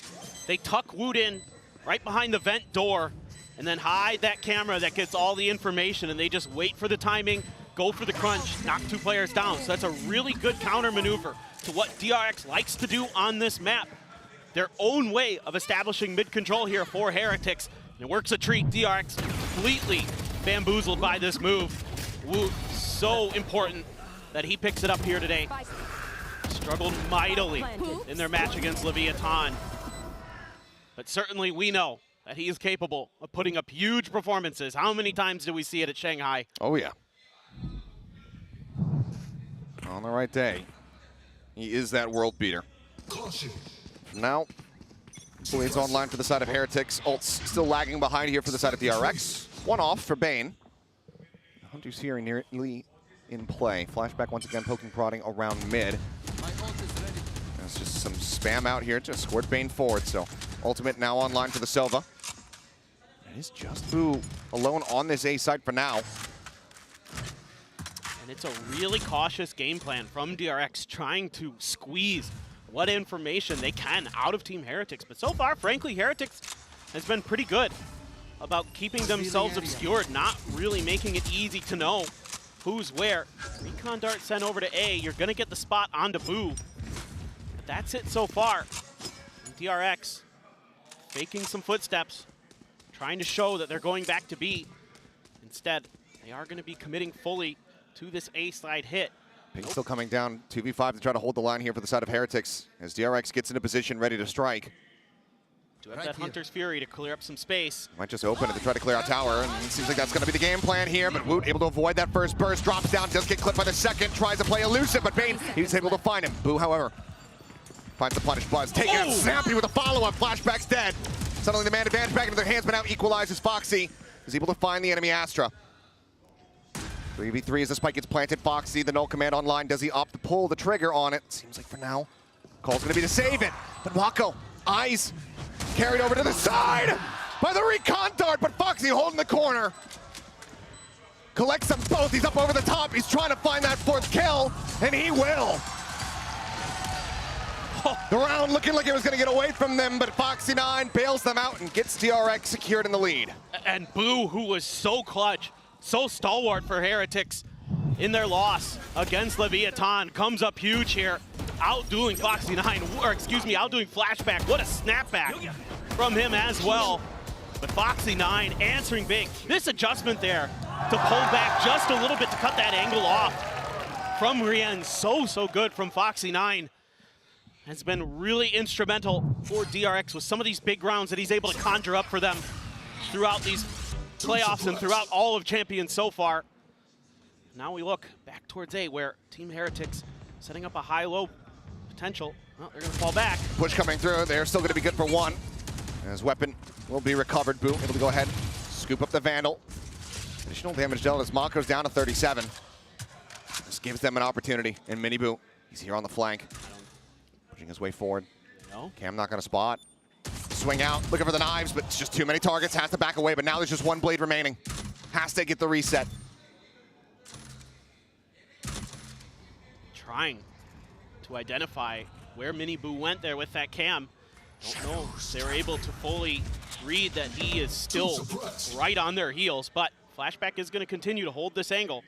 I mean, Mini Boo, he's the one who's helping to keep the RX contained. As long as he continues to play this angle, basically knows that they haven't escaped.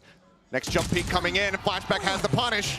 The timing. And immediately the neural theft is going to be invested. Revealing the last three. Flashback now swinging around. 30 seconds As it looks like Boo's going to go for the challenge. 30 seconds remaining. They're actually going to rotate out of this position, though. Flashback, push forward. Boo, though, intercepting. And that's the spike now down on the floor. Flashback, it's all been put in his hands. Swings in.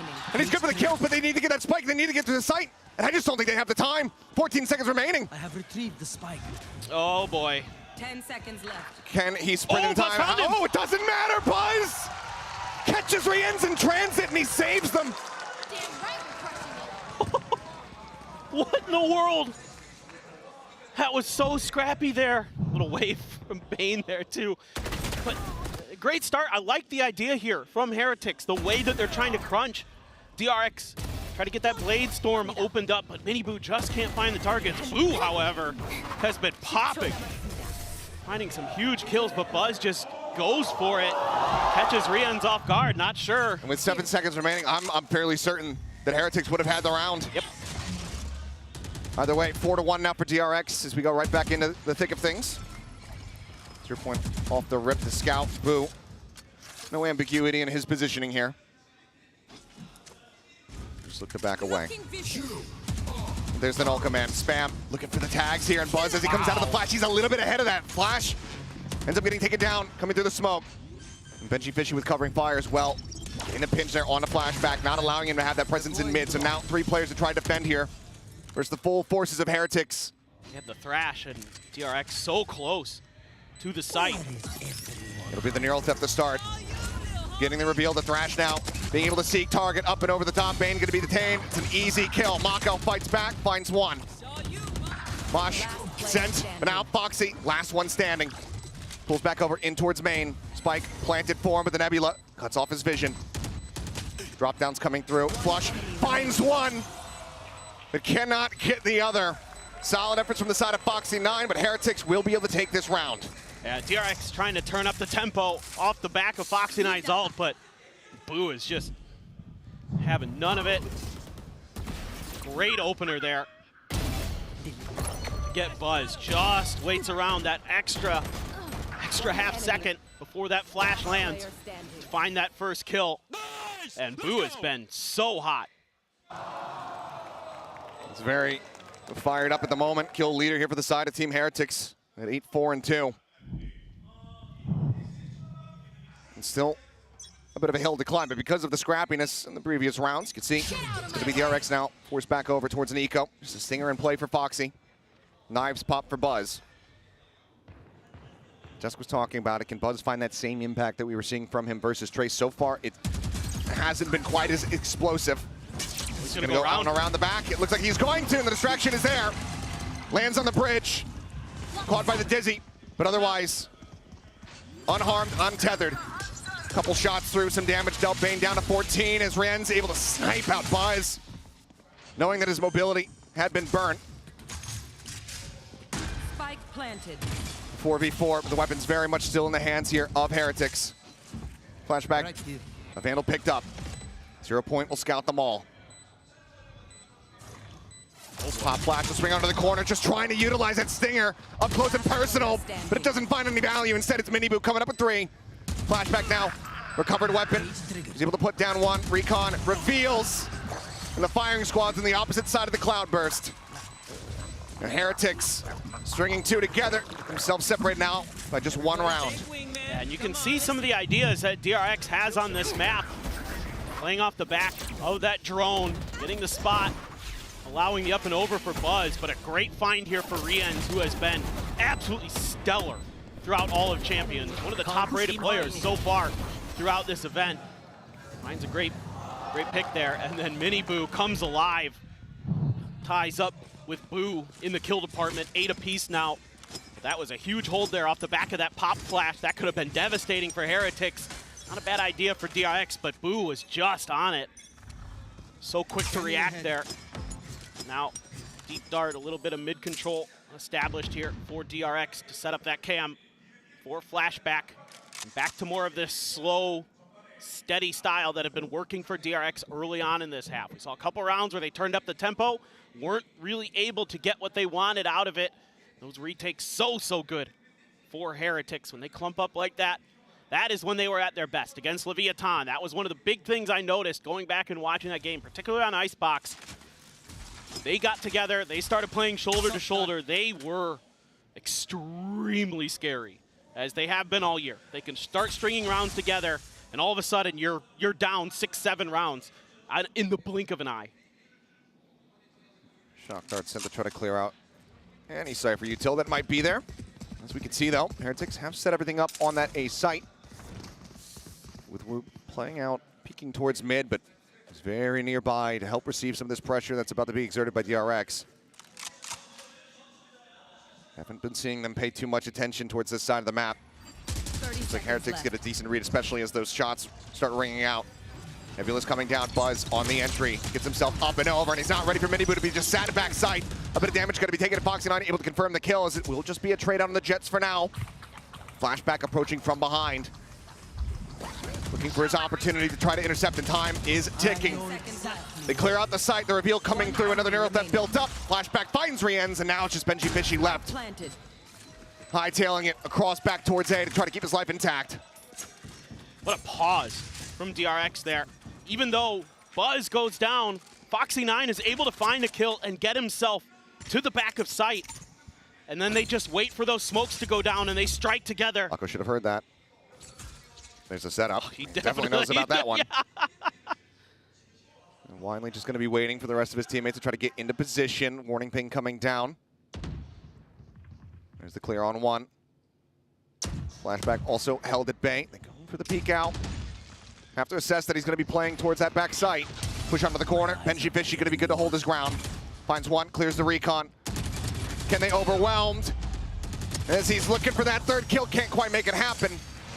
Took a lot of bodies, a lot of effort, but DRX eventually will wrestle that gun out of his hands.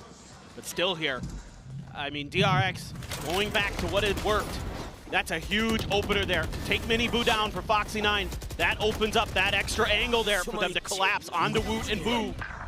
Open up the site. Flashback looking so good. Clean as heck so far today. The rookie has been impressing on that Cypher, particularly on this map at times. Now, I think we have a bit of a pause. Timeout going to be called here from the side of Heretics. And pumping the brakes in this first half. Probably feeling like they were pretty well set to be able to get themselves tied up, have that 4-4. The backstab from Flashback ends up looking phenomenal for them. As they call this, some key tools getting ready to become available here for them. They've got the neural depth, they've got that cosmic divide ready to go in the Heretics camp. And I think what I'd be considering as Heretics is trying to play a bit more for retake. Fighting for contact on the executes of DRX seems to be causing some problems, seems to be sending the rounds a bit awry. But when they're kind of falling back quickly, yeah, you might be able to stick around and get one and done and then run away like we saw with Boo a couple rounds ago, but the retakes seem to be really where Heretics were finding a lot of their success. And yeah, granted, DRX a tough team in the post plant no matter how you cut it. They could be very good at setting up those positionings, setting up those layers of util and crossfires, but Team Heretics, when they work together, they're so efficient and so clean, they can just run you over. And I will say, to Heretics' credit, they've done a good job shutting Buzz down. Yeah. He's had a tough time making these entries. He's had to kind of go back to old school blue collar Buzz. And that's what I was actually going to say. It feels like this is less of the explosive Buzz that we were seeing, you know, versus the likes of Trace, etc., and more like the DRX of yore, you know, where he's playing that entry. Sometimes it's going to be good for one, sometimes dies, but the rest of the team is able to pick up the pieces in the round. Exactly. Been the story so far. DRX once again, early 0 point over towards A. Decide to go ahead, pack it up, start shipping things towards this B site. And a fun little fact, coming into today, Buzz was the ACS leader for this tournament so far. So he has been absolutely monstrous for DRX. Smoke goes up. DRX positioning themselves behind it, but this is a difficult crossfire, potentially, but Team Heretics is pulling back a bit. For now, Minibu just here around the corner. It ends up eating that full flash. Repeats though, is going to be rewarded with 2. Pain flashback going to be taken down. Rien's getting a piece of the pie, finds Foxy9. Now it's a 2v3 with Buzz. Knocked down to 31, but still somehow equalizes the count. Benji Fishy, Neural Theft available, but all of the corpses that he'd be looking for set up right at main. Buzz just sliding back here towards backside, catches a glimpse. Dash at the ready, gets the headshot, but Benji Fishy on the repeat, gonna be good for that kill. Mako trying to confirm it, but can't quite nail the shots. Swings out, spots them both. The Neural Theft now coming into play. Looks for the timing, swings out, and finds the first. The defuse starting, goes back around to try to interrupt it. Does so, but drops the weapon. Mako wanting to pick up another. But it's a bit of a misplay as Woot will be able to go ahead and drag them over the line, keeping things damn close. Yeah, but that Neural Theft gives Woot such a huge advantage in that situation. Knows he can keep track of Mako and play right off the timing with his wingman. And he's perfect with it. That crossfire there, yeah, it kind of goes in the favor of DRX with the 2-2. Usually it's a slightly attacker-sided favor exchange, but good. Just for this future is a rounds, great play. Just we need to play together. We are playing good, but we're... Bingo. 100% agree. Yeah. Well, once again, Heretics will find themselves with the advantage as far as the weaponry is concerned, and this could be where they get tied up at 5-5. Knives will be nullified right off the rip. And this time it's looking like a much faster pivot towards B for DRX. Spike dropped. One away from Bane's ultimate, so they're going to pass the spike over to him. See if they can get that planted, see if they can get a deeper post plant set up potentially. But look at the read from Heretics. They're already sending 2 players over to reinforce this B site. It's been too quiet over on A. No util. They can lean an extra player in this direction. Well, it's pretty much all but confirmed. Ping's coming down, suspecting these rotates through that defender spawn, but does DRX understand that they've already made it? They've already managed to get themselves over here. DRX has very little info. Slow creep up through the nebula. Minibu on the box just here above. Smoke obfuscates him for now. Entry coming in, flashback the first to fall. Swing out, Buzz trying to find the punish. That's a hero rifle now down on the floor. As Woot answers back in kind. Spike plant will come in. But widely, just Bane with the Sheriff. as far as the firepower is concerned versus 5. The Thrash to check, looking for a timing. Mako immediately going to be caught and killed. And now just 2 left to try to flush out. Recon getting the reveal. Potentially on both there as Minibu just swings around, takes his head off, and Boxy will fall. Heretics, they wait it out, they get the defuse, and we're tied up at 5-5. Exactly. This is what has been working for the Heretics in a lot of these rounds, is take a little bit of contact early, take your shots, see if you can find something. Boo there, right through the smoke, goes fishing, connects, and then regroup, set up for the retakes, and start knocking players down. Great little micro adjustment there from Minibu to jump up a little bit, knowing his opponent had his sheriff. You want to break that crosshair angle, little things like that. So important.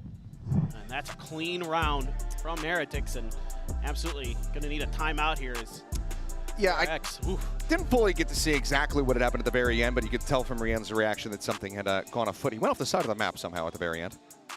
So he'll have half armor coming into this, but it is a timeout call from the side of DRX, looking to close out these final 2 of the half and set themselves up with a 7-5. So each team having burned 1. We'll see, though, if DRX can have as much success as we were seeing from our first series, where it felt like every timeout was pretty much impactful, at least for those first 2 maps. Yeah, and that's actually something I have highlighted for today's match in my notes, was DRX timeouts. Like how good they have been and how important it is against a team like Heretics that can be so streaky, that can start just going on these tears, going on these runs, finding ways to slow them down, to keep them off balance. Yeah, he just kind of jumped off the map, and I think he did it just like a half second too early and thought he'd have it. You know, you see players do it at the end of the round because they're just like, round's over. Screwing around. Yeah, oopsies. All right, well, let's see what the game plan looks like. As it's Null Command, Hunter's Fury available for the side of DRX. Cosmic Divide for Boo, potentially for a retake. Unless they can stop them and hold them at the gates. Well, and last time when they had the no command, it was a fast hit from DRX, so a little bit of an aggressive positioning there from Heretics with a couple initiators to see if maybe they could cut it off at the point of attack. Use that Gecko util, kind of slow things down, get a little bit of extra info with the Sova as well, but without that fast hit, Heretics right back kind of playing a bit more defaulty, although this time around Boo is in spawn, just waiting to turret around with that Astra util, see if he can slow things down. Flash to peek in towards A main. Nothing going to be spotted there as Mako TP's his way up into this mid connector. Cover going out. Ping coming down, but Cam not going to be noting anything as Paranoia set at the ready. Crashes across, might get the catch there on the Rien's. They get the ping reveal, but finally everybody going to be held back there by that Mosh, and Mako now to try to be the one to stop them here in their footsteps. Swings out, catches a good timing, clears out the Dizzy, and finds a second to boot. Pain at the same time, gets rid of Boo. And now it's a 2v5 for the retake here. Heretics, how long do they want to stick around? The money is still a bit wishy-washy. It looks like the call to go ahead and evacuate has been made. That's crazy huge for DRX. Didn't have to use either ultimate. Neither the no command nor the Hunter's Fury had to be invested there because Mako comes up huge. They love to sneak players in through that vent, time and time again throughout this event. And you can see early that Heretics had some ideas about trying to identify it, but DRX put it in their back pocket. They waited to bring that out again until very late in this half. It caught Heretics just enough off guard that Mako's able to find some big kills. Good job by there by Bane as well. Going up the rope, helping out Mako, setting up that extra crossfire angle. Last round. This is just all Mako. What a reaction here. Takes down the Dizzy and readjusts. That's classic Mako. Bane, just a quick peek up, gets the kill, drops right back down. A flawless as DRX get up to 6. Now we go into the last round. And as you mentioned, those crucial ultimates not burnt. Mako does have another one available for himself. See how pivotal or not that ends up being. Might even be able to get Buzz another Blade Storm. Well, Buzz is going to go for an Outlaw. Yeah. He might be suspecting that there's more half armors, maybe 2, but Woot does go for the full purchase. You know, has the money, so I think he why wouldn't misread the economy here a little bit. Me when I invest in stocks. I've lost everything. Yeah, it'd be like that. But again, a It'll very... come back. Number go up. Yeah, that's true. Yeah. It's a very slow start to a round. DRX just 1-2 pacey hits throughout this half. They very much are taking their time here. But I like this because one of the things that Leviathan was doing really well against Heretics. Trying to fake a little bit. Yeah, but what they were trying to do for Leviathan's case was kind of pick players apart, kind of take Heretics one by one. And they were able to find some really good moments like that. And that's why I said I wanted to see Heretics play a bit more hesitant. You know, a little bit of, if you get contact, take a couple shots and peel off. Because I think if you have a 5v5, you have a really good chance against any team at this event. Okay, Hunter Sphere to try to open things up once again. Rien's 30 seconds dashing left. around these, so we'll go unscouted. 3 players to try to intercept. Woot playing close on that left-hand side. Flash goes out, he tucks up the rope to try to dodge that one out, and Buzz, short set, uh-oh! Has to hold down that space bar as he tries to scout around the back of the site for the rest of his team. But ultimately, this is a 3v3. Buzz is completely and utterly out of the equation. Just drifting off. Right there. And could that be their undoing? Do they know? Does Heretics know yet? Seems like they are not necessarily certain about this one because he hasn't died. Boo, short dash over to the side. He's able to find 2. Now it's all confirmed, but the reveal is in. Flashback, collecting 1, the drop down. Boo! He's right in front of him. And like Jeremy before him, Buzz will go off the side of the map, and DRX will win the round. Yeah, but this kid Flashback has unbelievable instincts. Just falling back behind that wall, expecting a player to be back there somewhere. Immediately finds value. What a clutch. He's been stalwart in getting DRX up to the 7-round victory so far in the half, but we're gonna go to a quick little break, take a breather, and go ahead and enjoy this halftime.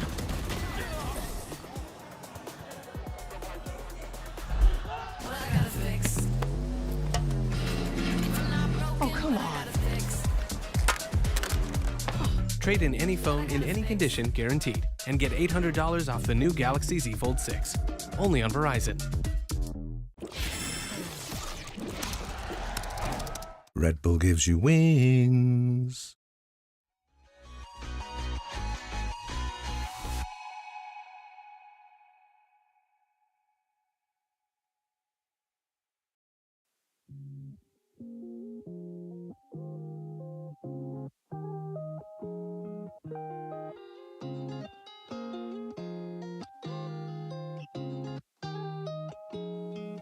I feel your distance, feel your light go out.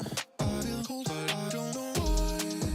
With love some context to where you wanna go. Gave my heart and you said goodbye. I feel your distance. I feel cold, but I don't know why. With love some context.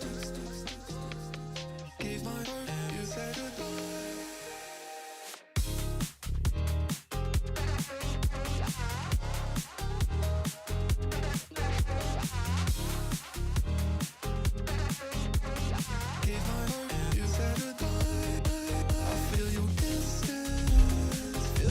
Alrighty, we are back and going into the second half here on Abyss. DRX out to a lead, 7-5.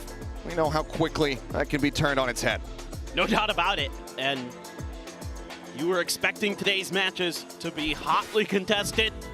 We had a great start with Sentinels and Fnatic, and seemingly could be off to another one, but DRX, very, very annoying on their defender side on this map so far, have really done a great job shutting teams down, not giving them a lot of opportunities to even get spike plants down, or if they do, the retakes have been very, very clean. Buzz once again up on his standard spot, Woot doing a little checking up and over with the Gecko util. Double share full ghost here for the side of DRX. Rand's just sticking with that classic, wanting all the util that he can possibly get. Yeah, look at this crossfire angle. You got Mako up top, Foxy around the corner, Trapwire right in front. Looking to see if they can get a few freebies out of that, but Mako now Shifting over to double check. Pulling back, looking to try to maybe reinforce Bane here in mid. Yeah. I heard that cyber cage get placed. Yep.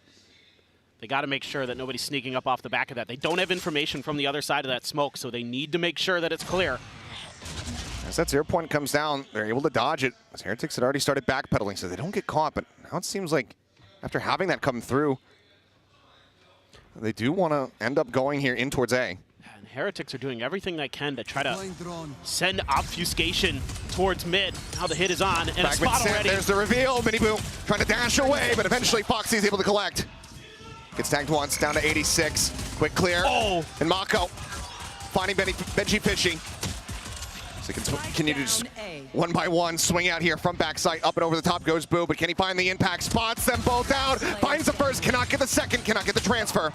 And the Rien's dead on the bridge, corpse falling into the abyss. DRX will take another pistol. And Heretics there trying to send some fake signals to DRX, but DRX, well aware, just holds the line. And one unaccounted for trap wire right outside of the front of that smoke.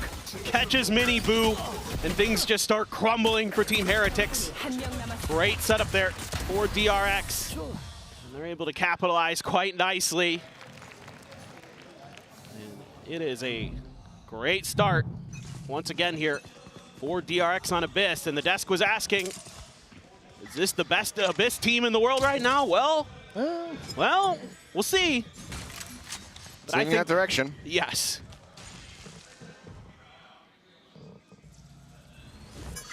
We're just grabbing the orb over here at B. 3 away from having the Thrash online. 4 Bulldogs purchased this time around for DRX. Really does feel like old school DRX today. Pure Bulldogs on the anti-eco. Buzz just old school in it. Working their way back over towards this A site. A lot of this going to be on the shoulders here of Miniboo. He's the one with the ghost. Has that extra little bit of firepower. A couple shots ringing out there from Boo outside of B. Draws attention back from Buzz. As for now, just playing Pac-Man. Right there. Grabbing the orbs here. This is that one way that you're going to see time and time again throughout Foxy, the defender's side. That's waiting gonna to get hear so any much kind of info. util. There he goes, sends it out. Catches everyone. The dash already has come through, though. Has he read this? Checks up above, and then Miniboo swings in from underneath. Headshot found, but Mako reinforces, moving up right outside of main. It cleans up 3. Spike now stranded here within the smoke. Boo with the classic, can he do anything? Not quite. A shot into Bane's shoulder. As overall, it's a very clean round. All of the weapons, I believe, carried forward there from the side of DRX. Then again, I think they, okay. So they're going to buy up an early operator again here for Buzz, something they've been doing a lot. As Buzz has shown us tremendous performances with that operator. It's fantastic stuff with these Bulldogs. And they have a Sheriff for Foxy 9, so crucial round here for Team Heretics.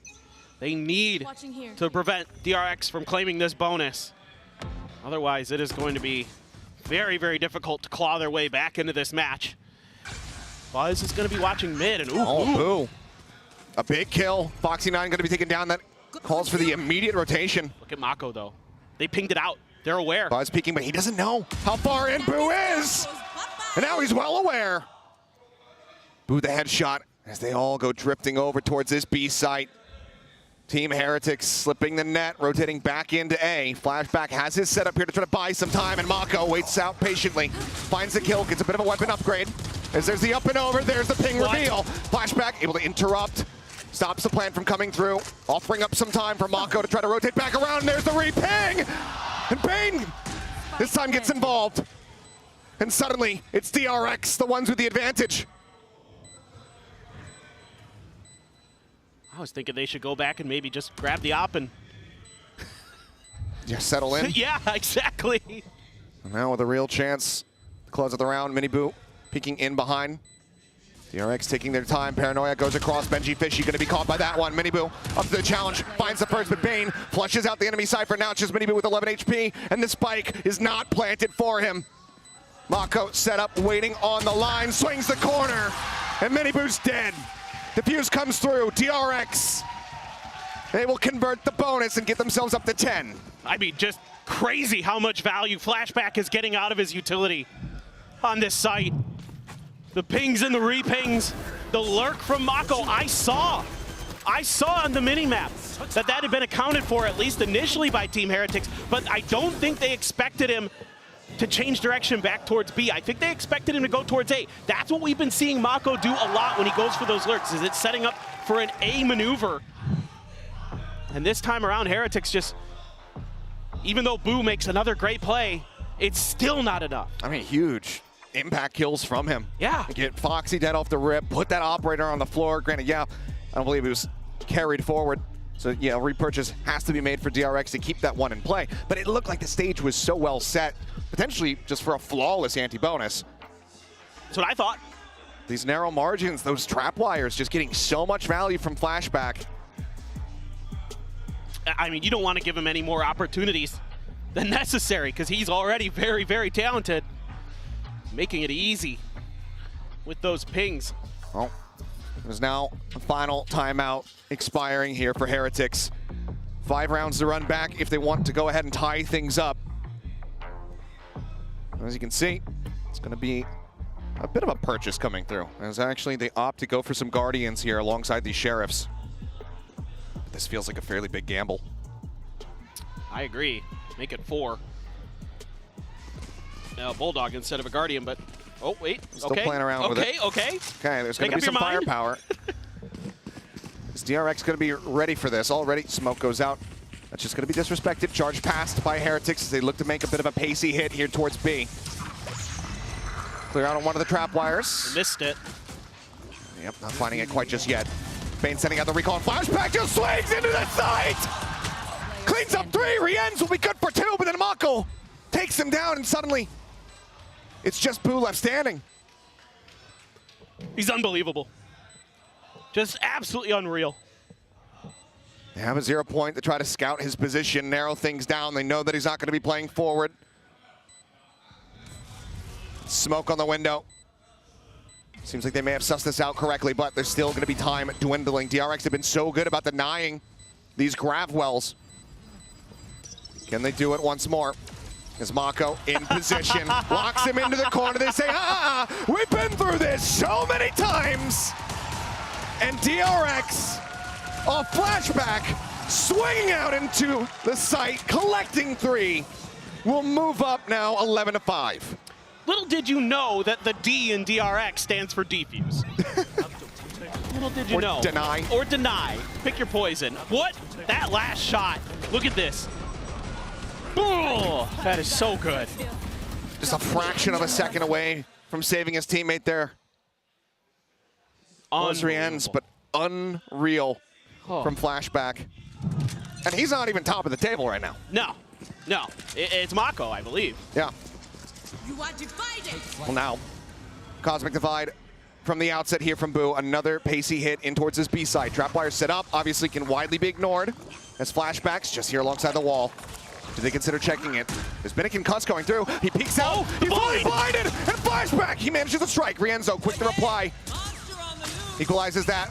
And now, Harold up with a reveal. Blind shots. Foxy finding Woot, fishing him out.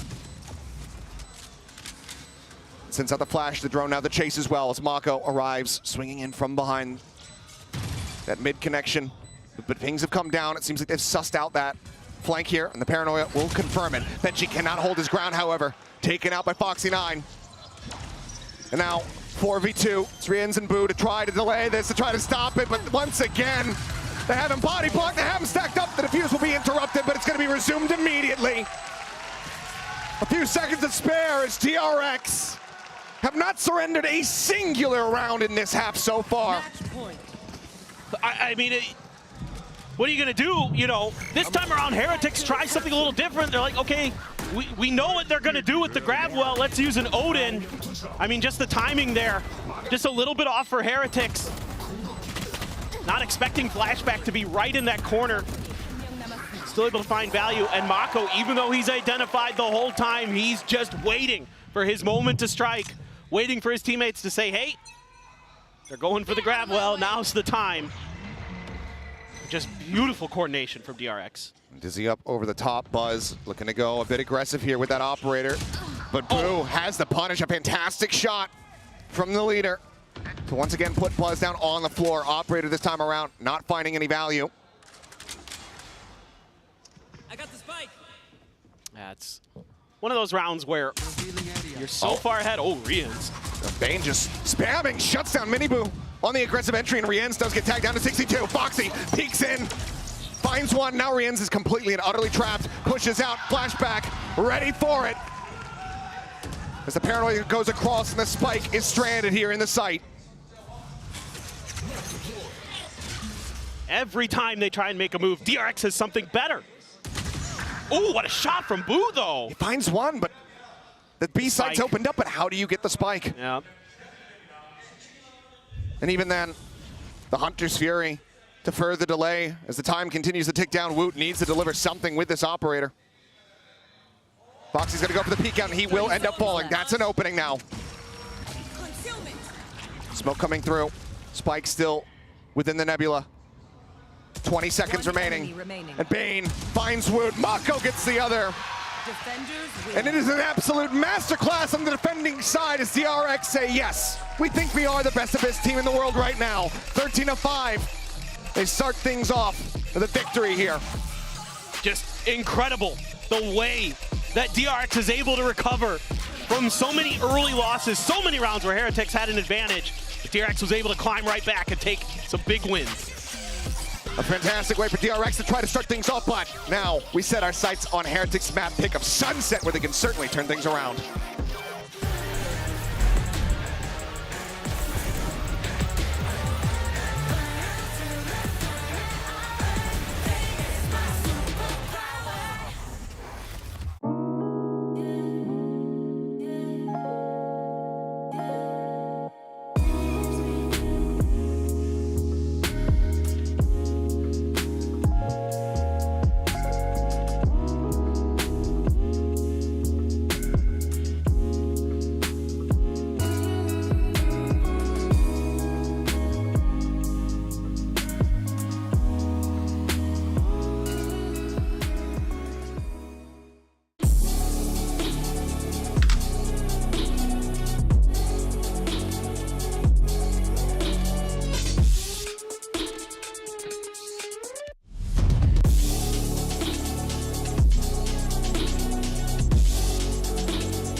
Welcome back, everybody. I'm now joined by Termi and Bella to make some translations. Now, Abyss, the map that you have picked in every single encounter that you've had here at Champs, how can you take a new map and make it your home ground so easily?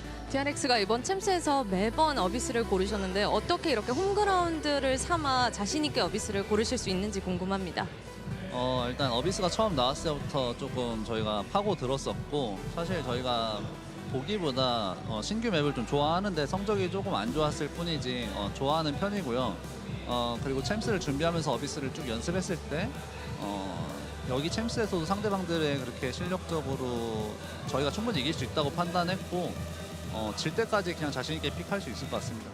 You know, we had our eyes on the map when it first came out, and we kept digging it. And although like the first few tries didn't work out that well, you know, we kept digging it, and we thought with that map pick we could take on our opponent, and you know, it's been working out so well. Okay, best of luck to you in Sunset. It's been more than working out. DRX just looks so good on that first map. I've got Saisho and Bren here with me. But before we talk about everything, let's jump into our HyperX reflex moment from Buzz in round 4.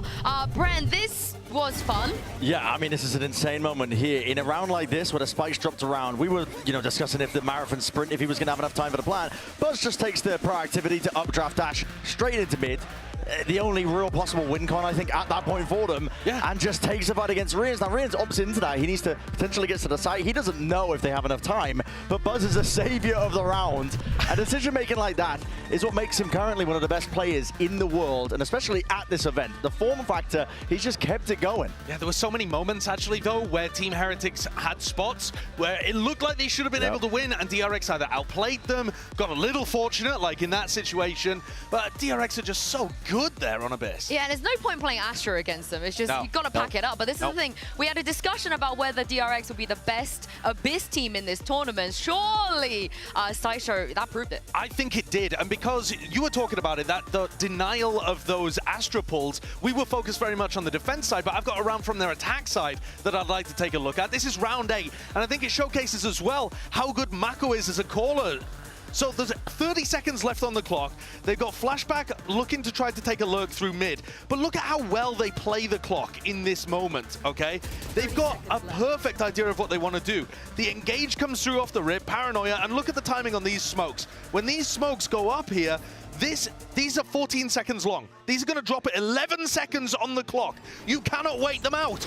Or can you? Mako actually calls a pause here to wait out the Astra smokes. This is the kind of play that you do not see from anything other than top-level teams, and he buys so much time for this flank to come through from Flashback and for Foxy9 to win a duel and get up the other side as well. It's beautifully done, and it just throws Team Heretics for such a loop in this moment. You know, they're trying to play around the smokes. Exactly 11 seconds, the smokes go down. These players are posted, get all the kills.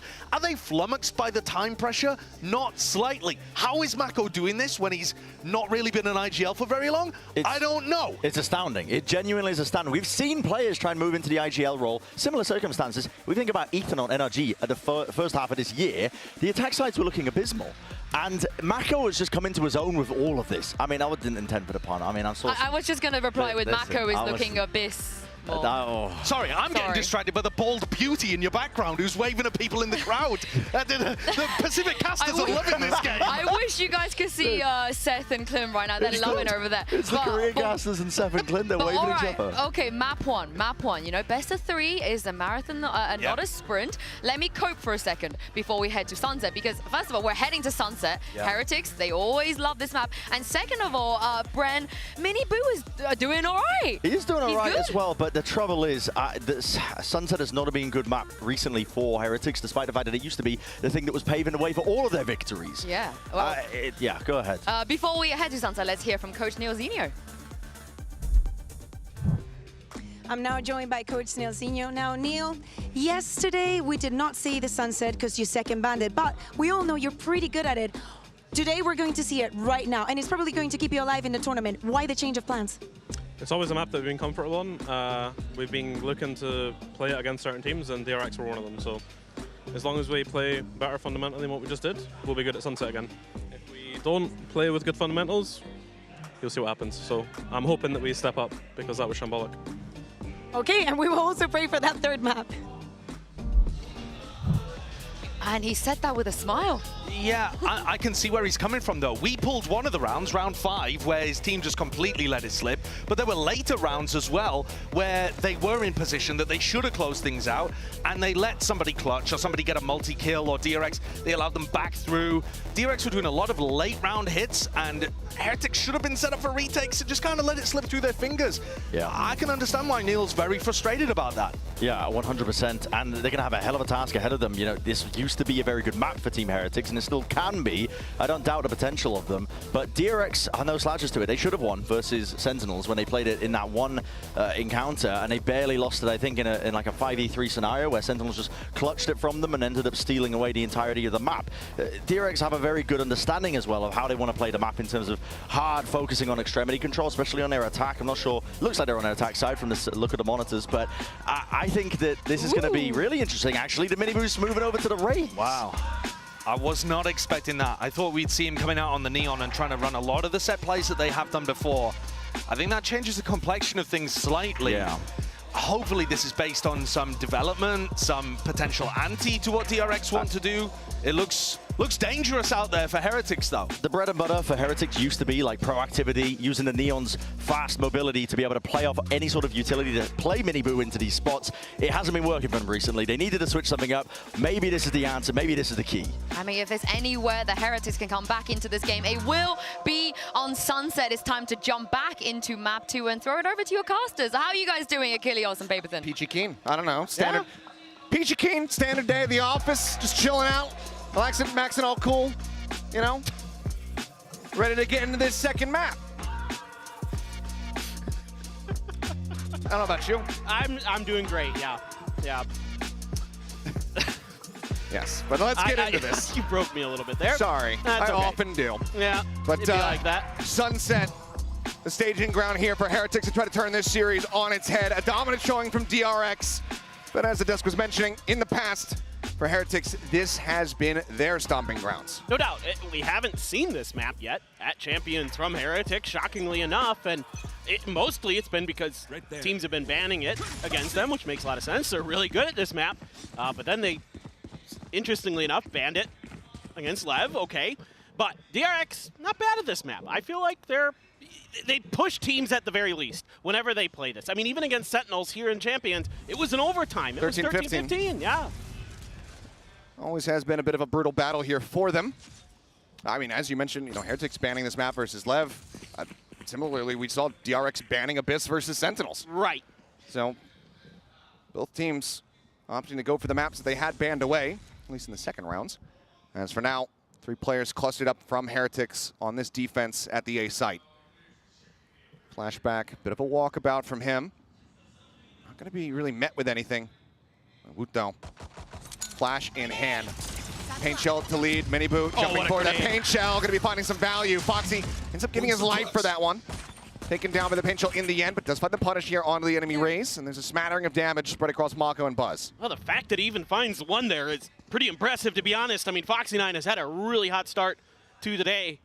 30 Continues seconds here for the side of DRX. They're going to make the call to double back towards A. And you have Team Heretics starting to lean in the wrong direction. Woot, important contact against Mako if he finds it. Now the smokes are down. Team Heretics are going to challenge. Fragment there, but taken right down. Immediately dealt with. Woot able to find that kill. Shock Dart to try to flush things out, but it ends up going wide, and time is ticking. Not on their side. The push for the clear out, but now Spike is on the floor, and the round is over. Heretics will be able to find this, their first pistol win. As DRX just taking their time a bit too much there. Not about it. A little bit of a head scratcher there, but Heretics in firm control of that round from the rip. You can see as soon as there was a pistol shot, it was grenade and a blast pack up, and yeah, Mini-Boo gets taken down. Switching over to a different agent for today, trying to show a bit of a different look. Huge pistol round. But, yep, absolutely. Very huge, very huge. First one they've been able to get. As Buzz still looking like he wants to try to go for some wrist breaker plays here on this Neon. Shorty in hand. Man loves him a shorty. We have seen it a lot. He's been doing this pretty much every time DRX has dropped a pistol. Yeah. And to some varying degrees of success, I'd say, but on this Neon, maybe he can find that opening. Gonna have to clear some of that Cypher util, find the opportunity. Dart goes a bit too deep on the first one. Second, we'll have it as a follow-up in the slide in. What a stun. Buzz able to find that kill, but cannot hold on to the weapon. Flashback, however, finds its great timing. Pushes up into market. Picks off Rian's. Woot now going to be blinded up. Sends out a couple shots here. Presence is going to be noted, but he's able to find one more before getting taken down. But already, this is very good damage and a man advantage here for DRX as the spike is planted. The trading was so good on that entry. The setup with the utility from Mako and Foxy9, so impactful. Ooh, what a shot though from Miniboo. Looking for the delay, but the wraparound still coming through here. Flashback making his way through market at the moment as Foxy just tries to keep all eyes tied on him. The spray through, the swing out. Miniboo finding the kill, the fuse being stuck, and the spray's just not going to be there. Heretics will start things off 2-0, but it's with maybe one weapon being held over as they run out of bullets. And we'll have to save that showdown for another day.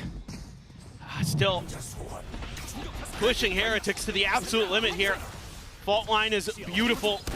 Set up Buzz. Not much Benji Fishy can do there. And immediately Flashback, who had been quietly creeping up through mid, able to find a great timing to swoop in and get a kill. But with that weaker weaponry, even though you've got some Spectres and Bulldogs, not really able to find that angle. They're able to stick the defuse, so good recovery for Heretics, but it is extremely costly. All they have is that one Spectre from Miniboo, some Sheriffs, and only a Classic for Benji. Full rifle purchase for DRX here. Let's see what Team Heretics can do with this bonus. They are fearsome with Sheriffs. Absolutely disgustingly good. And they have really given a lot of teams problems this year. Be a hell of a way to get the blood flowing. Pull off this Thrifty. So for now, drone checking forward. Nothing going to be noted here. With so much space, it's going to be gained here. Flashback is swung up over at tiles. We'll just set up for a cyber cage here. Peek not going to be coming through. One way for Miniboo. Maybe trying to play off of over outside of A. Shadows traveling. DRX has been really trying to obscure the map, but not much obfuscation about that. Fast lane comes up. You know where that attack could potentially be, but they're trying to take some space around the corner, though. We have to be able to read this. Otherwise, Miniboo about to 30 seconds very left. much undo a lot of the efforts. And Mako going to be caught pants down. Paint Shells now anticipating that this is going to be reinforced. Now the Jiggle Peak will absolutely let him know. That's going to cause a pivot now back towards this B site for DRX. Shot found. Boo able to put Buzz down. And time once again working against DRX, but this time the plant should be able to come through. Shocked out at Foxy's feet. Tags him up a bit. Kill not to be found quite just yet. As he just swiftly tries to tuck back in towards main. Flashback again on a walkabout. Has he spotted out Miniboo though? I'm not sure if he toggled the cam to be able to get that reveal. Either way, his eyes are going to be off top mid, and he's ready. Actually readjusting there and getting the catch onto Benji Fishy. Attention now needs to be paid here towards market. The flash will expire. He swings out trying to challenge, ends up falling down. Weapon scooped up, and Heretics just 2 kills away from pulling this off as a showstopper. Foxy going to be noted. Managing to find one alongside Bane before getting taken down. The swing in, Bane will not survive, but DRX will stop the bonus conversion. This is outrageously scrappy between these two teams. I mean, it's counter moves on counter moves. The util exchanges, the body exchanges, the way that they're doing these rounds is oh so close. A great hidden position there from Miniboo that usually Mako's so aware, caught completely off guard. Flashback here completely screwed. That flash goes right up and over that wall from Woot. Not much that Flashback can do about that except try to fight one angle or another. Speaking of fighting, we're right back into it. Buzz goes sliding forward, it's gonna be taken down. Boo rushing up, gets rid of Foxy9. Paranoia will crash across, will find this Omen. Mako is able to collect that kill, but as he swings out, they now know it's double stacked. Flashback's not gonna be able to find any punish.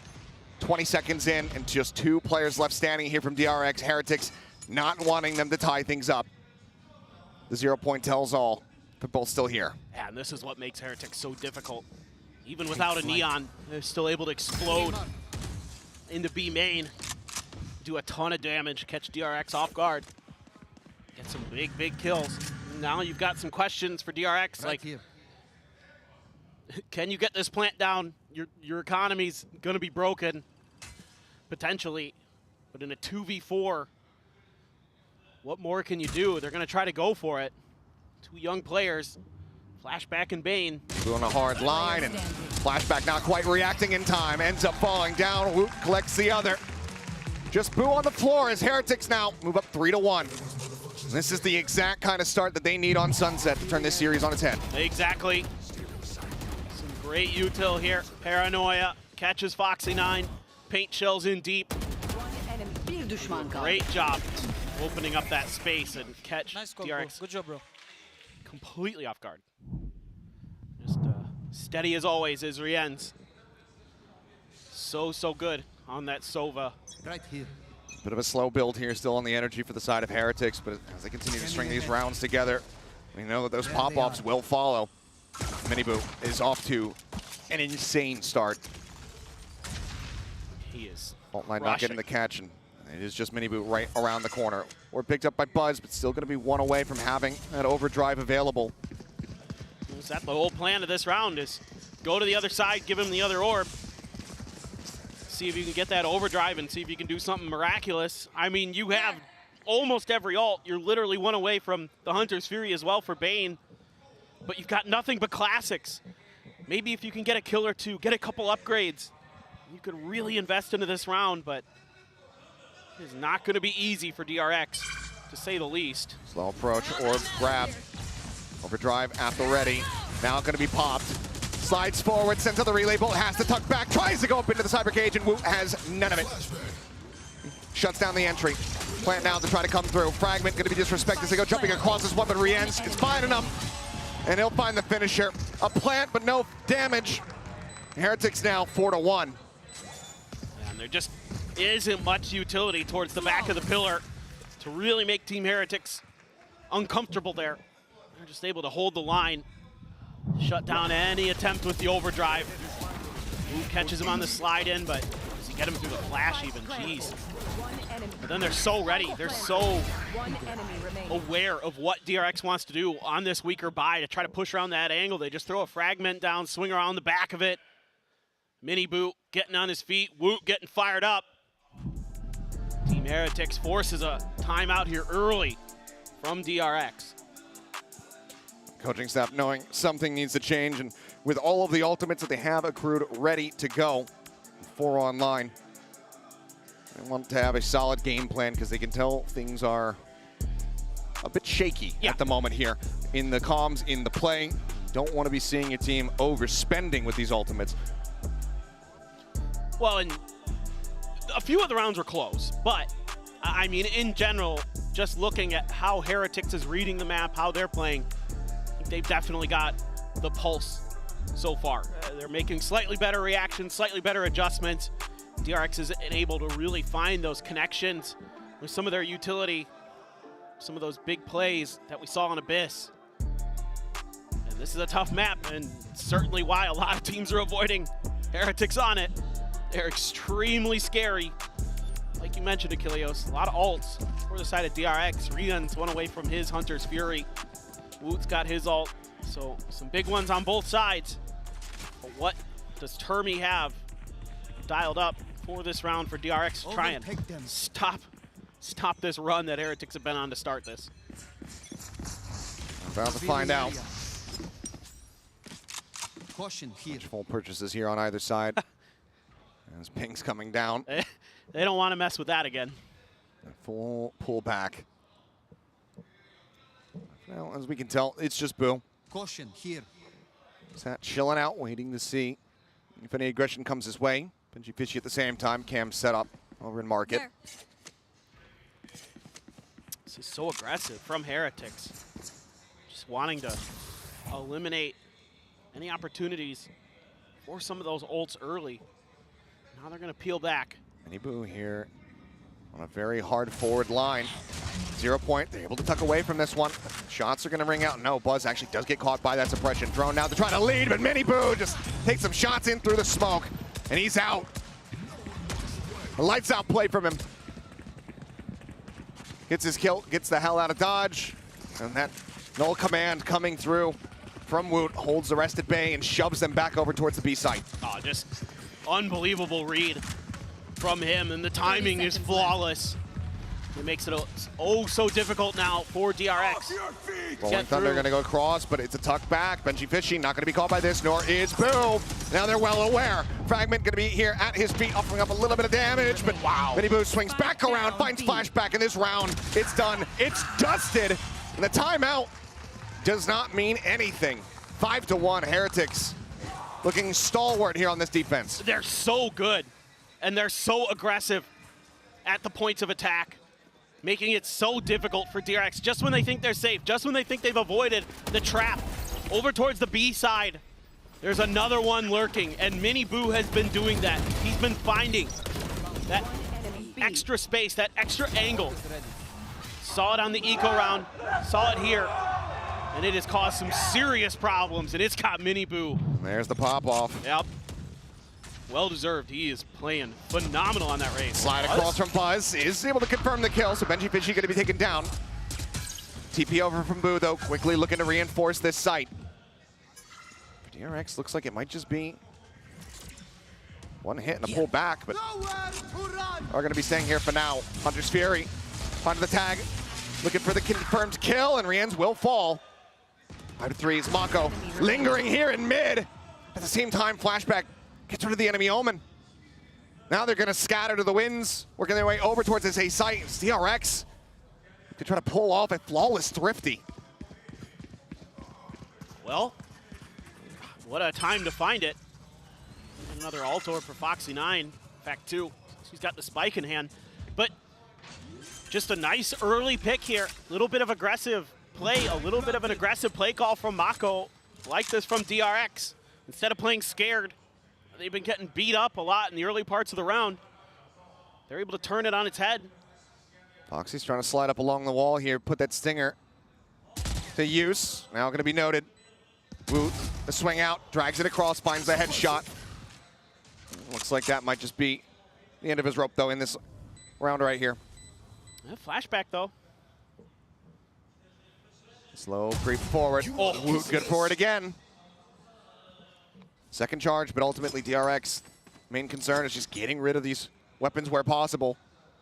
Swoop into that B site and grab up the rifles. They were left stranded at the beginning. Thrifty. Hell of a way to get a second round on the board, but it's going to be a MasterCard Thrifty here by DRX. Just, again, if you can dissect Heretics piece by piece, that flash from Foxy9, perfectly timed. And even though things look like maybe still wouldn't be that big of a loss for Heretics, they're able to creep up on a bunch of angles. That's something that they're so good on Abyss. But they haven't, since the early part of this map, haven't found a ton of success on. It's getting a little bit extra mid control, finding that extra flank angle that gives them a few extra kills that they really need to turn the round on its head. Finally able to find it. Still the neural theft for Flashback, but now showstopper again for Miniboo. Benji Fishy has his neural theft. An orb grabbed here by Boo. Playing aggressive towards this angle. It's not one shot. Shadows traveling. Maybe just trying to scare them off, make them think, yeah, this one way's being watched. You don't want to play here. No doubt, and that's going to bring out the Owl Drone. I want to try to check, but I mean, you still have Heretics I don't think he primarily saw him. rotating their way over towards this B site. I don't think they saw him. I don't believe they did either. There's the flash. Boo, going to make plenty of noise as he goes ahead and evacuates, TPing over towards that back A site. Creep across now. 3 players from Heretics working their way across mid. Flashback spots out one. Send some scattering back here for the moment, but still DRX not pivoting, not pushing. They're pausing again, thinking about how they want to set this up. Calling out for the smokes here from Mako. Fault line as well. It ends up being dodged. Bane going to be forced back as the fragment comes down. Slow approach as there's the ping reveal. Hunter's Fury going to be opened up. Bane going to be good for one before getting taken down, but Boo finds 2. Exactly where An interrupt on the showstopper, but with Mako falling, that should just about do it. TP out, flashback, getting the ping reveals, but a 1v3. It was a huge performance from him at the start, but is this a bridge too far? He finds the first. He cuts down the numbers. But there's a neural theft reveal. His own cam set up. Might have spotted them both, and he cannot find the first. Splits the difference between the two. Shots whizzing past shoulders as Heretics get the defuse and get themselves up to 6. Yeah, and this just kind of takes a little bit too long here for DRX to sort of get their heads on about them. They actually have, when they're able to push Boo off that angle initially, they actually have a really good opportunity to at least take control of the site, potentially get the plant down. But because they pause, that allows for the rotations to come through. And I think there might have been a little bit of confusion there with flashback, seeing some players and how they wanted to deal with that, knowing that the showstopper could be coming over as well, something you have to consider there. But DRX starting to run out of time, off to try to force the issue, and Heretics punish them. These rotations, the macro game, really good for Heretics. They're getting a great read, mostly, on where DRX wants to play. And push again, Shock Dart committed here towards the front, but Benji hasn't even placed it yet. So just gets that util out. Both Shocks now committed here from Bane. Quick tuck back. Drone not spotting anything. DRX just trying to get a sense of anything they can on the map, but This once is again, going to be risky though from Bane. He's going to be sending out that drone. Does spot out both. Goes ahead, backpedals away. great awareness from Bane to at least have it in the back of his head. They're going to try to go to B on the other side. And he fast pivots though, and there's the ping reveal, and Buzz is going to be left out to dry. Woot able to take him down. They're swing out. He's stunned, but he still finds a headshot. And Mako's attention is fully tied over towards that market. Now it's just Bane left to run down the clock and try to hold on to his weapon. An attempt at a fake here from DRX, but one that is very much sussed out and shut down. Heretics will get themselves up to 7. They're so clean. And I mean, again, it's that back pillar. Somebody is always escaping the util dump from DRX. 10 seconds or left. in this case, even getting hit by the stun and still finding huge kills. Absolutely insane. The Sharks are starting to encircle though. Bane here in the corner. Knows that pressure's coming through from Boo. Finds the first one. The swing out, looking for it. Finds Benji Fishy, but Rienz will ensure that he's not able to hold on to that weapon. Nothing retained for DRX.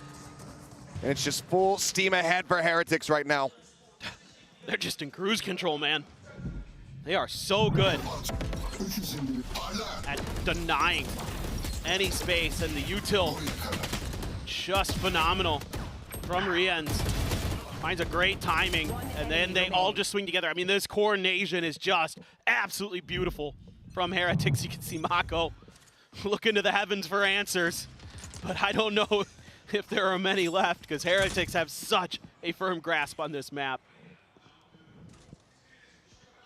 A little bit of a push out towards mid. This time around, DRX trying a very different strategy. 4 players now trying to cut all the way through. But a nice little set play with Benji Fishy, able to find 2. The tool out in mid. Foxy just looking to backpedal away from this one. Swoot tries to catch him. Foxy's so very low. 11 health remaining. The plant to come in, still 1 away from the Rolling Thunder. As we find ourselves here in a 3v3. This is going to be tough, but Foxy finds 1 more kill. Flashback finds Boo, knife in hand. Takes him down.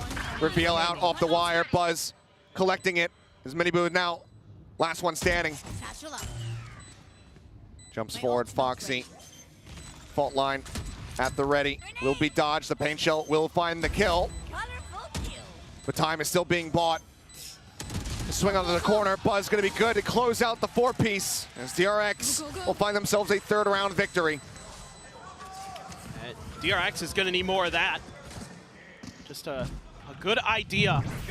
Something I've been kind of curious about is that they've had some success pushing mid. They've had some success finding that extra angle. Edgy Fishy comes alive with 2 big kills, but Buzz all over the place with that Neon. Something he has been improving upon is that agent throughout this year, looking much, much better. Sure, I mean, I hadn't seen too much of it from him, but granted, you look at the kill count, 4 of those 6 were just in that last round. He so it has struggled. been slow going here for not just Buzz, but for DRX across the board. Yeah. Rand's now operator in hand. Expecting that same pressure maybe to come through in mid, but Mini just going for a timing shot, but Buzz, blind through the smoke, is able to outdo him. Now things get a little bit tricky for Heretics. You have no information on what's going on in between the A and the B site. Drone v drone. Right here. He might have been able to catch a glimpse of that operator. Rienz was just about to draw down with it. There's overall the ult, not going to be finding too much, but Bane able to go ahead and save Buzz's life. Slides forward, Woot in the corner, cannot hold his ground, and there is not going to be a no-scope shot coming through. DRX starting to look a bit more decisive, a bit more at home here on Sunset. As it's just Boo now left to see what damage he can find.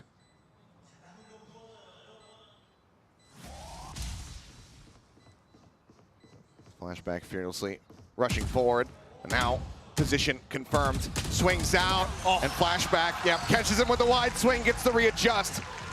Flawless fashion, DRX. Potentially able to run this back into a 7-5 half. Well, and again, it's this mid control for DRX. I feel like I'm a broken record between Abyss and Sunset talking about it, but it's true. Every time that they've been able to do that, they've been at least been able to make the round close. And in the case of the last couple of rounds, have been able to get wins.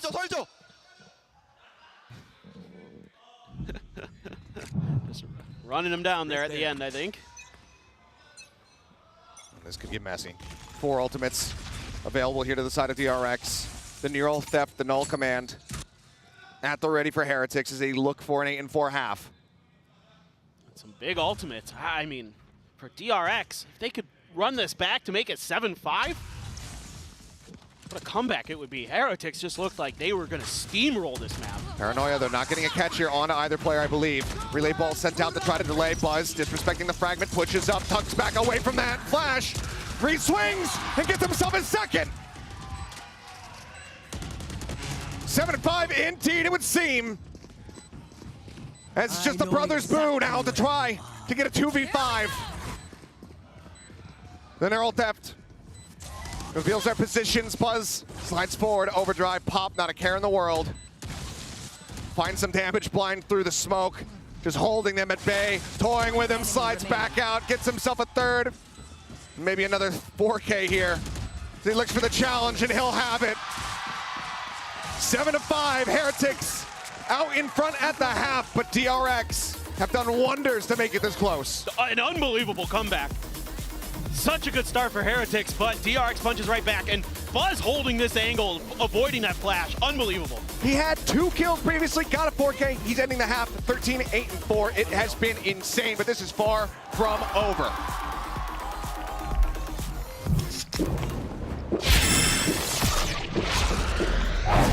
Red Bull gives you wings.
All right, and we're about to go back into Sunset. Heretics, a 2-round lead. They were able to find the opening pistol here.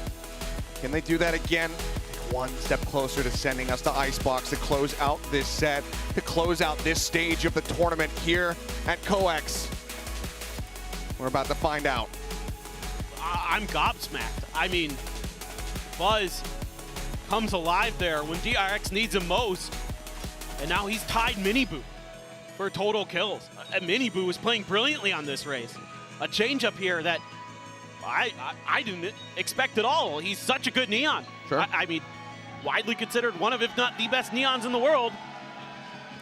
But Buzz is seemingly matching the star duelist for Heretics. And now if they can get a pistol, there's a real chance they even the scoreline coming into their defender's side. Look at this stack though. Huge. DRX gambling over towards A, 4 players committed there. Just flashback here at B. A singular tripwire on a scanted angle. No contact, and immediately Bane sliding a bit more towards mid. Ping's coming down though.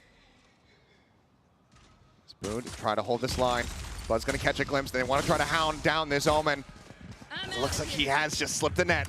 The push now onto the B side, getting ready to come to fruition. The push forward, the slow creep up. DRX gonna be hot at their heels here. Blind shots across. Miniboo does get knocked down to 67, but the plant can come through, otherwise unhindered. A lot of damage done off that shock dart. Paint shells up over the top. Flashback gonna be blinded up by the paranoia, but it's still gonna be good for one before getting taken down. Ran to find the kill. Foxy caught with util in hand. Dies. Buzz not registering Boo's position. Falls for the same trap. Mako though, trying to find the catch, playing a ring around the Rosie, but Boo now is aware, and he's coming out on top. The 3K is Bane. Knows that he is in such a poor position. Suspects the wraparound, but can do nothing about it. Heretics will tie up the pistol count at 2-2 and move up now 8-5. And the fact that Boo gets out of that early trap that DRX set up with that fault line allows him to come up huge, hide behind that box, and completely turn this round on its head. This Massey there, Buzz was fully committing to try to push into B main. Oh my God, what a nice call, Wood, nice. I think he's giving his IGL a little credit there, and well-deserved, because Boo has had a heck of a day. That's the big bro. Now once again, Boo seeming like he wants to maybe try to replicate a bit of what happened in the pistol. Pokes and prods over towards A, but DRX already starting to go with the rotations as they hear this drone of the boom bot coming through. Trying to hide themselves as best they can until then. Flashback not going to take him fully out, but Rien's watching. Gets the headshot, making sure the Buzz can't do any additional damage. Now it's just 3 classics. 3 players trying to fill the site, trying to push up in towards main. The flashback will fall. Smoke to be sent, but ultimately right now, Sunset is Heretics' playground. They can do whatever they want in this round. They've only got 1 rifle, 2 Spectres, so can afford to send a few players in, but I don't know if they're going to need to. Yeah, looking like a Flawless as Foxy tries to just slow him up. As he peeks in the corner, Flawless will be confirmed. Heretics 1 away from getting up to double digits as we go into their bonus. Yeah, huge stuff for Heretics. Very clean. Just kind of letting DRX get over eager one by one, try to see if they can find that moment where they catch Team Heretics slipping, where they catch them trying to push a little bit too far forward. Instead, Heretics ready for it every step of the way. Extremely clean.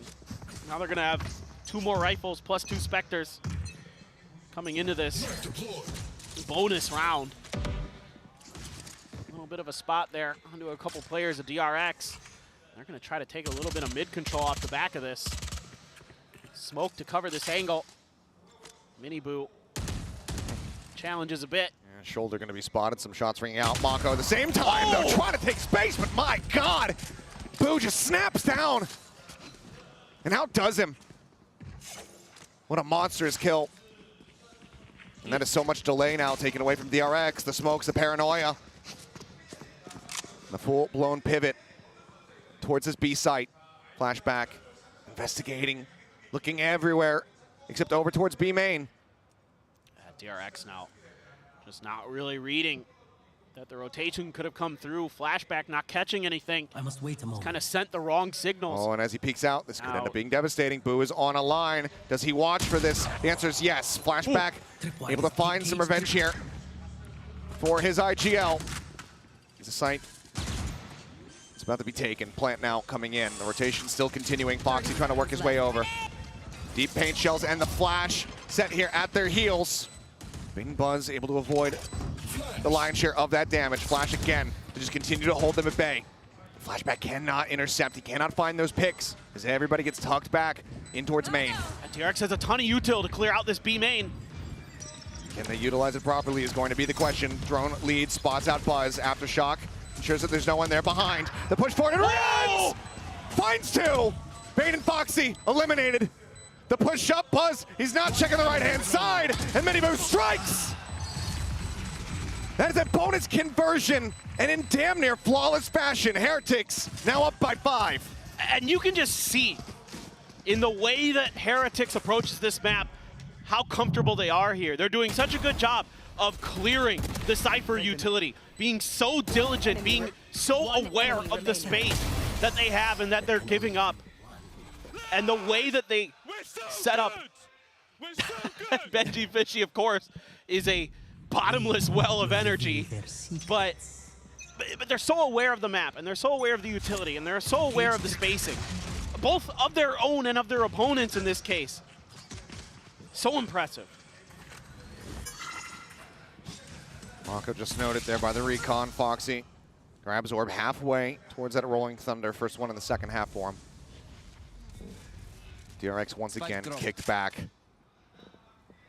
4 sheriffs and a ghost. Sounds like a bad Western movie. Fair point. Drone will catch a couple players out here in mid. Tuck back away. One way got to be set up. Oh, they're just taking their time, and they're toying with DRX. DRX is starting to assess. They're thinking that it's going to be A. As that drone comes through, it just keeps their attention tied towards this side of the map.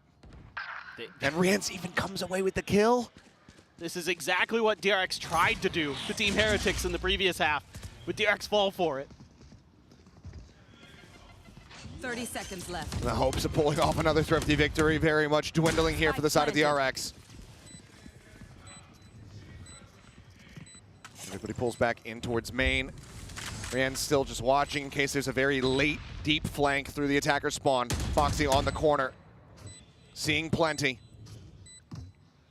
And he's got the Hunter's Fury, does Rien's, just in case things go really sideways. Fair point. Flash connects, Boo sends out the Paranoia. Catches on to multiple players. Fragment now sent as well to further delay. Mako, ooh, trying to go for a really risky play. He's in here, and he's managed to find one. Pushes out, takes out Boo. Ooh, and my God, a confusing play here from the side of Mako. It's not going to deliver him around win, but damn if it wasn't flashing.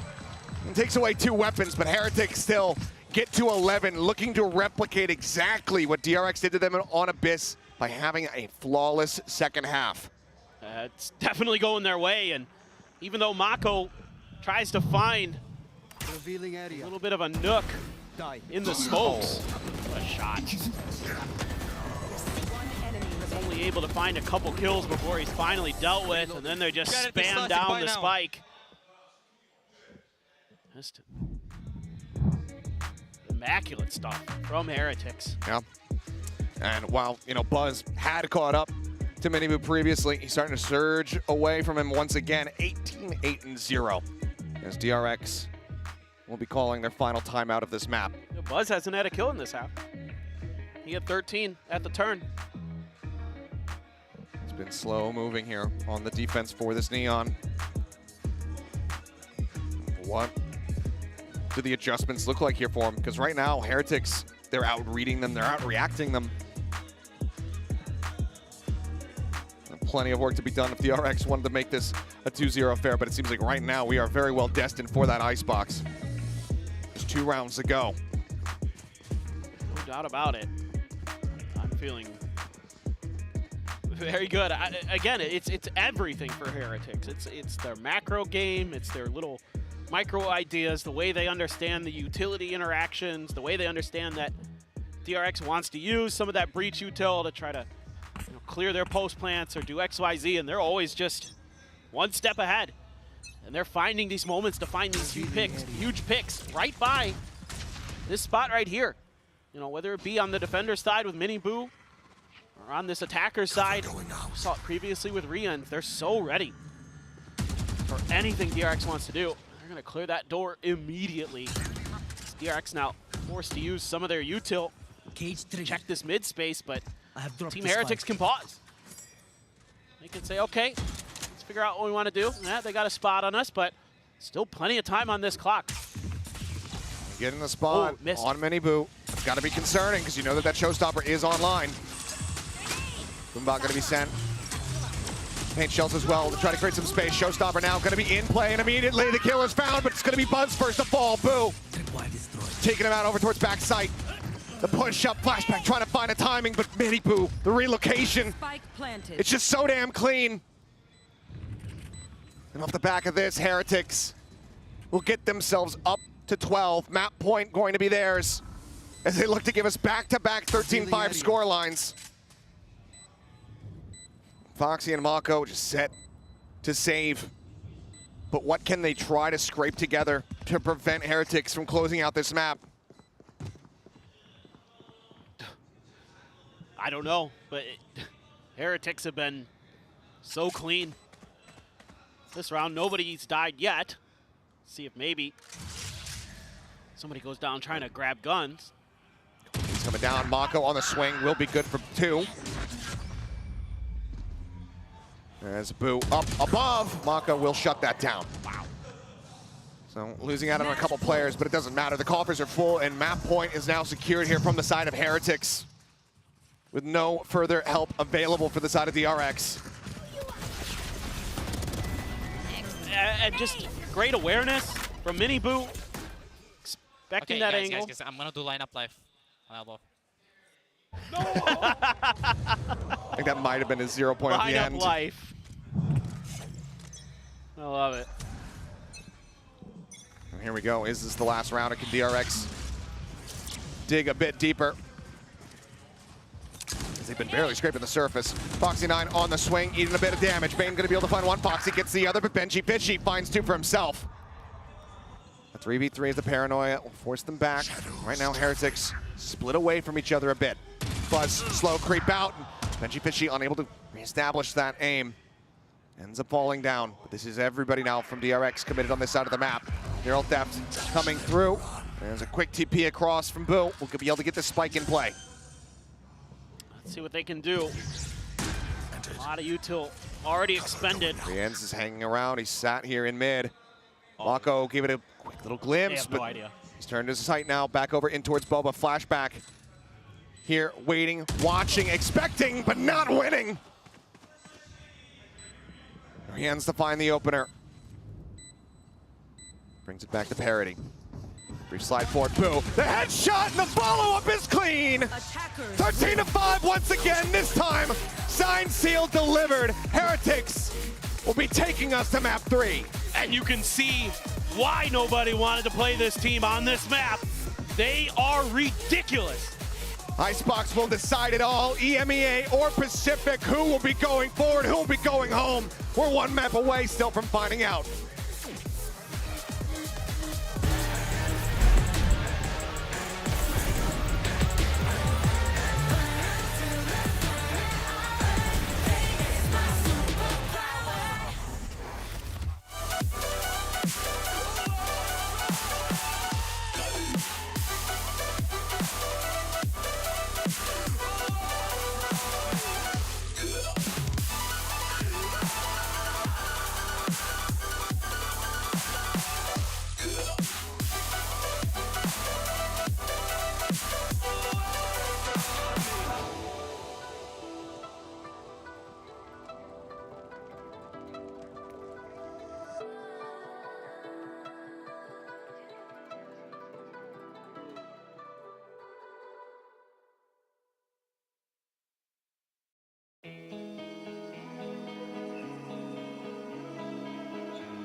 to my grave.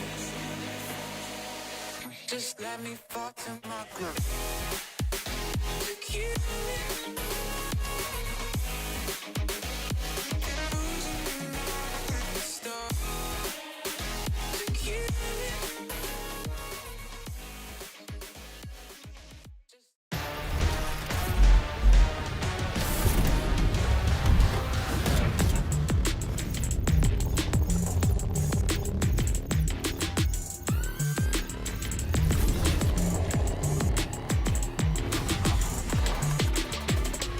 Well, DRX, they might be the best team on Abyss, but Heretics have still got it on Sunset. I'm your hosting tonight, back here once again with Saisho and Brent. Did you guys expect such a dominant comeback after map 1 from Heretics? I'll tell you something, the crowd here did not. I mean, even if I thought it was going to be Heretics' favored, the crowd here is feeling a bit sick to their stomach. I'm feeling a bit sick to my stomach, man. I said at the beginning I was predding with my heart, and DRX is one of the teams that I was predding today. And right now, yeah, I see people on their phones, people are asleep. They're just there, listen. And Icebox is the upcoming map as well. For DRX, this is going to be an incredibly tight turnaround, and I just do not have faith for them to be able to pick themselves back up. Yeah, I'm looking at the way that DRX are playing in some of these spots, and Team Heretics run a pretty standard B main crunch here. DRX just kind of feed into it, didn't realize what they were doing to try to mitigate that. And it makes me think later on, after this round, in round 4, very early signs, we see them allowing Team Heretics to get into very standard B post plants. The round 13, the pistol, they didn't even clear Boo in B main behind the box. Like, so many inexperienced problems versus a team that's played all the time on Sunset and looks immaculate there. I think there's massive evidence there's something frantic going on, I think, behind the scenes for DRX in their own heads. And we were talking so much about form coming in for one, but also the rookies in experience on that big stage. And right now, what is rearing its head is Heretics actually just digging deep. They're not accepting their losses, not just be willing to go out into this tournament here and now. They want to try and meet the same marks that they did prior at Shanghai, all the way to the finals, and potentially even lift the trophy. But for DRX, they haven't had that prior experience. The first event with these rookie players that have been even played at all year, and it just so happens that they have all the immense pressure and have to carry the mantle of a Gen G squad that went out so early. Yeah, I want to give some kudos to Miniboo as well. He's been on the receiving end of a lot of criticism in his role in this tournament, but he is really keeping up with Buzz. He absolutely is. I think that that's one of the big things that DRX are lacking a little bit today, is that differential that people might have thought was going to rear its head in this match. Miniboo's been very solid. He was on map 1 as well. He was holding his own, despite the scoreline. Obviously, they did get kind of destroyed. But this is now setting us up for a duelist clash, assuming that Team Heretics still play their duelist comp. They might go back to playing Miniboo on KO.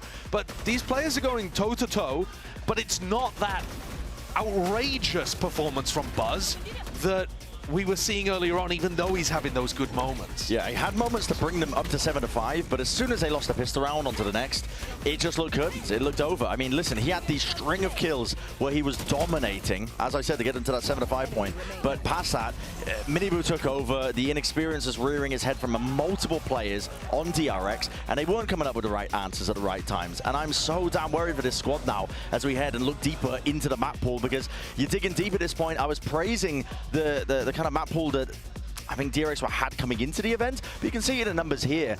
Listen, if Buzz is not having a good time, it doesn't bode well at all. Yeah, and I believe this is the stats from map 1 here when they were playing on the Jet. I mean, we might see that Jet head-to-head carry forwards into map 3, but Miniboo has been playing a lot of Neon there too. Yeah. I don't know whether they're going to continue with that. It seems a little odd, but obviously Miniboo's super happy, and look at him vibing there on the stage. Yeah. Like, he's clearly comfortable right now. Yeah, this is the thing with Heretics, though. When they're the vibes team, they make runs, they go to finals, and so on and so forth. But it's when one of them gets a little bit tilted, things might fall apart. But it sounds like you guys are more concerned about DRX's mental. Yeah, I mean, listen, there's parity between both of these teams, and they follow the exact same story of that inexperience and it being the downfall of them. But the crowd themselves have been feeling the ups and downs. It's been a roller coaster of emotions. It was, you know, essentially an incredible opening for DRX, where they dominated on a map that they have been looking the best in the world at. And now heading into Sunset, I thought, okay, well, they've shown signs of life before for DRX, but the fact that they were unable to come up with the answers and individuals weren't hitting, not able to hold a candle in terms of aim, and it just slipped away from them in the fashion that it did, I think it speaks volumes. It speaks absolute volumes. This map is what it all comes down to. One of the regions is going to be eliminated here, Pacific or EMEA. And I think I favor Team Heretics going to Icebox. I know that neither of these teams has looked at the absolute tippity top of their game on this map, but they've got not just momentum, but they've got kind of a feel for the map, playing retakes very quickly after the plant goes down. And I've yet to really see DRX excite me here since they were playing Clove at the beginning of Stage 2. It's a map that they haven't played, I believe, since the Grand Finals in Pacific. So they haven't played it at all on a big stage. Maybe that can be a positive for them. But again, the reoccurring narrative that I'm running through my head over and over again is, do they have that grit? Do they have the resilience to drag themselves off when they get knocked down hard onto the floor and that potentially bounce back and fight back? They got Foxy9 as an adjustment over towards the KO. Maybe that's part of a play in counter-stratting, potentially because Wooder's on the Gecko and Reans as well. The knives are pretty critical, actually, for trying to cancel out the ults as well and play around that. Could be a possibility, but it looks unlikely. If DRX did it, if they pulled it back to be a Pacific team that can make that journey and make the distance, I would be astounded. It would be incredibly impressive. It would book them into that top 4, touching distance away from the closest they've ever been to like that podium, that trophy with rookies. Yeah, and there's more than that as well. As you mentioned, this is a whole region's hopes and dreams relying on these teams. Paper Thin, Achilles, have fun with this one. We always have fun. Thank you, Yinsu, for the reminder. We are ready to jump into Icebox. DRX going to be first here on the attack. And I think the desk did well to set the stage for what this means. One region left. You got room for one. That's it. EMEA, Pacific. Who is it going to be? No doubt it is going to be a nail biter. I don't think this is going to look anything like those first 2 maps. I don't think either team is going to go down without a fight on Icebox. Both these teams very solid on this map, and Heretics solid enough that they were willing to let it go through against Leviathan. But already, look at this. DRX doing something that we haven't really seen them do. 5 goes to the opposite side. Buzz gifted a Sheriff and has half armor alongside it. They want that impact here from the Jet. They need to get him fired up. He needs to start fragging, especially on this map where he can sometimes just take over, as we saw in Pacific. Some of those absolutely dominant performances they had. Catches the jiggle, catches a little damage. On to Boo. Boo going to be tagged down to 45, backs away. Still do have 2 other players here. As they start drifting their way across, Buzz, however, going to be caught by the Goop. Ends up getting taken down. Mini Boo able to find that one, but Boo finished off. Bane finds that kill. The push up from under 2, looking for the pincher. Speedy does fall. Wood's still here, taken down as it's just a bloodbath, a back and forth here between the 2 squads. Goes to be recovered. Shock Dart going to be lobbed in, but he shorts it, and Foxy going to be untouched there until the second lands. Work down to 68 as Benji Fishy, quiet, makes his presence known. Strikes instantly and leaves Bane in a 1v2. Swings out, gets the headshot dink, but has to pull back off the angle. Noise made. Misses the timing, gets the finisher on the 1, but the swing from Benji is absolute perfection. Exactly what the doctor ordered for Heretics, and they will win another pistol. And it's just that extra layer there for Team Heretics, and they stall up this DRX hit. They've got so much util, so many flashes to make this so difficult for them to get the entry that they're looking for. So Baculo doesn't get cleared quickly enough, and that buys enough time for Benji Fishy to come over and get a couple huge lurk kills. Finds one, readjusts, goes through towards the other side, towards green, and gets another. And then he's able to clutch it up. Benji has been absolutely ridiculous this year, especially in those scenarios. Now Outlaw here in play. Shock and a bite to try to stop anybody from grabbing the orb. Boo drops down off the pipes. It's just full classics here in the hands of DRX. Flashback tries to lead the charge. Only a smattering of damage going to be found as Gecko Util goes through. Dizzy just further slow up this DRX approach. Stop them from trying to overwhelm and conquer with these classics. Toxin screen down. Take flight. Well, they've got the sight, but... Drone will fly, but it's quick cancel on that one as the reveal comes in. Mako is able to find Rienz, but Boo puts down Mako. Buzz with a kill here onto Woot. There's a bit of damage, just the swing out. Foxy finds a headshot, but now he's on his lonesome, and he's worked down to 52 health. Nothing recovered, just tries to go for a timing swing. Some decent efforts here from the side of DRX to do a bit of damage, but they cannot stop just a fuse from coming in. And that's going to be Heretics now, up 2-0 to start. They're just playing it up close and personal here. Our Heretics from the get-go, they just kind of slide back a little bit, give DRX the space they need, but to get the plant. But other than that, doing a decent job, but those classics do come alive because of it. So it is only going to be an Ares. Ares for Boo. That was something I was actually considering for my 10%. Somebody buys an Ares. It has been few and far between when we've been seeing Ares crop up. In fact, I can't really even recall any. There might have been one on Ascent in the group stage or something. Perhaps. Either way, it's unorthodox to say the least, as Boo is going to get posted up over outside of B. Throwing a check. Recon not spotting anything. Benji just waiting.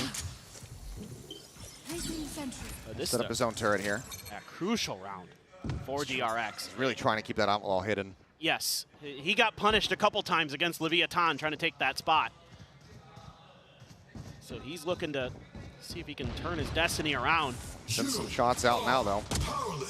And his flashback needs a bit of damage, but offers plenty more in response. 17 HP remaining there on Benji as Foxy. Gets the plant down. All built up, popped. As Heretics get everybody in position here for the retake.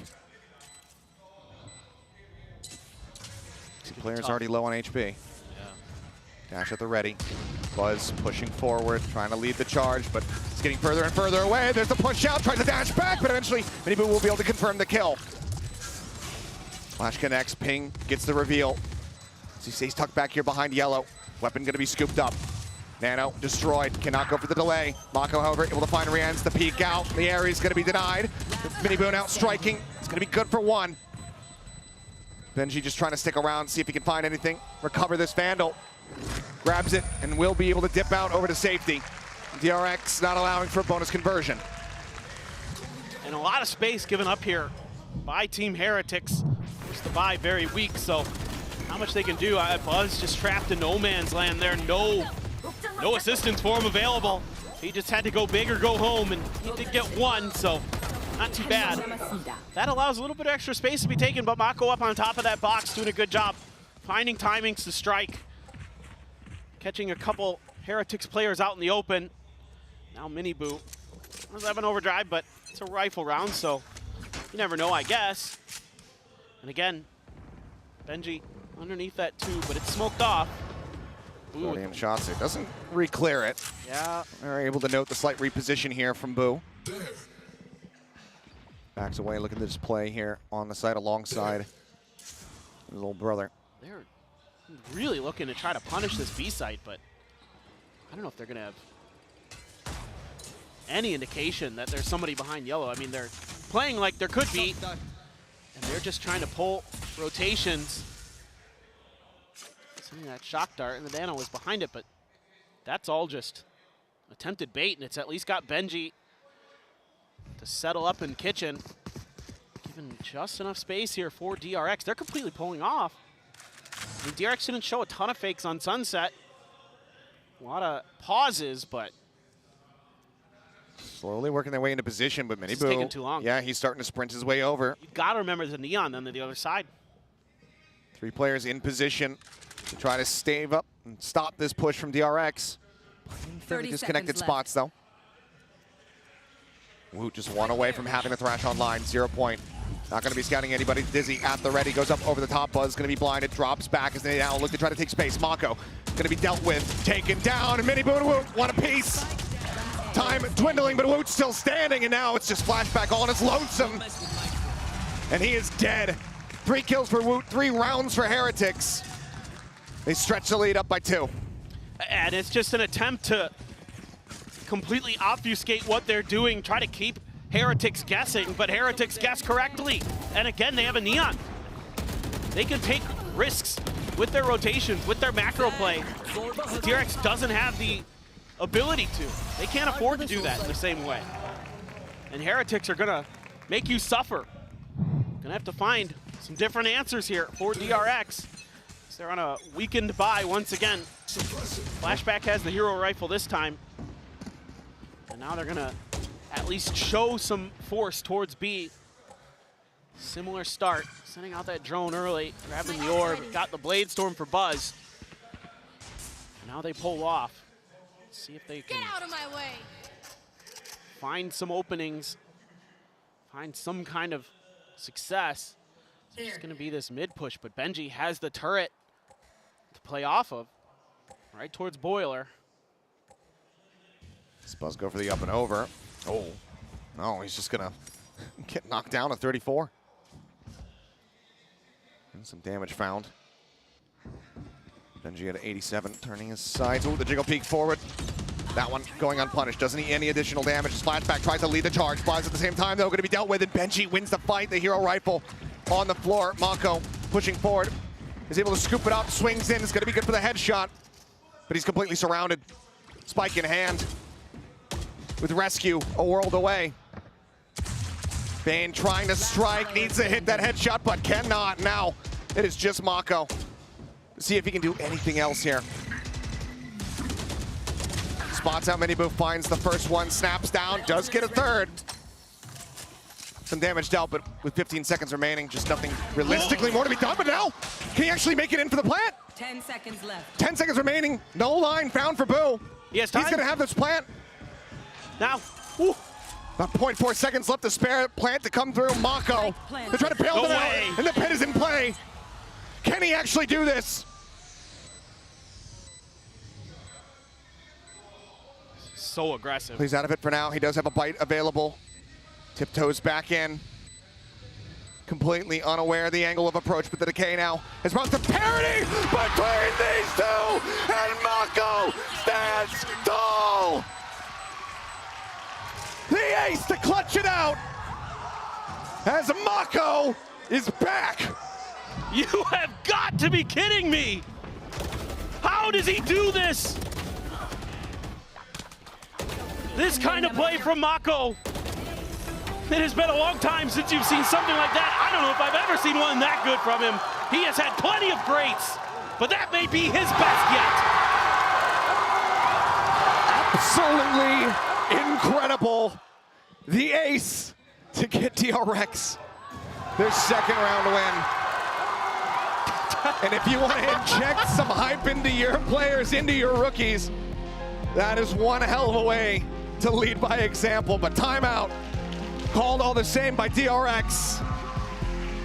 Because while Mako was able to get that win, it was not under normal circumstances, not in positions that Coach Termy and Glow want the team to be in. I'm pretty sure Termy had punched the timeout button well before that even started to foment. I mean, just absolutely ridiculous.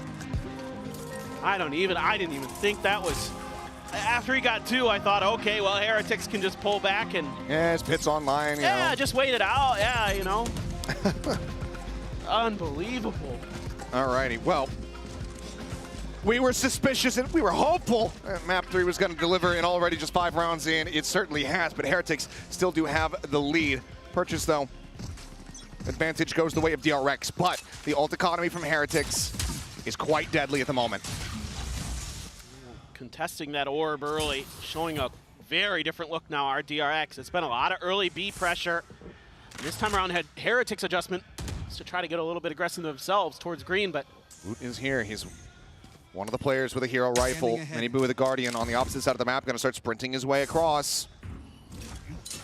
don't have the toxic screen or much to cover. It's just gonna have to be done with some good shooting as well here for DRX. Some poking and prodding, the drone to try to lead the way. Spots out two, over towards screens, but Woot for now, gonna be unnoted now. Very much known. This fragment does not go deep enough, but he swings out, takes out flashback. Mako able to find one, finds two. Spike is planted, Buzz down to 5, has to burn the tailwind. A 3v3, but as they continue to push up, if they can take some space, that back right area of sight, weapons can be handed over here to Boo and Benji. You got the overdrive. Flash and a peek out. Minibu spotted, updraft to dodge the bite. Buzz keeps himself safe as Mako looks for back-to-back aces. No way! Finds him, the slide over, and he can't quite make it happen. Are you kidding me right now? Minibu though, down to 34. Foxy still standing.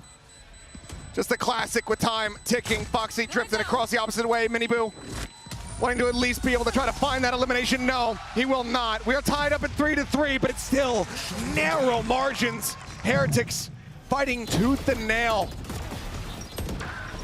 Well, I mean, they have a lot of advantages in this situation. I think if they have a full buy, that's potentially a very different round. Because again, you don't have many smokes to work with in this DRX comp. The toxic screen's all the way on the B side.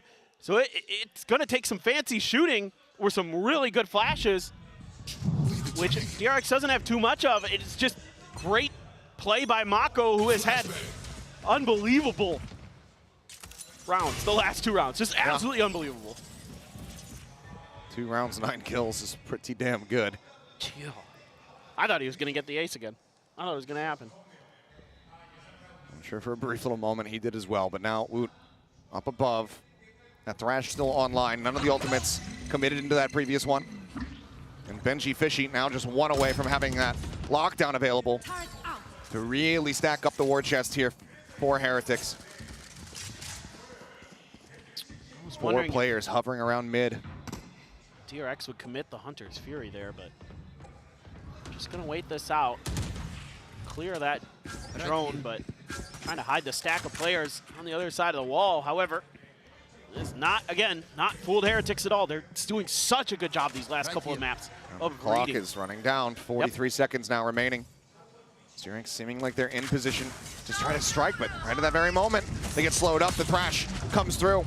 Heretics looking to play this clock down a little bit lower. 30 seconds left. They pull back. Just seeing if they could find a timing on when DRX would go for the hit. Instead, DRX cuts sound. Dash across, Buzz dropping down. Oh God. Hunter's Fury going through a flashback, absolutely torn asunder. Buzz gonna be displaced, but not before Woot ends up dying. Mako, again finding impact, finding 1, but with the kill found, the lockdown is in play. Spike going to be planted, but they're still all so very far forward, and they have to get tucked back. Who's coming? Similar positions, and Foxy's gonna be out in the open. Bane, however, able to note him. Swings out around the side, Foxy gets his way up into nest. Safe for the moment as he manages to peek out and shuts him down. Mako gets re-ends, and now it's just Benji Fishy left standing.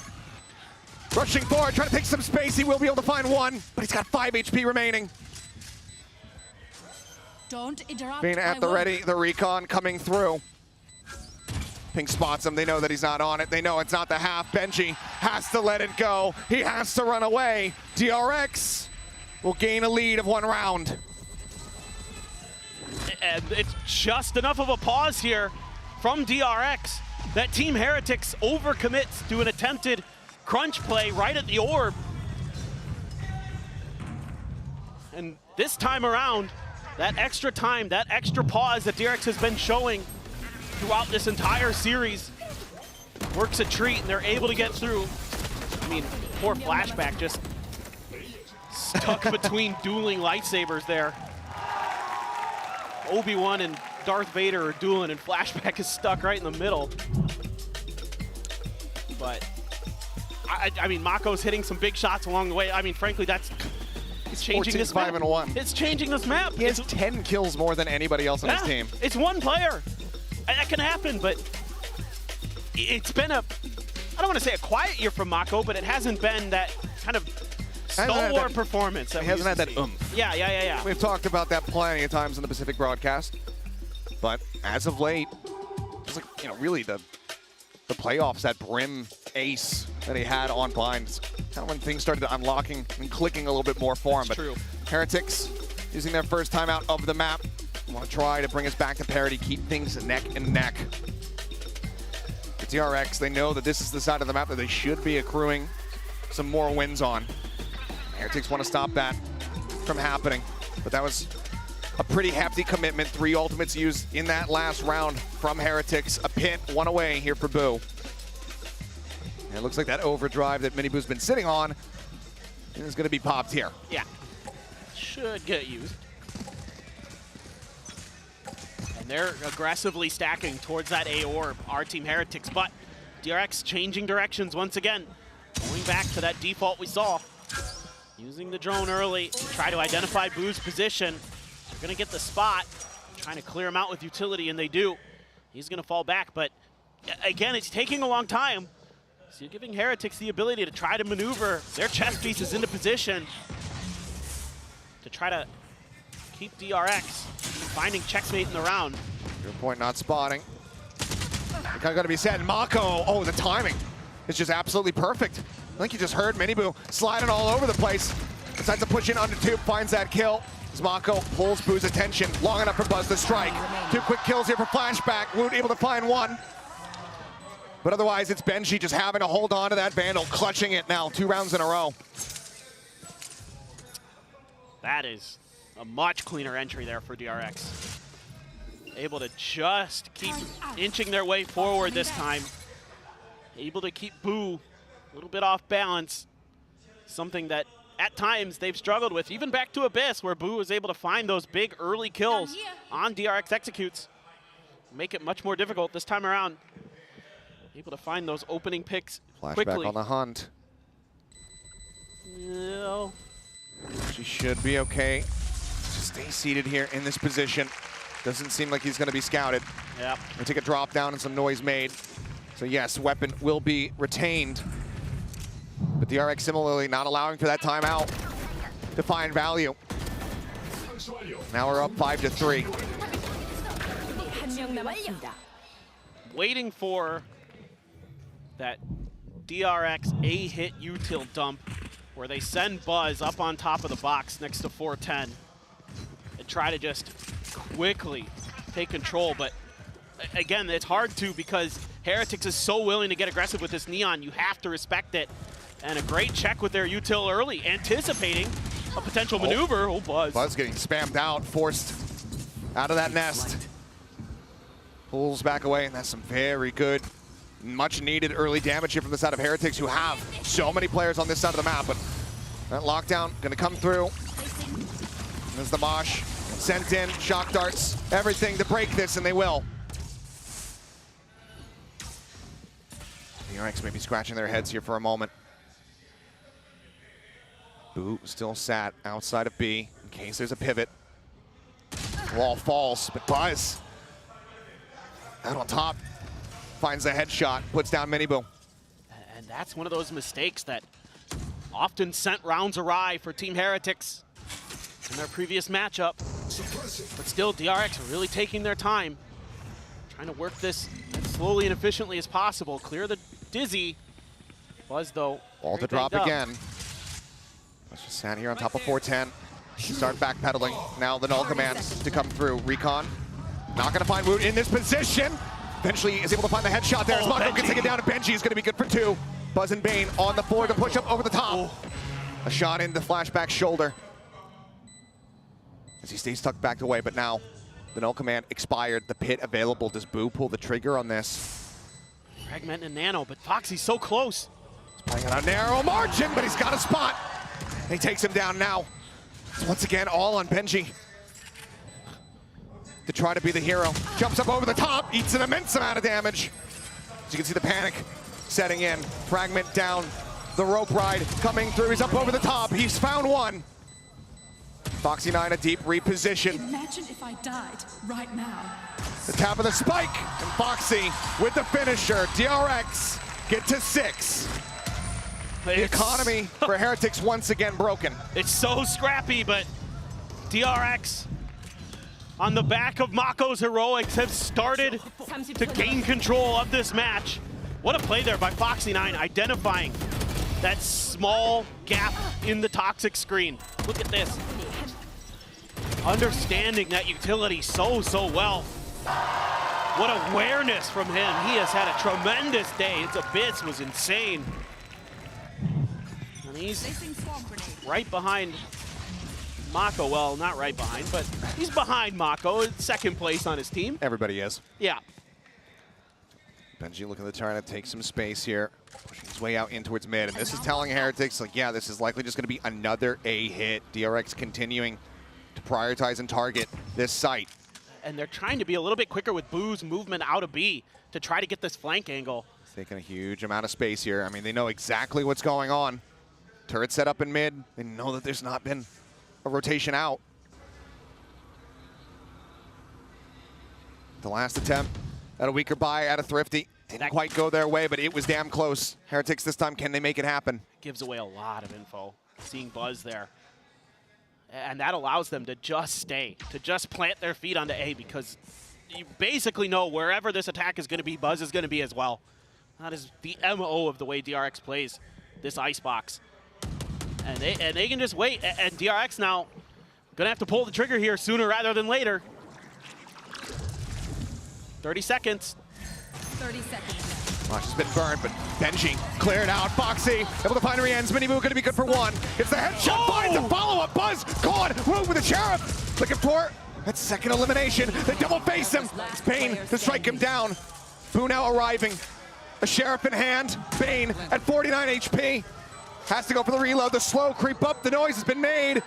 Can he get the shot? He absolutely can. And this time, Heretics will not let the round slip away from their grasp. Just, again, it's Heretics making adjustments based off of what they've been seeing in the previous rounds. When they're going A, they're not really changing direction too much. That allows Boo to take that little bit of extra space and allows the rest of Heretics to firmly plant themselves on the A site, set up these crossfires, wait out the DRX hit, and hit some nasty shots along the way. Mini Boo, fantastic with the Guardian. That second with 11 HP, the backbreaker for DRX. Yeah, if not forgetting that second one, this round is very likely in the hands of DRX, getting themselves up to 7, but you can see what it means here to the players, trying to keep that energy up. But now, a change up in the game plan here. DRX, it comes in over towards B, but Buzz has an operator. Well, this is a little bit of a confusing situation for DRX now. Initially hoping to find some space towards B, but the Viper's Pit has given them other ideas towards how they want to approach this round. And Mini Boo so far up, trying to find that early pick when a player crests that corner. Going to hear that drop down from Flashback as well. It is noted, but it looks like Mako on that swing out. He might have just caught a glimpse. Shots now flying Mini Boo's way. He knows that the op is going to be here for Buzz. Drops down. Off pipes the moment. They've got a double stack right around this corner. Gonna have to hit with some good flashes. And Wu potentially in position to go for some crossfire here as well. Swing out, shot's gonna go wide. Mako able to find one, and he can't get himself off the top of pipes. Ends up getting traded. The 1-for-1, the recon gonna be sent. Fragment over towards Woot's feet, pushes him down to 52 as he desperately backpedals. Drone to lead the way, the Thrash available to him. Has he committed here? Seems like the answer is gonna be yes. He pulls back over towards screens, however. The time. There's two just around the corner.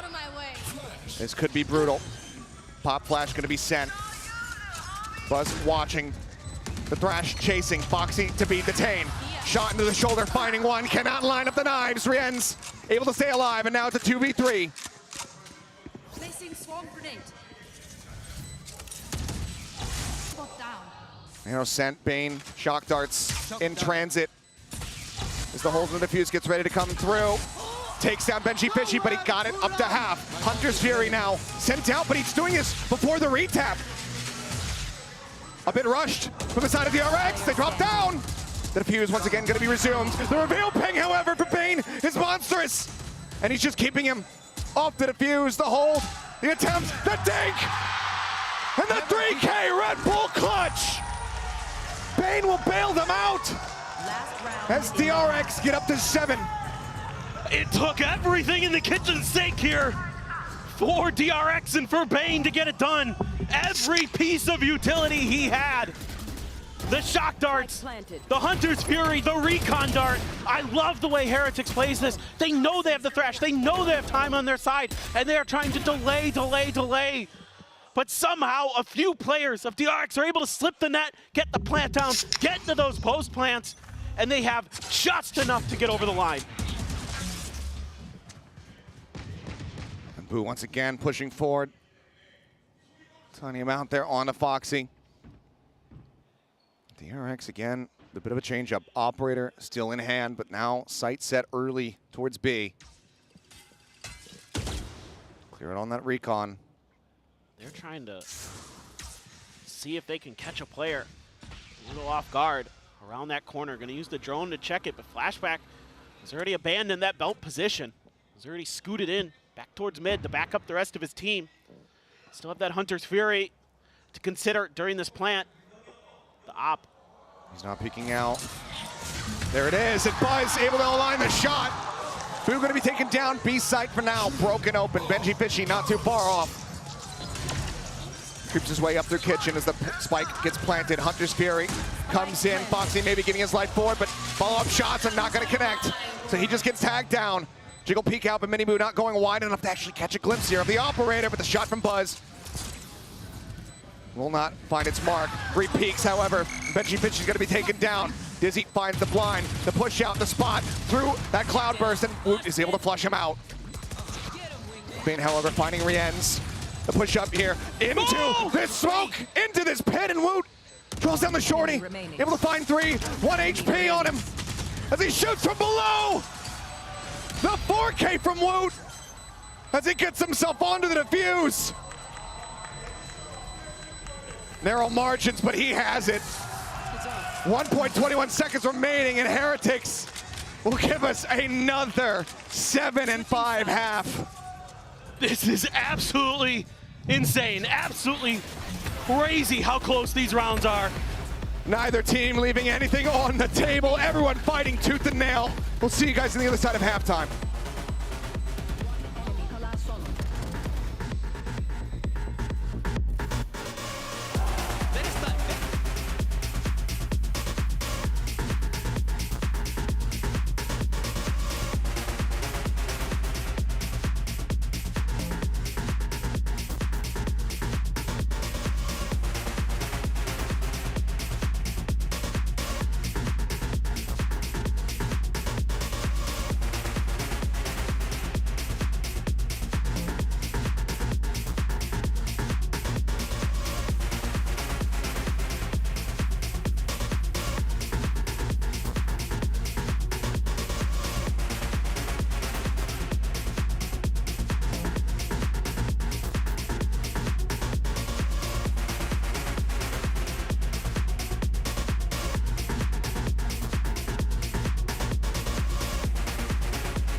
Alrighty, we are mere seconds away from getting ready to go into this second half. These teams have been pretty much inseparable up until this point.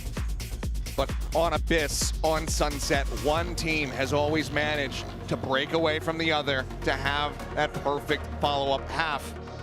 Can that happen a third time in a row here?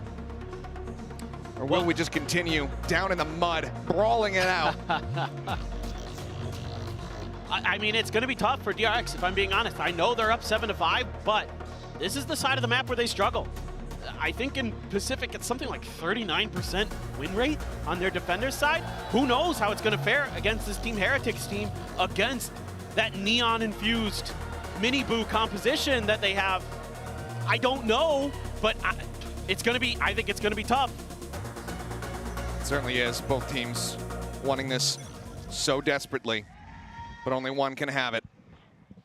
You know, no hero sheriff for Buzz, just the regular kind. No extra armor bought for him. Bane's got one in play as well. I like this. Try to use these long sight lines to find those picks on this map. I mean, it's 4 ghosts for the side of Heretics. You can get some of those early kills. 3 ghosts as well to back up DRX's purchase. Not much util, just the 1 flash for Foxy9. And no fragment to try to slow things up. Similar here from Mako. If you can just dodge the Gecko util, you have a fighting chance here as DRX. But that's going to be the key. Flashback, he's just cleared the turret, so now they have to be a little bit more wary about that backside approach. Space gonna be taken. Smooth tries to lead the charge, but Miniboo gonna be taken low, but Bane finished off. Who finds one? Foxy, dead. Mako fills quite a bit of space far forward, but now needs flashback to deliver, as he's the last one standing. The drift across, a bit of damage found, nearly the headshot connecting. Alive, the drop down heard, and flashback. Fast to find the punish. Miniboo just with 3 HP. If you can get Benji. For now, they're both just sat stagnant, tucked around the corner on that left-hand side. Time ticking as flashback fully investigates the site. Holds it for a bit, cannot be fast enough to try to find that punish. The swing back out, and he just holds it! Are you serious? He even gets the 4K. He's on his feet. Bane backing up his boy. As DRX tied up 3-3 in pistols by simply holding down a button. I'm just blown away. Just this match has everything. A stuck defuse. What? Out of nowhere. What a smorgasbord yes. of unreal. I mean, you can see right here, coaching staff cannot believe what they just witnessed. I can't believe it either. Just a buffet of everything Valorant. Unbelievable. Now this begs the question for Heretics, do you let that defeat you? Do you let that crush your spirits, your hopes, your dreams? Or do you buckle up and get right back into the game? That's what they're going to be looking to do. I think they can. I have been so impressed this whole year with their mental. Woot ready with the peek out, but Buzz changing up his angle. There's the face, and it's going to be Ren's dead. Woot dead on the back end. Attempted the double swing, but neither can find the punish. Buzz dash at the ready. Opts to just hang out here as Mako catches a glimpse, and Benji Fishy gets taken down. Don't worry about this danger, man. Util caught in hand. Bane down to one shot, but flashback swoops in from behind. As Ships passing in the night. Boo will creep his way forward here towards B. Buzz is like, where'd he go? I mean, there's a real opportunity for Boo to potentially do some damage here, but it seems like Buzz may be sensing that he has had the net slipped, the push coming through, and he will put him down. DRX move up 9-5 in flawless fashion. Okay. A great hold here from Buzz. Been so good with the snipers this event. Continues to make other teams' lives miserable. Great backup there from Flashback. That is, yeah. I almost spat my water out. I know, I was almost the recipient of said water. You wish. Let's get ready to go into the bonus. Only if it was from... Outlaw don't finish that sentence. Okay. Outlaw still in hand here for Buzz. 2 half armors on the opposite side. And he's staying tucked away here. Risky position, and the 0 point gets cleared. Buzz noted, now at risk. The dash does not take him out of safety, but pops the updraft, and somehow he gets away scot-free. Lurk here from Benji. Huge. Eventually able to confirm the kill. Foxy going to be taken down. Buzz now that much more at risk. Location revealed. The slide forward, the stun. Tries to go for the long-range no-scope.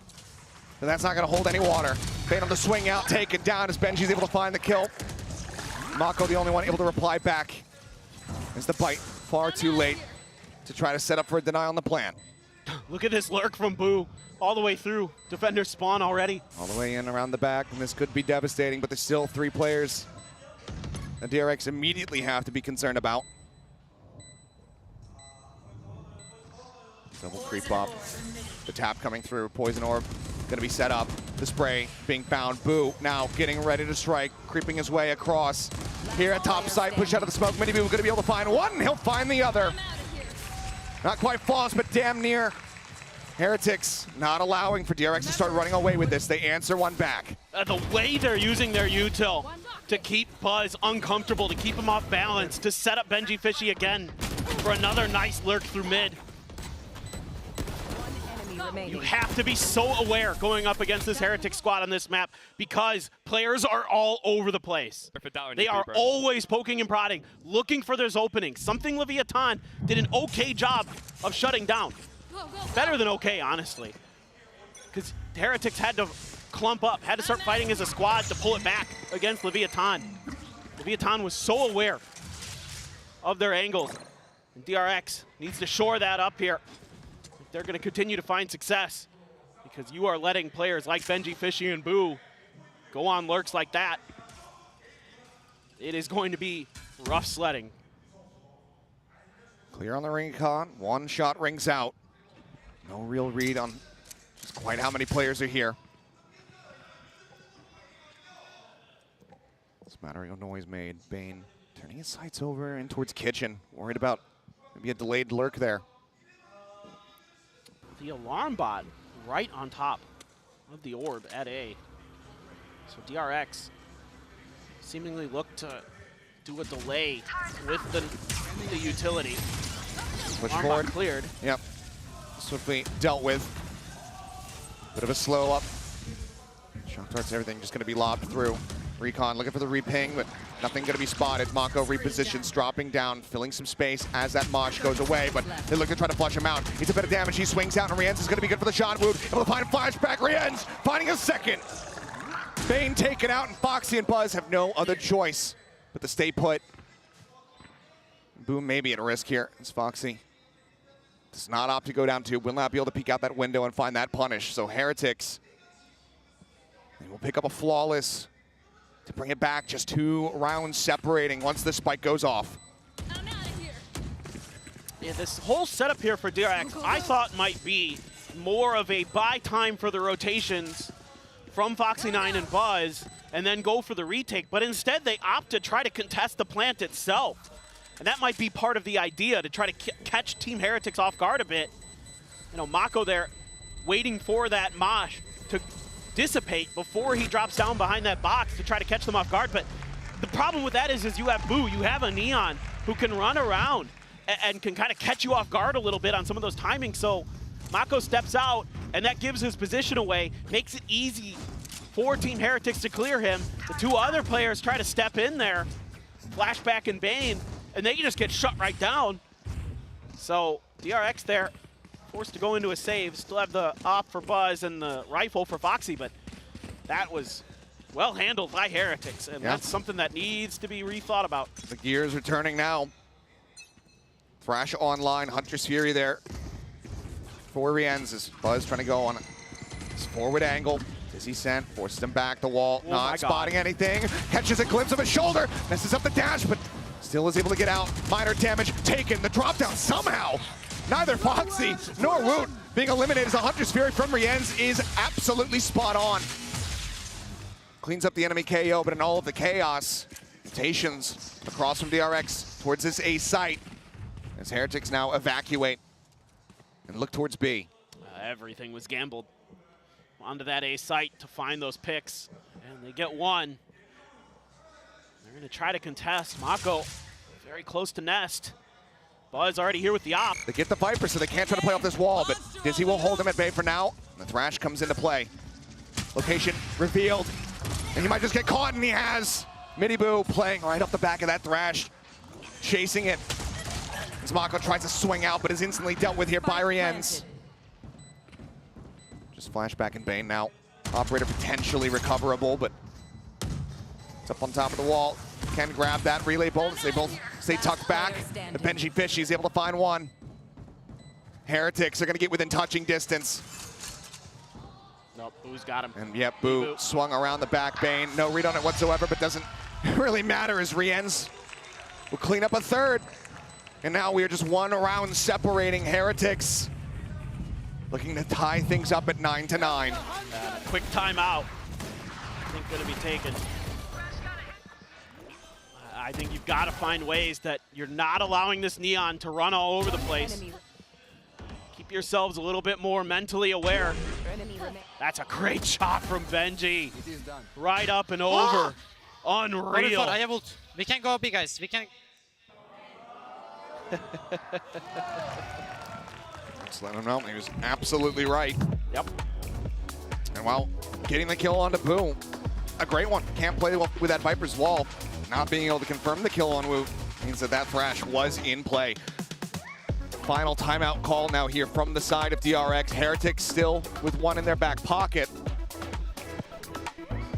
Can they find success here again? The Operator's lost. The money not there to go for the purchase. Unless Mako were to glass cannon. Let's see what they want to do.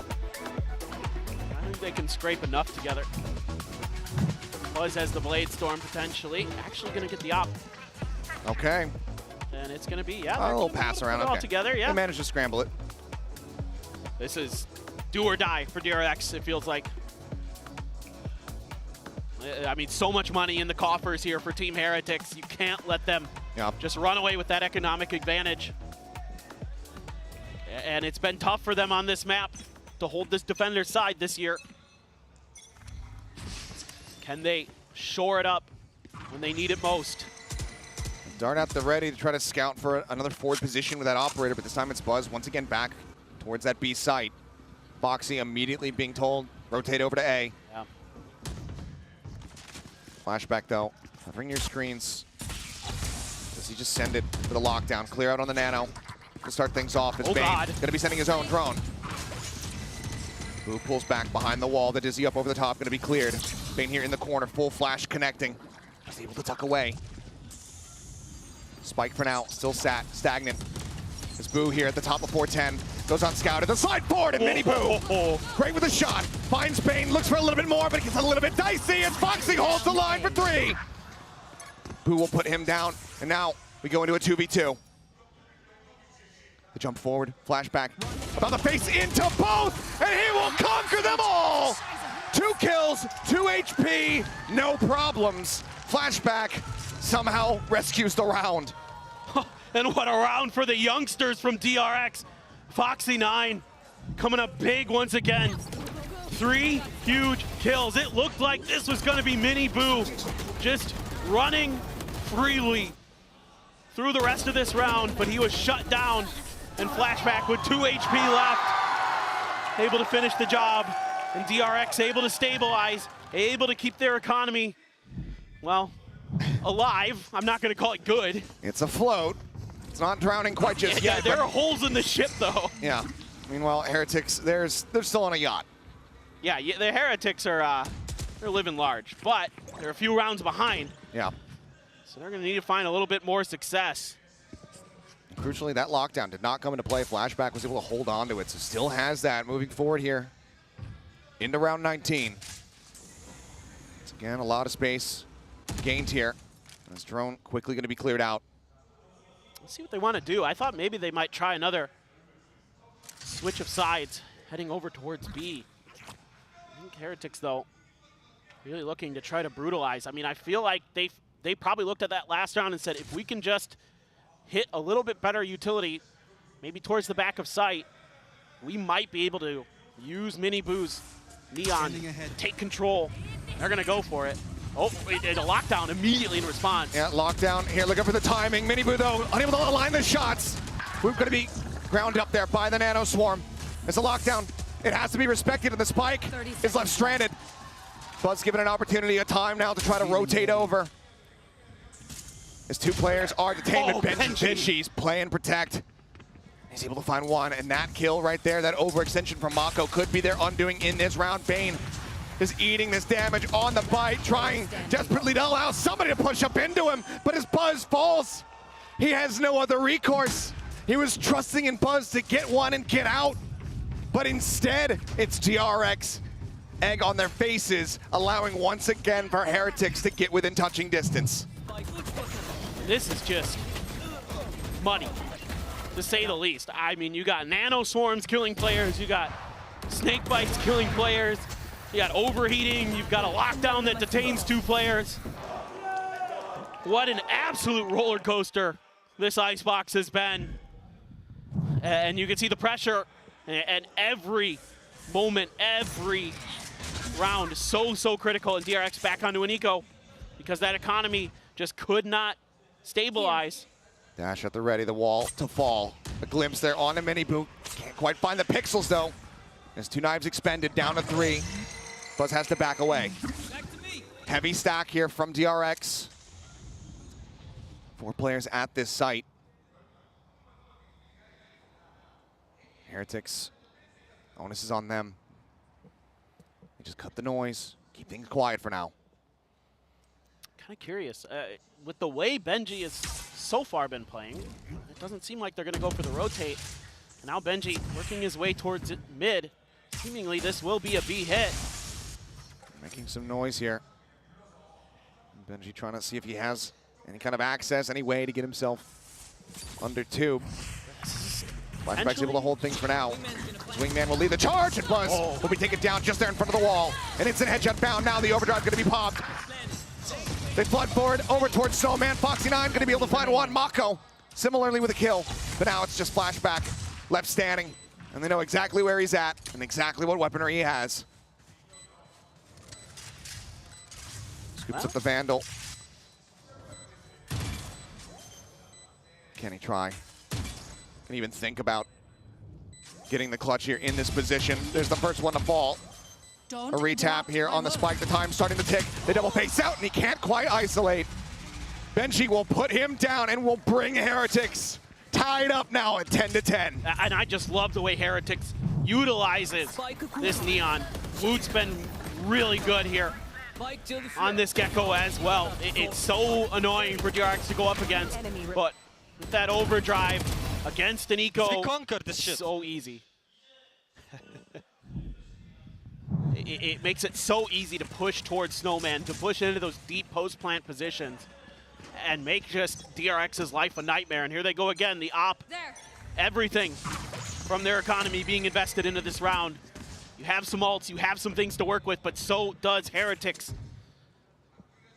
0 point only spots out Boo. Once again, Foxy is rotating over, peeking in towards mid. His Bane's drone going to be cleared out. 3 ults available here on either side, but Rien's maybe add a 4th into the mix here for Heretics. Just 1 away from having that Hunter's Fury. I love this for Heretics because if the pit goes down on a site, you have the lockdown, okay, but there's the counter from the Hunter's Fury, but you also have the Thrash from Woot again. So I think they have a slight advantage potentially. It just depends on Foxy9's no command. Thrash starts, Nano's going to be popped there. Flashback wary that somebody is pushing alongside that Thrash once again. Pops it early though. Yep. They can just wait this out now. Flashback. Wait it out they shall. Yeah. Fast lane going to be set up, the Dizzy up over the top. Fragment's burnt here, so if that lockdown comes into play, they do not have that nade to try to clear things out. 30 seconds left. Who's in, up, over the top. Trying to duke it out here against Flashback, but cannot find the kill. Wingman able to find the stun, mini move slides up into his face! And cleans up 2! Bane, Mako, dead! And all Buzz can do Spike planted. is hear the sound of his teammates dying over on the A site. The ops in play, and Heretics should be damn suspicious about that. Haven't heard this Jet. You know what gun he's holding.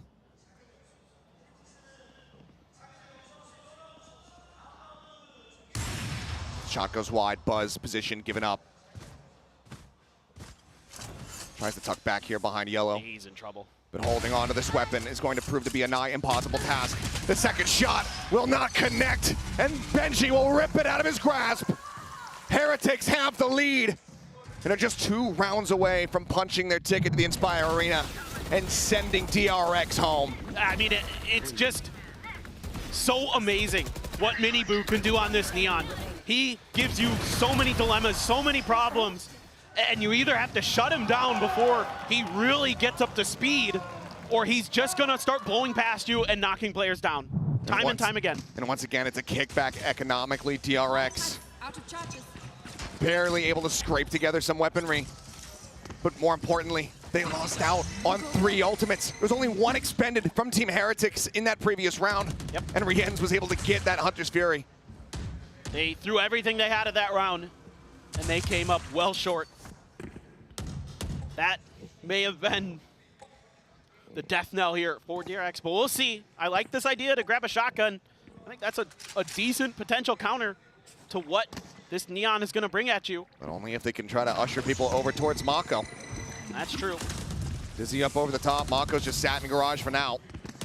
Flash will get a full connection here, as they desperately want them to turn tail and pack up and send it towards B, but Heretics are saying, no, we like this spot, we're here to stay. Not quite sure where the fragment ended up going either way. It doesn't matter, it's not on top of the lockdown. That will go through, it has to be respected. The plant, the pit, will all come in. Heretics trying to get themselves now up to match point. It is damn near secured for them. Spotted on the buzz, some damage taken. It's whittled down to 66. Buzz up over the top, the bite landing, Bane taken down. Wu trying to take some space with that shorty in hand, ends up falling. A splashback's gonna be good to find one, but he's instantly gonna be flushed out as the spray across nearly connects. The drop down, it's right into his crosshair. There's only 2 kills to be found, but Team Heretics seemingly will not be dissuaded. Match point in their hands. DRX need to run back 2 consecutively to take us into overtime. And they're still able to hang on to one more ult for this round. The Hunter's Fury for Rienz is going to be there to potentially close this out and send themselves further on to face Sentinels. Nice! Let's go. They know how close they are. Oh yeah, they've got to feel it now. They are starting to run over DRX. Once again, a push forward. The Buzz immediately having to backpedal. Goes for the re-peek. Just not giving him the opportunity. Drone to check. Quickly going to be cleared out. The Dizzy not quite able to connect with Norwell. That flick and Buzz eats so much damage, and now he is dead. Additional value found. The Hunter's Fury getting the tag. Flashback down to 70. Foxy 9 on 45. DRX are halfway out the door. It's gonna have to be another hero play from Mako. He has to go huge. He's here at back yellow. The noise being made. They're suspicious of his position, and now they are very well aware of it. He's only gonna be good for 1. 3v4, now in 3v3. Foxy finds a headshot. Boo gonna be taken out. Spike being crept forward here, seeking the plant. This flash is gonna be sent to swing through, and Foxy gonna be dealt with as Miniboo looks to put them down. This Neon has been a thorn in their side the whole map throughout. And now it is just Bane Revealing area. left asking, There they are. IGL, Mako, what do I do? Unfortunately, he's running out of options, and the Nano is not cleared. Everything working against this rookie. The tap, they're just playing with their food. Recon has the ping. He's trying to bait them forward, but Heretics do not give him the opportunity. Rienz will swing the corner. He will find 3 as Team Heretics take down DRX. They punch their ticket into the top 4. This team does not give up. Throughout this entire year, they continue to rise to the occasion. They continue to show you tremendous performances, and they still have an opportunity here at Champions to show you even more, and you can see what it means to Miniboo to finally be able to play with his team on a big stage like this, and he is going to be playing at an even bigger one in an Inspire. Had to watch from home as his teammates, his brother, got so close to lifting a trophy. But now he is here, he is through, he is alive in this tournament, and he is a huge reason why Heretics was able to take that icebox. For DRX, for Pacific, it will be bittersweet. The representation is not there, as we will not have a Korean team competing at Inspire on Korean soil. That has been excavated here by Heretics. And the seeds of EMEA have been planted. Whether or not they will blossom into a trophy, we'll have to just wait and see. No doubt about it. And what a year for DRX. Defied a lot of expectations. Continued to improve despite some turmoil with the roster, some shuffling of players. A lot to be proud of here for these youngsters and for the veterans, but Heretics, well-deserved win. And this team has an opportunity to do something special, to do something they couldn't at Shanghai. They came oh so close, but now they're able take down a Korean team on a home soil and get themselves one step closer. Alive and well are Heretics. For DRX, what a year it has been, though. Yeah. I don't think anybody would have had this team down as the last hope of Pacific, as the Korean squad that would be going the furthest here in Champions. It's been a very solid run for them, plenty to be proud of. But ultimately, their journey does end here today. For Heretics, they will be the lone representatives of EMEA in our top 4, going up against the likes of Sen, of Lev, of EDG. It is a stacked tournament. It does not get any easier from here. No, it is unbelievably stacked. I mean, all 4 of these teams have looked incredible at times in this tournament. And I can't wait to see how it shakes out. It is going to be awesome. That it absolutely is. Well, to go ahead and wrap up this series and put a nice little bow on it, let's go ahead and hear for Boo, a Verizon post-match interview.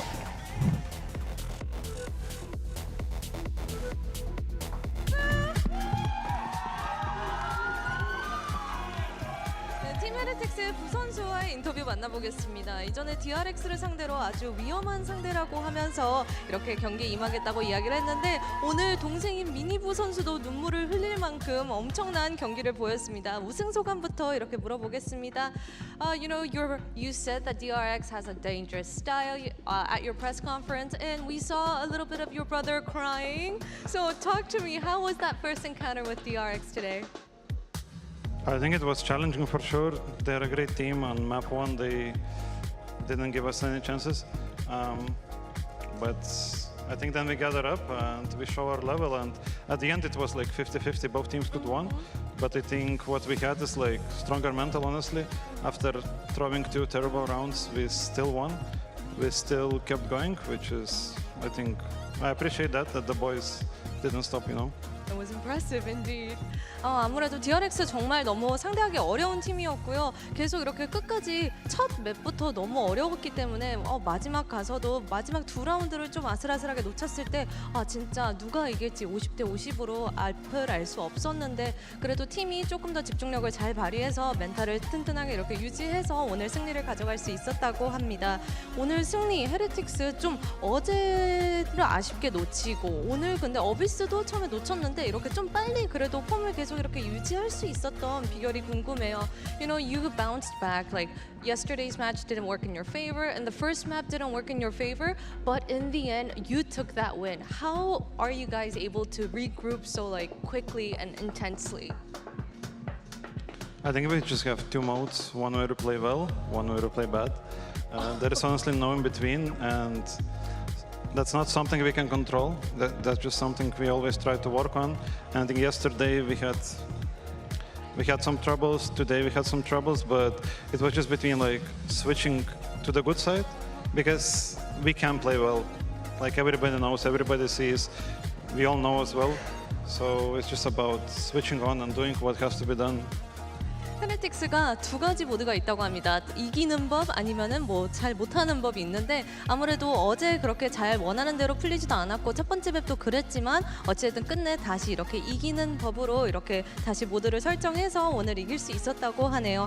다음 상대 인스파이어에서 센티널을 만나게 됩니다. 어떻게 예상하는지 한번 물어보겠습니다. Next up is Sentinels. What's your expectation? I'm actually really happy that we play Sentinels. I think everybody in our team is happy for 2 reasons. First is it's boring to play Fnatic again, and second is like our first international game against Sentinels. It was 3rd map 11-13. It was close. I think both teams improved a lot since Madrid, and I think it's going to be super exciting to play against them. 원래 이렇게 센티널을 다시 만나게 돼서 너무 좋고요.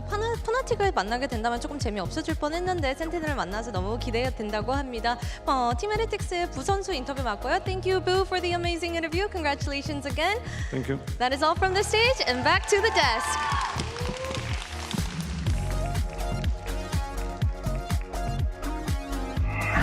We're going to go from one Boo to another. We're joined by Mini Boo, of course, here on the desk. I've got Sideshow with me as well. Now, we saw you get very emotional after that match ended. It was a crazy match, you know, back and forth, map 3 as well. So tell us how you're feeling right now. What kind of made you so emotional when it ended? I mean, after first game, I just thought, like, I don't want to sit 6 months and regret that today in this game I didn't give my everything. I wanted to make sure that I feel comfortable, that I did everything I can, everything in my strength to win this game, and I just did it. Like, I did everything I could possibly to benefit the percentage to win this game, and I just gave everything. And why I went emotional, because we won. you know, my effort wasn't for nothing. You know. Yeah.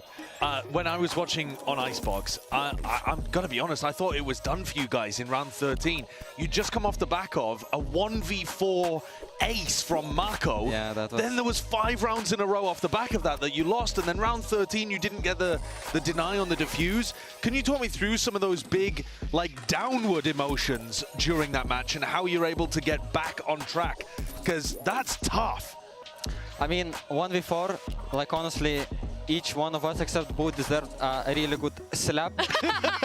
And in that moment, I said to myself, it's not over, and it's not gonna happen once again. And I made sure that it's not gonna happen. And on 1v3,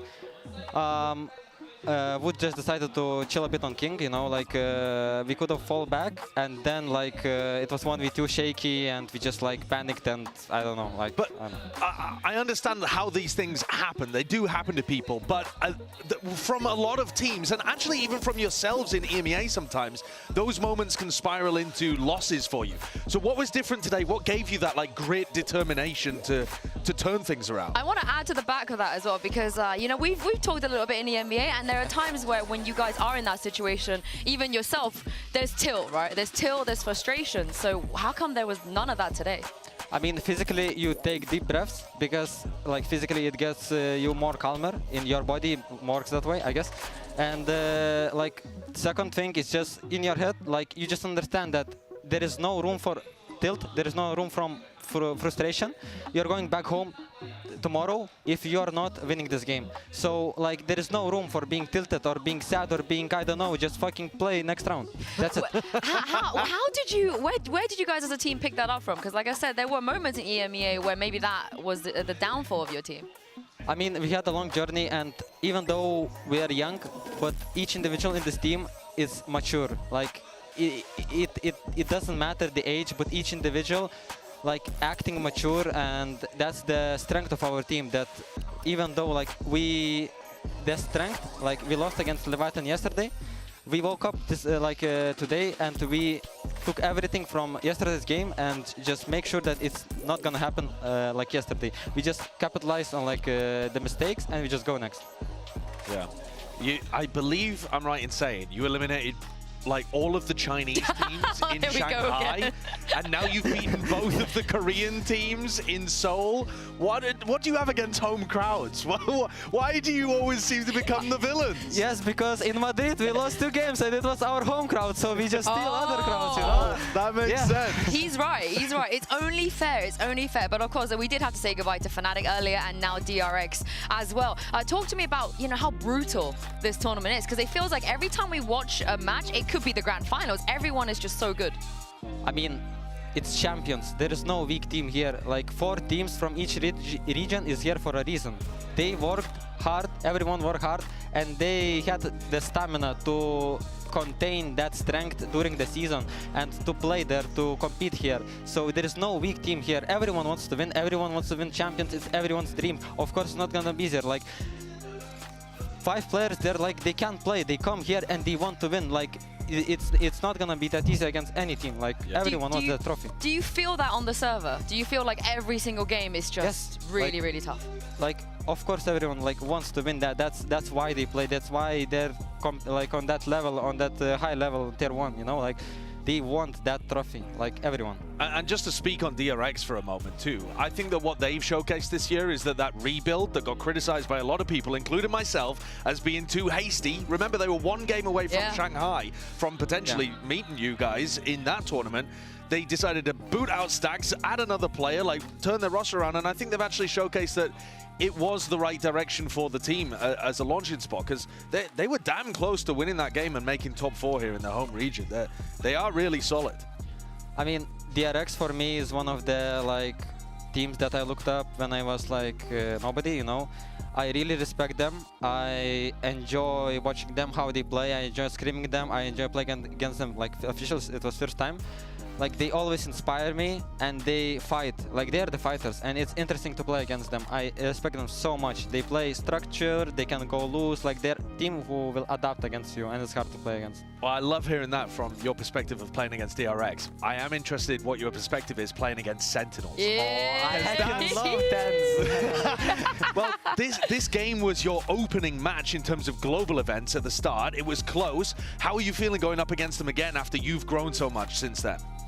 I mean, as Boo said, I heard in the stage that it was our debut against them in our international stage, and here we are after like 7 months on lower bracket in top 4 champions. So that's like the perfect matchup for us.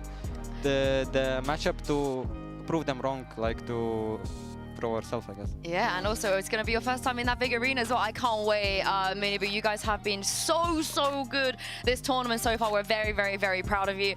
Thank you so much for joining us.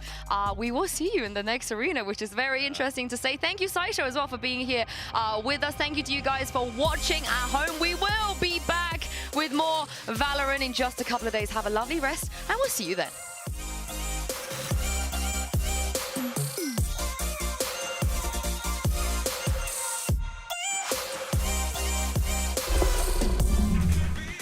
There is a lot of history between these two organizations, and somehow every time they meet, the stakes are always high.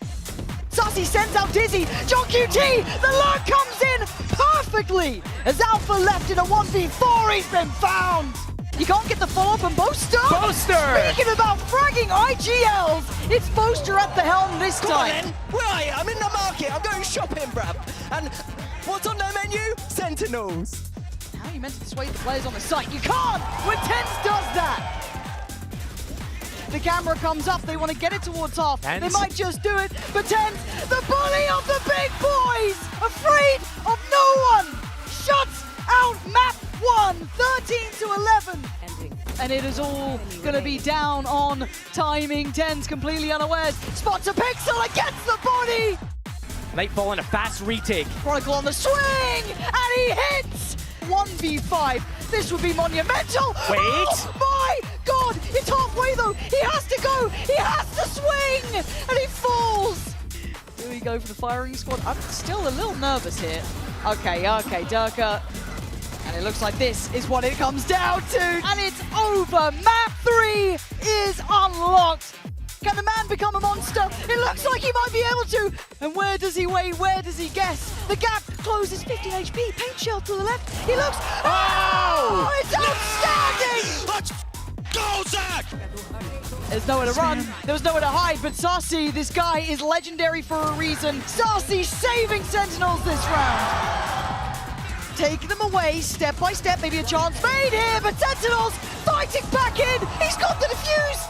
The roar of the crowd reserved for the special few, and Sentinels is that team.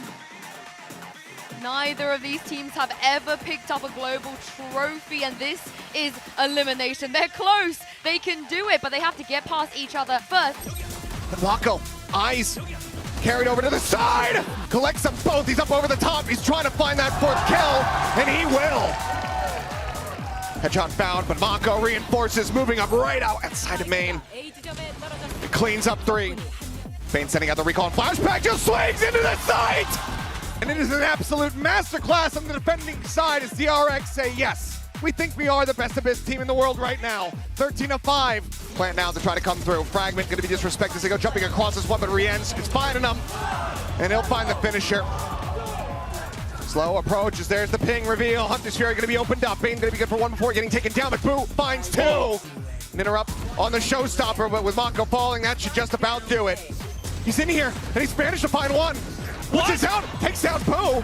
And my God, a confusing play here from the side of Mako. It's not going to deliver him around a win, but damn if it wasn't flashy. 13-5 once again, this time. Signed, sealed, delivered. Heretics will be taking us to map 3. Spots out Mini Boo, finds the first one, snaps down, does get a 3rd. With 15 seconds remaining, just nothing realistically more to be done, but now Can he actually make it in for the plant? Completely unaware of the angle of approach, but the Decay now is about to parity between these two, and Mako stands tall. Have to try to find that punish. The swing back out, and he gets all that! Are you serious? Here at top side, push out of the smoke. Many people are going to be able to find one. He'll find the other. Out here against Flashback, but cannot find the kill. Wingman able to find the stun. Mini Move slides up into his face and cleans up two. Let's go. We need to play. Team Heretics take down DRX. They punch their ticket into the top 4.